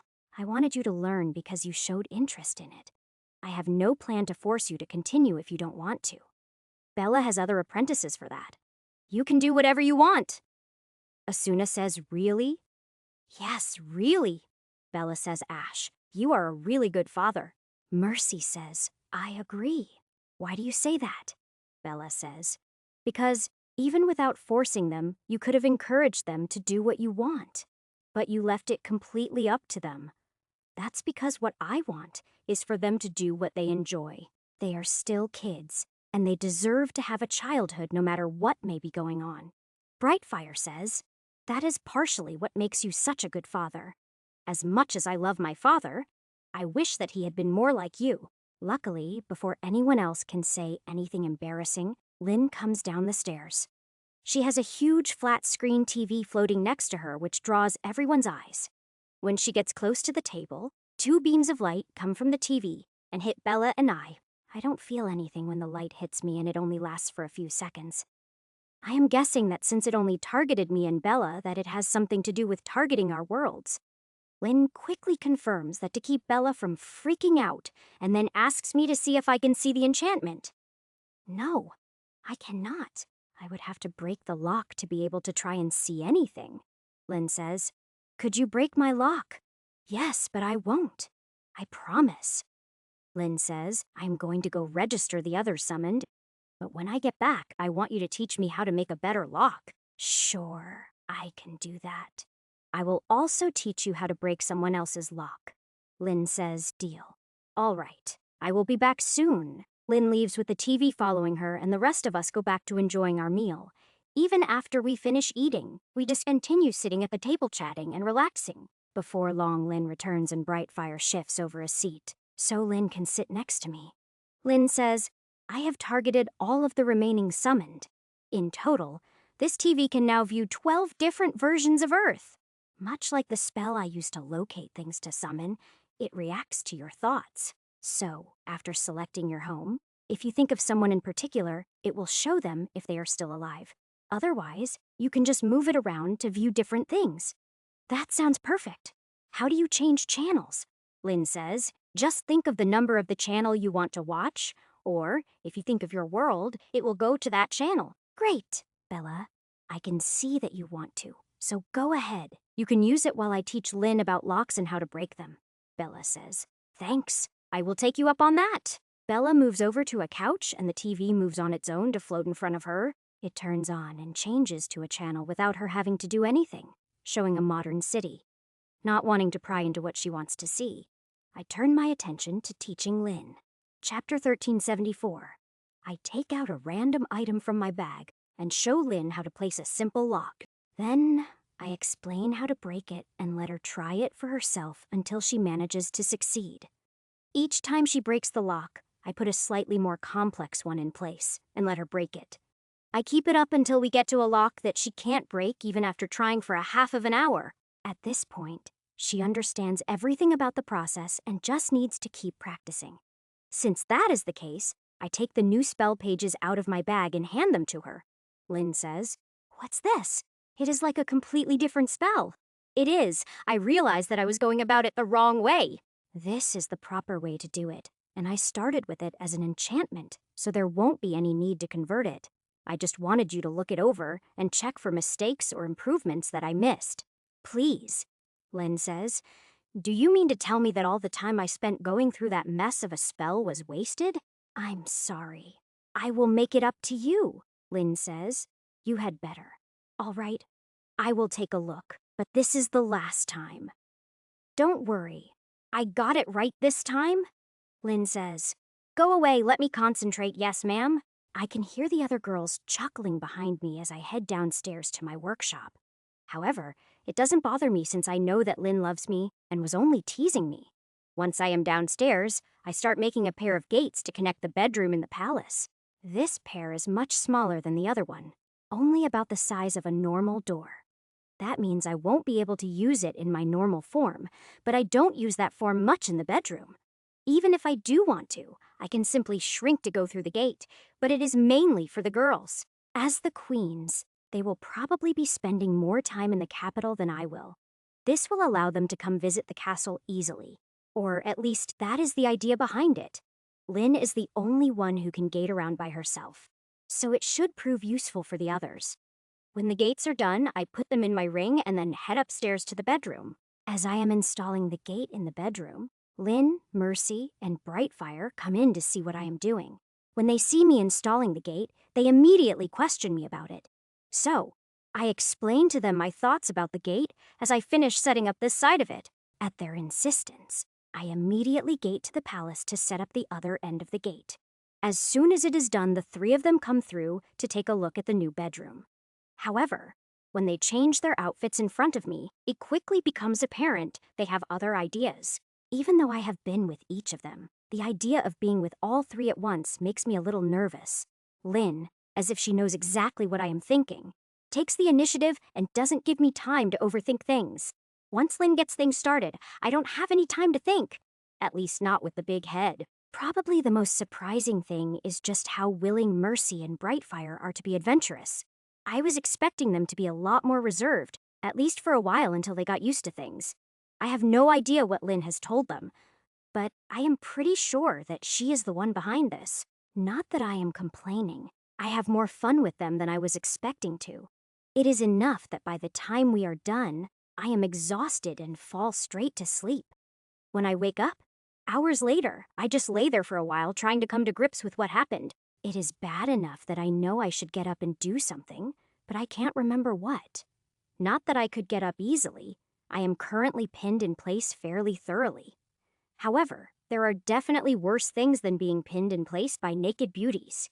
To distract myself, I try going through my to-do list to try and figure out what I am forgetting. However, the only thing I can think of that I didn't finish is the enchantment for seeing potential.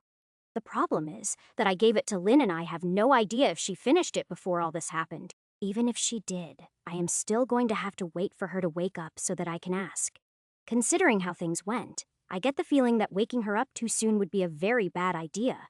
With no other real choice, I cuddle the two on either side of me closer and try to go back to sleep. When that doesn't work, I enter into my soul palace to take a look and see how things are going. While the change isn't huge, the growth of the area is easily noticeable as soon as I enter. Maximus is apparently in a really deep sleep, but I do my best not to disturb him. His sleeping is probably how he deals with the boredom when I am not doing anything. Still, it is a relief that my soul palace will continue to grow even when I don't have time to work on it. Since I am here anyway, I store the memory of last night since that is something I don't ever want to forget. The only regret that I have is that Miria wasn't able to join us, but there will be another time. In fact, I am sure that she will insist on it just as soon as she gets back from the land bridge. After storing the memory, I exit the Soul Palace, but the three of them are still asleep. Although, I do now remember something else that I wanted to do. Use the TV to check on my world. However, that isn't something that I need to do. I am just curious about a few things. If zombies haven't overrun my world, I will probably not pay much attention to it. If they have, then I am going to treat it like a TV show and just watch when I have free time. Although, not that I think about it, if there are different Earths, does that mean they have different anime? Or maybe certain anime series didn't get cancelled and left hanging in other Earths. That is definitely something that I have to check on now that I have thought of it. With the TV to act as a guide, I bet that Lynn could target specific worlds to summon things from. The only downside is that I didn't think about this before the rest of the summoned returned home. Having more Earths to target would have increased the chances of finding what I am looking for. I really want to get up, go to the castle, and use the TV to check now that I have had the idea. Chapter 1375. However, as much as I want to satisfy my curiosity, it still isn't worth having all three mad at me for waking them up. Besides, I am also curious as to if anything fun is going to happen once they wake up. With some effort, I finally manage to doze off and sleep until one of the girls wakes up. Her movement wakes the other two, and I am finally able to move around a little. It doesn't take long for my curiosity to get satisfied as the four of us have breakfast in bed. It is definitely not a healthy breakfast, but I certainly have a lot of fun with it. However, I make sure not to fall asleep again after the fun and keep myself from getting pinned. Since the three of them are apparently going to sleep for a while longer, I use the gate back to the castle. Finding the castle empty, I head straight to the TV and use it to take a look at my old world. Unfortunately, there are no zombies to be found. My world is just as boring as when I left it. I do check on my friends, but other than that, there is really nothing that I want to see. Instead, I change channels and check stores in each world looking for specific anime series. Despite checking the remaining 11 worlds, I end up not being able to find what I am looking for. A lot of the series still exist in the other worlds, just under different names, but I don't continue. I find myself seriously disappointed. I was sure that I would be able to find at least one anime that had another season. To make matters worse, out of the 12 worlds, only one of them has zombies. Isabella's world has mana, but it isn't doing anything interesting yet, so I ignore it. While I am waiting for Lynn, I randomly look around the one world that has zombies. The reality is quite a bit different from what the movies and series portrayed, but still entertaining. There is a lot less drama and more running and screaming, but that is what makes it fun to watch. I have the thought of looking to see if there is another version of me in this world, but I decide I don't want to know. I don't want to be tempted to do something to help another me or see how they are doing. I am not sure what would happen if I tried, and for once I am not interested in finding out. I have read enough series and watched enough movies about it to know it never ends well. Besides, all that multiverse stuff is annoyingly complicated, and I have enough to deal with. On top of that, I don't like myself enough to want to deal with another version of me. So, the TV is going to remain just a form of entertainment for me, and I won't think about anything else. With that in mind, I randomly choose a group of survivors and sit back to watch them. As I am watching them, Kachera comes in alone and heads over to where I am sitting. She shrinks down and cuddles into my arms. It is almost like when she was still little. "Hello, little one. How is the mountain?" Kachera says. "How did you know I went to check on the mountain?" "Because that is pretty much the only time I see you without some of your siblings with you." Kachera says, "Oh, I guess that makes sense. The mountain is fine. The spiders are still really quiet. You do know that I am not so little anymore, right?" "Of course I do. You are almost as big as I am in my normal form, but even if you get to be bigger than me, you will always be my little one." Kachera says, "I can live with that, I guess." "So, what series are you watching?" "I don't recognize it." This isn't a TV series. This TV allows me to scry into my old world. Multiple versions of it. What we are looking at is what is currently happening on one of those worlds. Kachera says, "Oh, okay. Why are there multiple versions of your world? Does that mean there are multiple versions of this world as well?" "I'm sorry, Kachera. I don't know the answers to your questions. We only recently found out about the multiple Earths, and we don't really have a way to figure it out. I don't think even Lynn has an idea about it." Lynn, who just entered, says, "What don't I have an idea about?" "Why there are multiple versions of Earth," Lynn says. "Oh yeah, I have absolutely no clue." Kachera says, "That's too bad. It would be fun to explore other versions of this world." "Well, I won't say that it is impossible, but you would probably have to master dimensional magic to do so." Kachara says, "Dimensional magic is the higher level of space magic, isn't it?" "Yes, that's right," Kachera says. Lynn, "Do you have books on dimensional magic?" Lynn says, "Not in my library. The Tower Library has some, but I haven't copied those yet. I do have some on space magic, though." Kachera says, "Okay, I am going to go take a look at them." Kachera hugs me and then flies up the stairs while Lynn takes her place and sits in my lap. She cuddles with me as we watch the survivors struggle against the zombies and other humans. Lynn says, "It's sad that even as their world is facing an apocalypse, they are still fighting amongst themselves." "It is sad, but it is also what I expected." Lynn says, "I think that is even more sad. Is this your world?" "Number my world is just how I left it, but the same thing would happen there," Lynn says. "So you don't plan to go back?" "Nope, never. I've told you that several times. Do you doubt me that much?" Lynn says, "I think it isn't so much about doubt as it is fear." "I fear losing you. Try to stop worrying about it. You are not going to get rid of me that easily. The only thing you have to worry about is me dying, because that is the only way I am leaving you." Lynn says, "That makes me feel better, even though you have said it before. For some reason, just hearing it helps." "That's good. Now, we should talk about my plans." Lynn says, Have you come up with something aside from your hunting trip? Nope, but I should be ready to leave soon. In fact, the only thing left that I can think of is adding that enchantment to the system. My only worry is that me leaving this soon is going to upset Mercy. Lynn says it should be fine. She was already talking about all the work she needs to do to prepare her kingdom to surrender to you. As long as you talk to her and don't just up and vanish, it shouldn't be a problem. Good. That is a relief. In that case, all I need is for you to finish taking a look at the enchantment. Lynn says, all right, I will do that while you go talk to Mercy. I believe Brightfire was going to give her a tour of the capital. Sounds good. Chapter 1376. Of course, before I let Lynn get out of my lap, I spend some time kissing her and fooling around. I am not aiming for anything more, just making sure to show her some affection.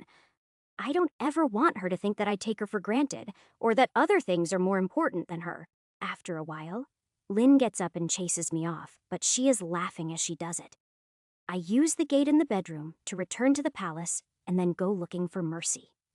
Using my mana, I track her to a shopping district where I find her with Brightfire and Core. I was thinking about sneaking up on them, but all the people bowing to me gives me away.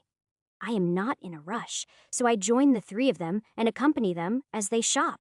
As we are walking around, I explain my planned hunting trip to Mercy and the reason for it. Mercy says, I am sad that we don't have more time together, but I understand. Besides, I have a lot of things to take care of as well. There are people who are not going to be happy about my decision to bring my kingdom into your empire. I understand. We will have more time together in the future. If there is anything that I can help with, just let me know. Mercy says, luckily, you have a very good reputation amongst my people. That is going to make this a lot easier than it would have been. That's good. Still, if anyone causes you problems, let me know. Even if I can't come myself, I have plenty of capable people I can send to help you. Mercy says, thanks. I will keep that in mind. Brightfire says, are you leaving right now? Number, I still have an enchantment to add to the system, but I am waiting for Lynn to look it over. Brightfire says, so, do you have time to have lunch with us? Sure, Brightfire says. Great. So, I end up accompanying the three of them to lunch once they finish their shopping. We keep our conversation casual, and I try to keep Core from feeling left out. After lunch, we head back to the palace, where we separate from Core and head inside. At Mercy's request, we head to the suite to have some fun before she has to leave. Since I might not see her for a while, not until the wedding at least, I agree to her request. I am expecting her to ask Brightfire to leave so she can have some private time with me, but that doesn't happen. Instead, Mercy directly brings Brightfire in to join us, and I am not about to complain. We are having a lot of fun when suddenly the gate activates and Lynn comes through. Seeing what is currently happening, Lynn puts some papers on the desk and then joins us on the bed. Several hours later, I find myself once again exhausted, but not feeling sleepy at all. It would be a perfect time to take a bath and relax, but moving would mean waking up someone. Instead, I use my mana to float a manga over to myself and start reading it. I was getting worried that the girls would sleep through the night, but luckily their hunger wakes them up. I have already read a couple of manga by the time they wake up wanting dinner. Thanks to the pouch, we don't need to go anywhere to be able to eat dinner together. After we are done eating, the three of them are planning to go back to sleep, so I get up. Before I can leave, Lynn tells me that the pages she put on the desk are my enchantment. I quickly grab them and leave the room before the temptation of them on the bed makes me change my mind. However, I also grab the rest of the manga in the series I was reading and take it with me. Then, I head to the throne room, sit in my throne, and start reading through the enchantment. I want to see what Lynn changed so that I can learn from it and see if I can find anything else to improve. Unlike other enchantments, this one would be hard to remove because of the data it will collect. It would cost too much mana to scan someone and determine their potential. So, the enchantment is going to scan everyone covered by the system a bit at a time and store the data. Then, when someone with the system inspects them, it will show the collected data. That means that it won't be very accurate at first, but it will improve with time. However, this is the only way I could think of to get it to work without using a huge amount of mana. Besides, Having complete data on everyone in my kingdom can come in handy in several situations. The only problem is that much information could be dangerous if used improperly. So, I also plan to add some security measures as to who can inherit access to the system. I trust the people that I am giving access to personally, but I can't be sure of people they may choose in the future. I have thought about making Jarvis the administrator, but I am not comfortable giving him too much power. It is nothing against Jarvis. It is just leftover worries from watching certain movies. I am actually thinking that Kachara would be a much better choice, but I don't want to force it on her. I will wait a while and then discuss it with her and see if that is something she would be willing to do. Out of the kids, Kachara is the most mature, but she is also the oldest, so it makes sense. Next to her, surprisingly, Mulan is the next most mature, but that might be due to her previous lives. If you count her past lives, Mulan might be even older than the dragon, but that is just a guess. If Kachara decides that she doesn't want to do it, Mulan would be my next choice. It isn't really important right now. It is something I will need to deal with later. For now, I will just add a setting so that others cannot grant system access above the basic level. The basic level should be enough for anyone newly recruited, and I can always grant them more later. As to the enchantment, Lin made several small improvements, but I can't find any more to add. So, I add the enchantment to the system, which takes me about an hour. After that, it only takes me a few minutes to add some security measures, and then I am done. Technically, I could leave right now to head towards the land bridge, but I won't. I will wait until the girls wake up and I can say a proper goodbye before leaving. They apparently already have enough worries about me running away without me making it worse. Chapter 1377. I head back to the suite and settle down to read in the living room. But first, I check the map. It looks like Jarvis has already started scouting because there is a lot more information on the map. Jarvis has even gone through and marked locations for obelisks to be placed. That means that before I leave, I should have the kids who want to start placing them. Come to think of it, I should head to Ilium and place an obelisk there and make Ambrose the governor. That is assuming that he wants the job. I am not planning to force anyone to work for me. If he doesn't want it, then either his assistant Jezel or Roddick would be my next choices. I don't know if Roddick would be interested since he has a guild to run, but it wouldn't hurt to ask. I am also going to need to make more obelisks now that we will be adding the kingdom to our territory. However, I think that can wait until I get back from my hunting trip since Mercy can't access the system anyway. It is something that I will need to take care of once I give her her crown. Ilium is only important because that is where we are holding the wedding, or at least it was. I didn't think to ask if the plan had changed or not. I am leaving all of that up to Lin.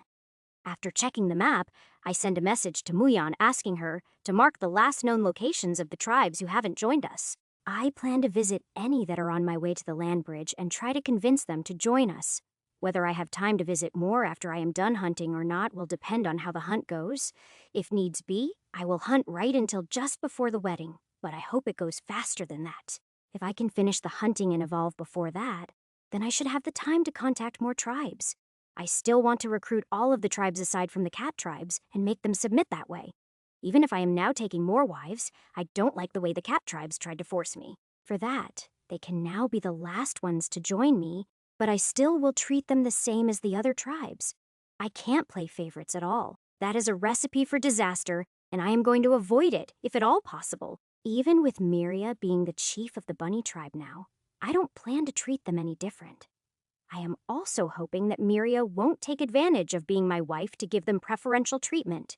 I am also hoping that Mercy and Brightfire won't take advantage of their position. Lin, I am not as worried about. She is far more interested in spending her time reading. Not that I can say much. I would be just as bad as her if I didn't have so many other things to do. Speaking of reading, I settle back in a comfy chair and start reading the next manga in the series. I happily read for the rest of the night and only stop when I hear movement from the bedroom. I only hear the sounds as I put down the book I just finished, so I am not sure how long it has been going on.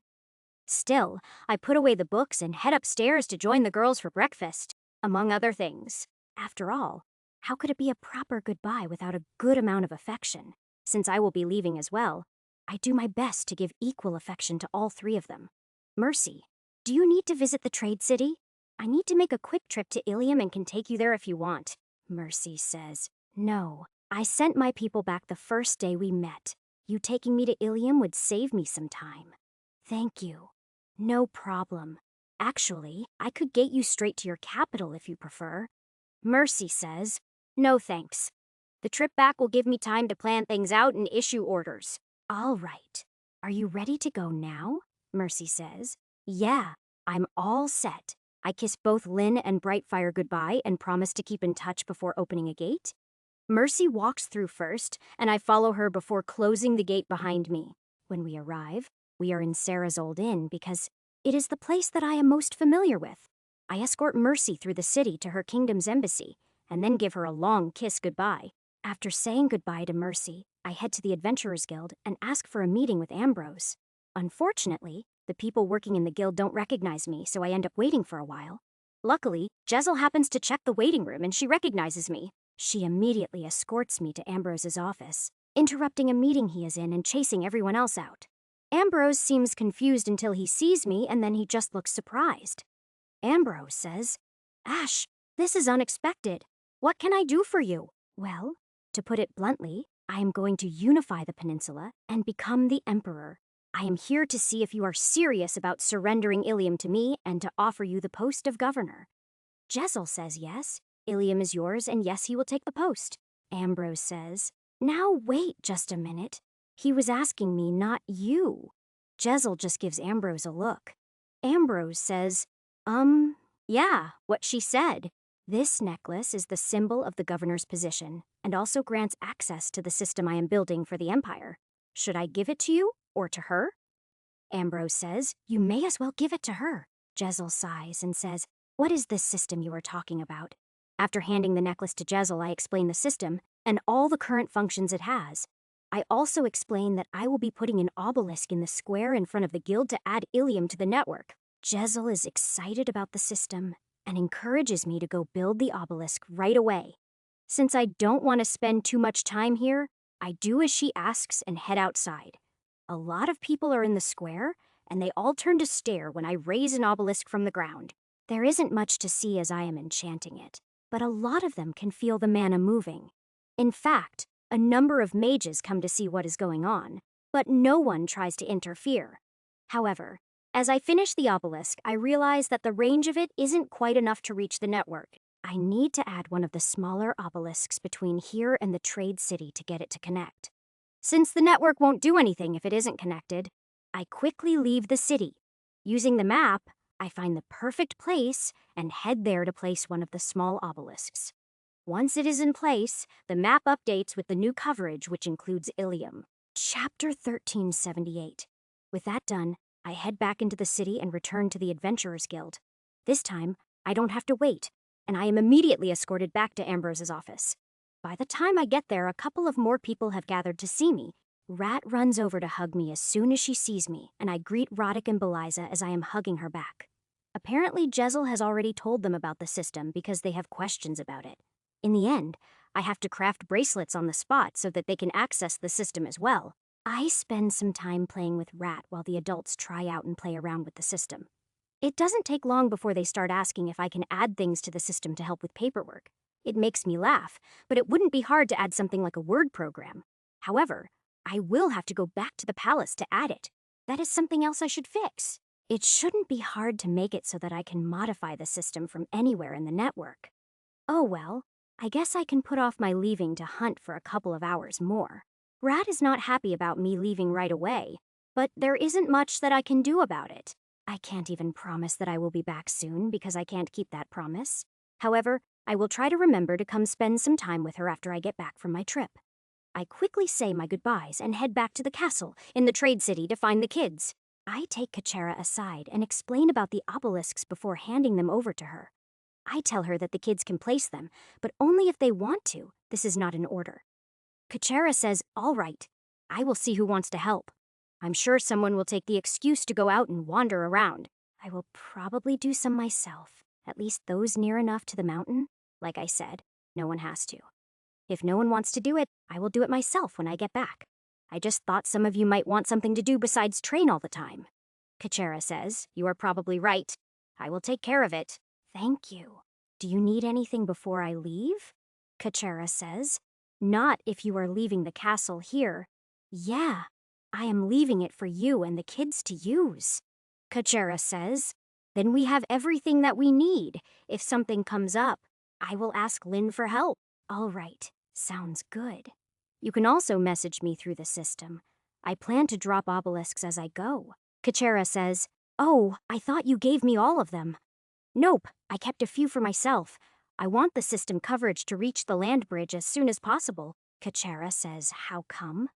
That is where I plan to fight the war, so there is a lot that needs to be done to prepare. Also, the system has a function that will allow it to strengthen our troops, so the coverage needs to be where the fighting will be. Kachera says, That makes sense. All right. I will see you when you get back, I guess. Stay safe. I don't leave straight away. Instead, I spend some time giving Kachara some affection. I really feel like I don't spend enough time with the kids, but I can't seem to find more time to spend with them. This hunting trip is important for a couple of reasons, and I really can't put it off anymore. Maybe after the wedding and honeymoon, I will have more time to spend with them. I just hope that it isn't too late by then. I don't want them to grow to hate me for not being around. I am sure that Lynn would say I am worrying about nothing, but I can't help it. In my old world, I say what happens to kids whose parents ignored them and it wasn't pleasant. That was with humans. I don't want to even imagine what my kids could do if they turned bad. They are strong enough due to their races, but with the items and training they have received, they are far stronger than normal. Even though they are still kids, humans would have a lot of trouble dealing with them. That is just individually. If they worked together, I doubt that anyone among the humans could stop them. The beastmen might have more luck, but it still wouldn't be easy for them either. That just makes it all the more vital that I don't make mistakes in raising the kids. It is hard for me not to worry about them, but worrying is about all that I can do at the moment. I need to stop thinking about this and get on with the things that I need to do. Luckily, Kachera hasn't noticed that I was distracted and is just enjoying the attention. I spend a few more minutes with her, give her one last hug, and then use the gate in the bedroom to return to the palace. Lynn and Brightfire aren't around, so I head straight to the throne room and start working on the system. I first add a function that will allow everyone to create, edit, and share documents. Then I use a variant of the spell to copy books to add a function to allow the creation of pages. This will basically act as a print function for the documents that they create. After all, they need to be able to create physical copies to pass on to those who don't have the system. Once it is done, I send out a message letting everyone know about the new functions. Then I move on to giving myself the ability to make changes to the system from anywhere in the network. I figure out how to be able to make changes from a distance, but not to add enchantments. However, I was expecting that it would be hard to transmit the magic to create an enchantment remotely. Just being able to make changes to the system without coming back to the capital is good enough. When I am done, I check the map and find that Muyan has done as I asked and marked the tribe locations. I exit the mountain along one of the roads, return to normal form, and take to the sky. Finally, everything is taken care of, and I can begin my hunting trip. For a few minutes, I just enjoy the wind and the freedom from having to worry about other things. I feel far more relaxed after a bit, and only then do I turn south and start heading to the nearest location on the map. It is actually two locations that almost overlap, the tribes of the ape and monkey clans. From what I was told, they are very close-knit tribes and will decide together on what to do. Basically, I am going to have to convince both of them to join us or neither one will. However, if I can convince one of the tribes, that one should help me convince the other one. Chapter 1379. Since they are apes and monkeys, they should be the beastmen that are closest to being human. Whether that is a good thing or a bad thing remains to be seen, but I have some concerns. I really hope that they got the better aspects of humanity and not the worst ones. Although, I think that if they were truly as bad as humans, then the other tribes would have destroyed them. In fact, the fact that they get along so well without fighting each other should be a good sign. I guess I will find out soon enough. I should reach the area in less than an hour. A little while later, I spot the tribes. But at first, it is impossible to tell that it is two separate tribes. Only after looking for a minute do I spot the 5-foot-wide path that divides the two tribes. The majority of the tribe members stay on their side of the path with only a few crossing it.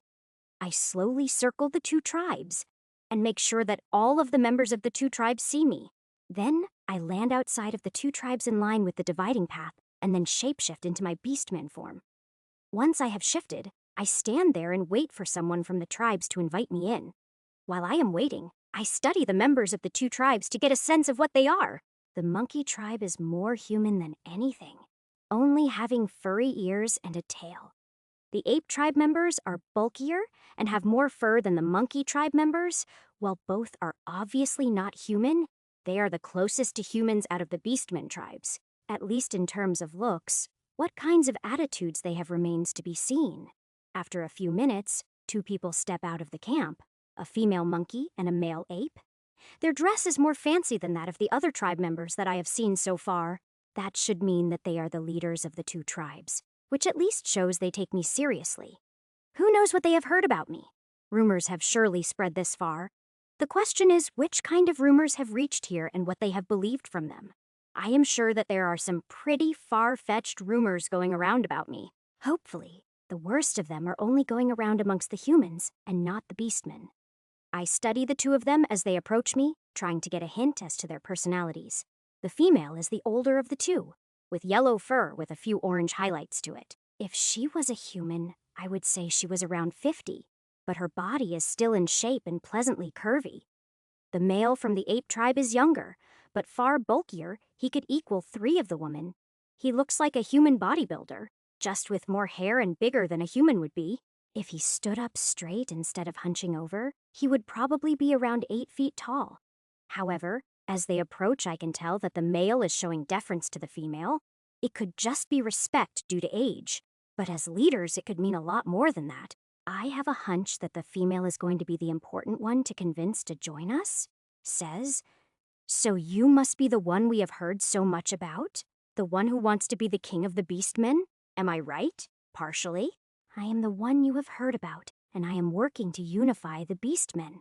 However, I did not want to become the king, let alone an emperor, but I am not being given much choice." Says, "Well, that is an interesting position. Oh, how rude of me. My name is Hayab, and I am the leader of the monkey tribe. Beside me is Gru, leader of the ape tribe. It is a pleasure to meet you both. Thank you for coming to speak with me." Gru says, "You are only here because you want our soldiers for your war, right?" Actually, no. I don't need your soldiers. In fact, I probably have more soldiers than you have tribesmen. Hayab says, "If you don't want us for your war, why are you here? What is your goal?" Since I am not sure what you might have heard, I will start from the beginning. I tell them about my arrival in this world and how I was originally a human in my old world. I tell them about how Krenosha summoned me and what she and Saronia wanted from me. I don't go into full detail. I just tell them enough to understand the situation. I go over my hatred for slavery and those who support it, then how I started trying to help the outcasts. I tell them how I started trying to unify the beastmen just so the other nations would respect them. Then I slowly explain how things snowballed from there and the current situation. Hayab laughs and says, "I am not sure if you are blessed or cursed. You are telling me that you are basically being forced into becoming the emperor of the peninsula by circumstances." Pretty much. I never wanted the responsibilities of a ruler. I would much rather just be an adventurer and explore this world, Gru says. Then why are you doing it? Why are you recruiting more tribes since it will just increase the responsibilities? I am doing it because there is no one else who can do it. While it is true that I could probably unify the peninsula without all of the tribes, but then the tribes would have less of a presence within the new empire. I want to unify the tribes so that all beastmen can be part of the empire and receive all of the benefits that that entails. Hayab says, "What kind of benefits are you talking about?" I spend the next few minutes talking about the benefits such as the procedure and open trade, not to mention protection against slavers and the coming demon invasion by the army. I also talk about all the jobs available and the various education that is available. Hab says, "To be honest, that all sounds too good to be true." It is completely true, but I am not saying that there won't be negatives. For one, adapting to all these changes will not be easy for some people. This will change your tribe's way of life. For another, you will become subject to the empire and its laws. Your tribe will no longer be completely independent. You need to decide what is best for your people. I am just here to make the offer. You will not be forced to join the Empire. Hayab says, if we don't join, the tribes who do will leave us behind, won't they? Chapter 1380. That is a possibility, yes. However, the tribes who join will be under the Empire's rule and will not be allowed to make war on the other tribes. Only if a tribe were to attack the Empire would we use force. Hayab says, that is reassuring. It really sounds like you have the best of intentions. But do you have any proof that it isn't just talk? If you want proof, the best I can do is let you meet with the chiefs of the tribes that have already joined. Hayab says, my instincts are telling me to trust you, and how easily you jumped to letting me meet the other chiefs is also very convincing. So, yes, we would like to meet with the other chiefs that have joined you. If they back up what you have said, then both our tribes will swear allegiance to you and your new empire. All right, I can either take you to the trade city to meet them, or if you don't feel safe doing that, I can arrange for them to come here. Hayab says, from the look of you before you took this form, I am guessing that if you wanted to use force, you could do it alone. I don't feel like you would need to lure us into some kind of trap if you meant us harm. What do you think, Gru? Gru says he is a warrior. He doesn't need lies or little tricks. Hayab says, then we are in agreement. We will visit your new city and see things for ourselves. All right. Then you should let your people know that you will be leaving for a while. I will use a gate to get you to the city, but I have other matters to attend to. My governor will meet you and show you around. She is a human, but she was also summoned from my world, so she isn't like the humans you are used to. Hayab says, in that case, give us a few minutes if you would. Sure, no problem. The two of them returned to their tribes, and I used this time to contact Sarah using the medallion. I could have used the messenger function of the system, but I am used to using the medallion. Sarah responds immediately and is more than happy to play host to the new chiefs. When Hayab and Gru return, I open a gate to the Trade City Palace for them and wait as they go through. I am impressed that neither one shows any sign of nerves when going through the gate. Once they are through, I close the gate, drop shapeshift, and start flying south again. According to the map, the only remaining tribe between me and the land bridge is the Ogre tribe. Even flying, it is going to take me until tomorrow to reach the tribe. But I don't really mind. Although, I do need to find a place down here to place a relay for the gate network. Considering the land bridge is where I want the war to happen, I should probably place a couple. Being able to move troops around quickly will be a huge advantage during the war. I can also probably find some more stone to make obelisks out of while I am doing that. Eventually, I will need to extend the network to cover most of the peninsula, which will take a lot of obelisks. While I can raise stones up from underground, that only works if I am placing them personally. I don't want to have to spend the amount of time that would require when I could be doing other things. It seems that even though I am finally on my hunting trip, I still have a to-do list. I will just have to get used to it, I guess. I will probably always have one from now on. As long as it will help my wives and kids after I am gone, I can live with that. I fly until late into the night before finding a hill to land on and take a nap until sunrise. I only know the general area the tribe should be in, so having light will make it easier to find. Once the sun is up, I have some breakfast from the pouch and then resume my search. The tribe ends up being easy to find because it is a lot larger than I was expecting it to be. As I fly over it, I can see that there are almost 1,000 huts in the tribe's camp. At least, I guess they are huts. Or maybe they are more like yurts, since they look like they can be moved.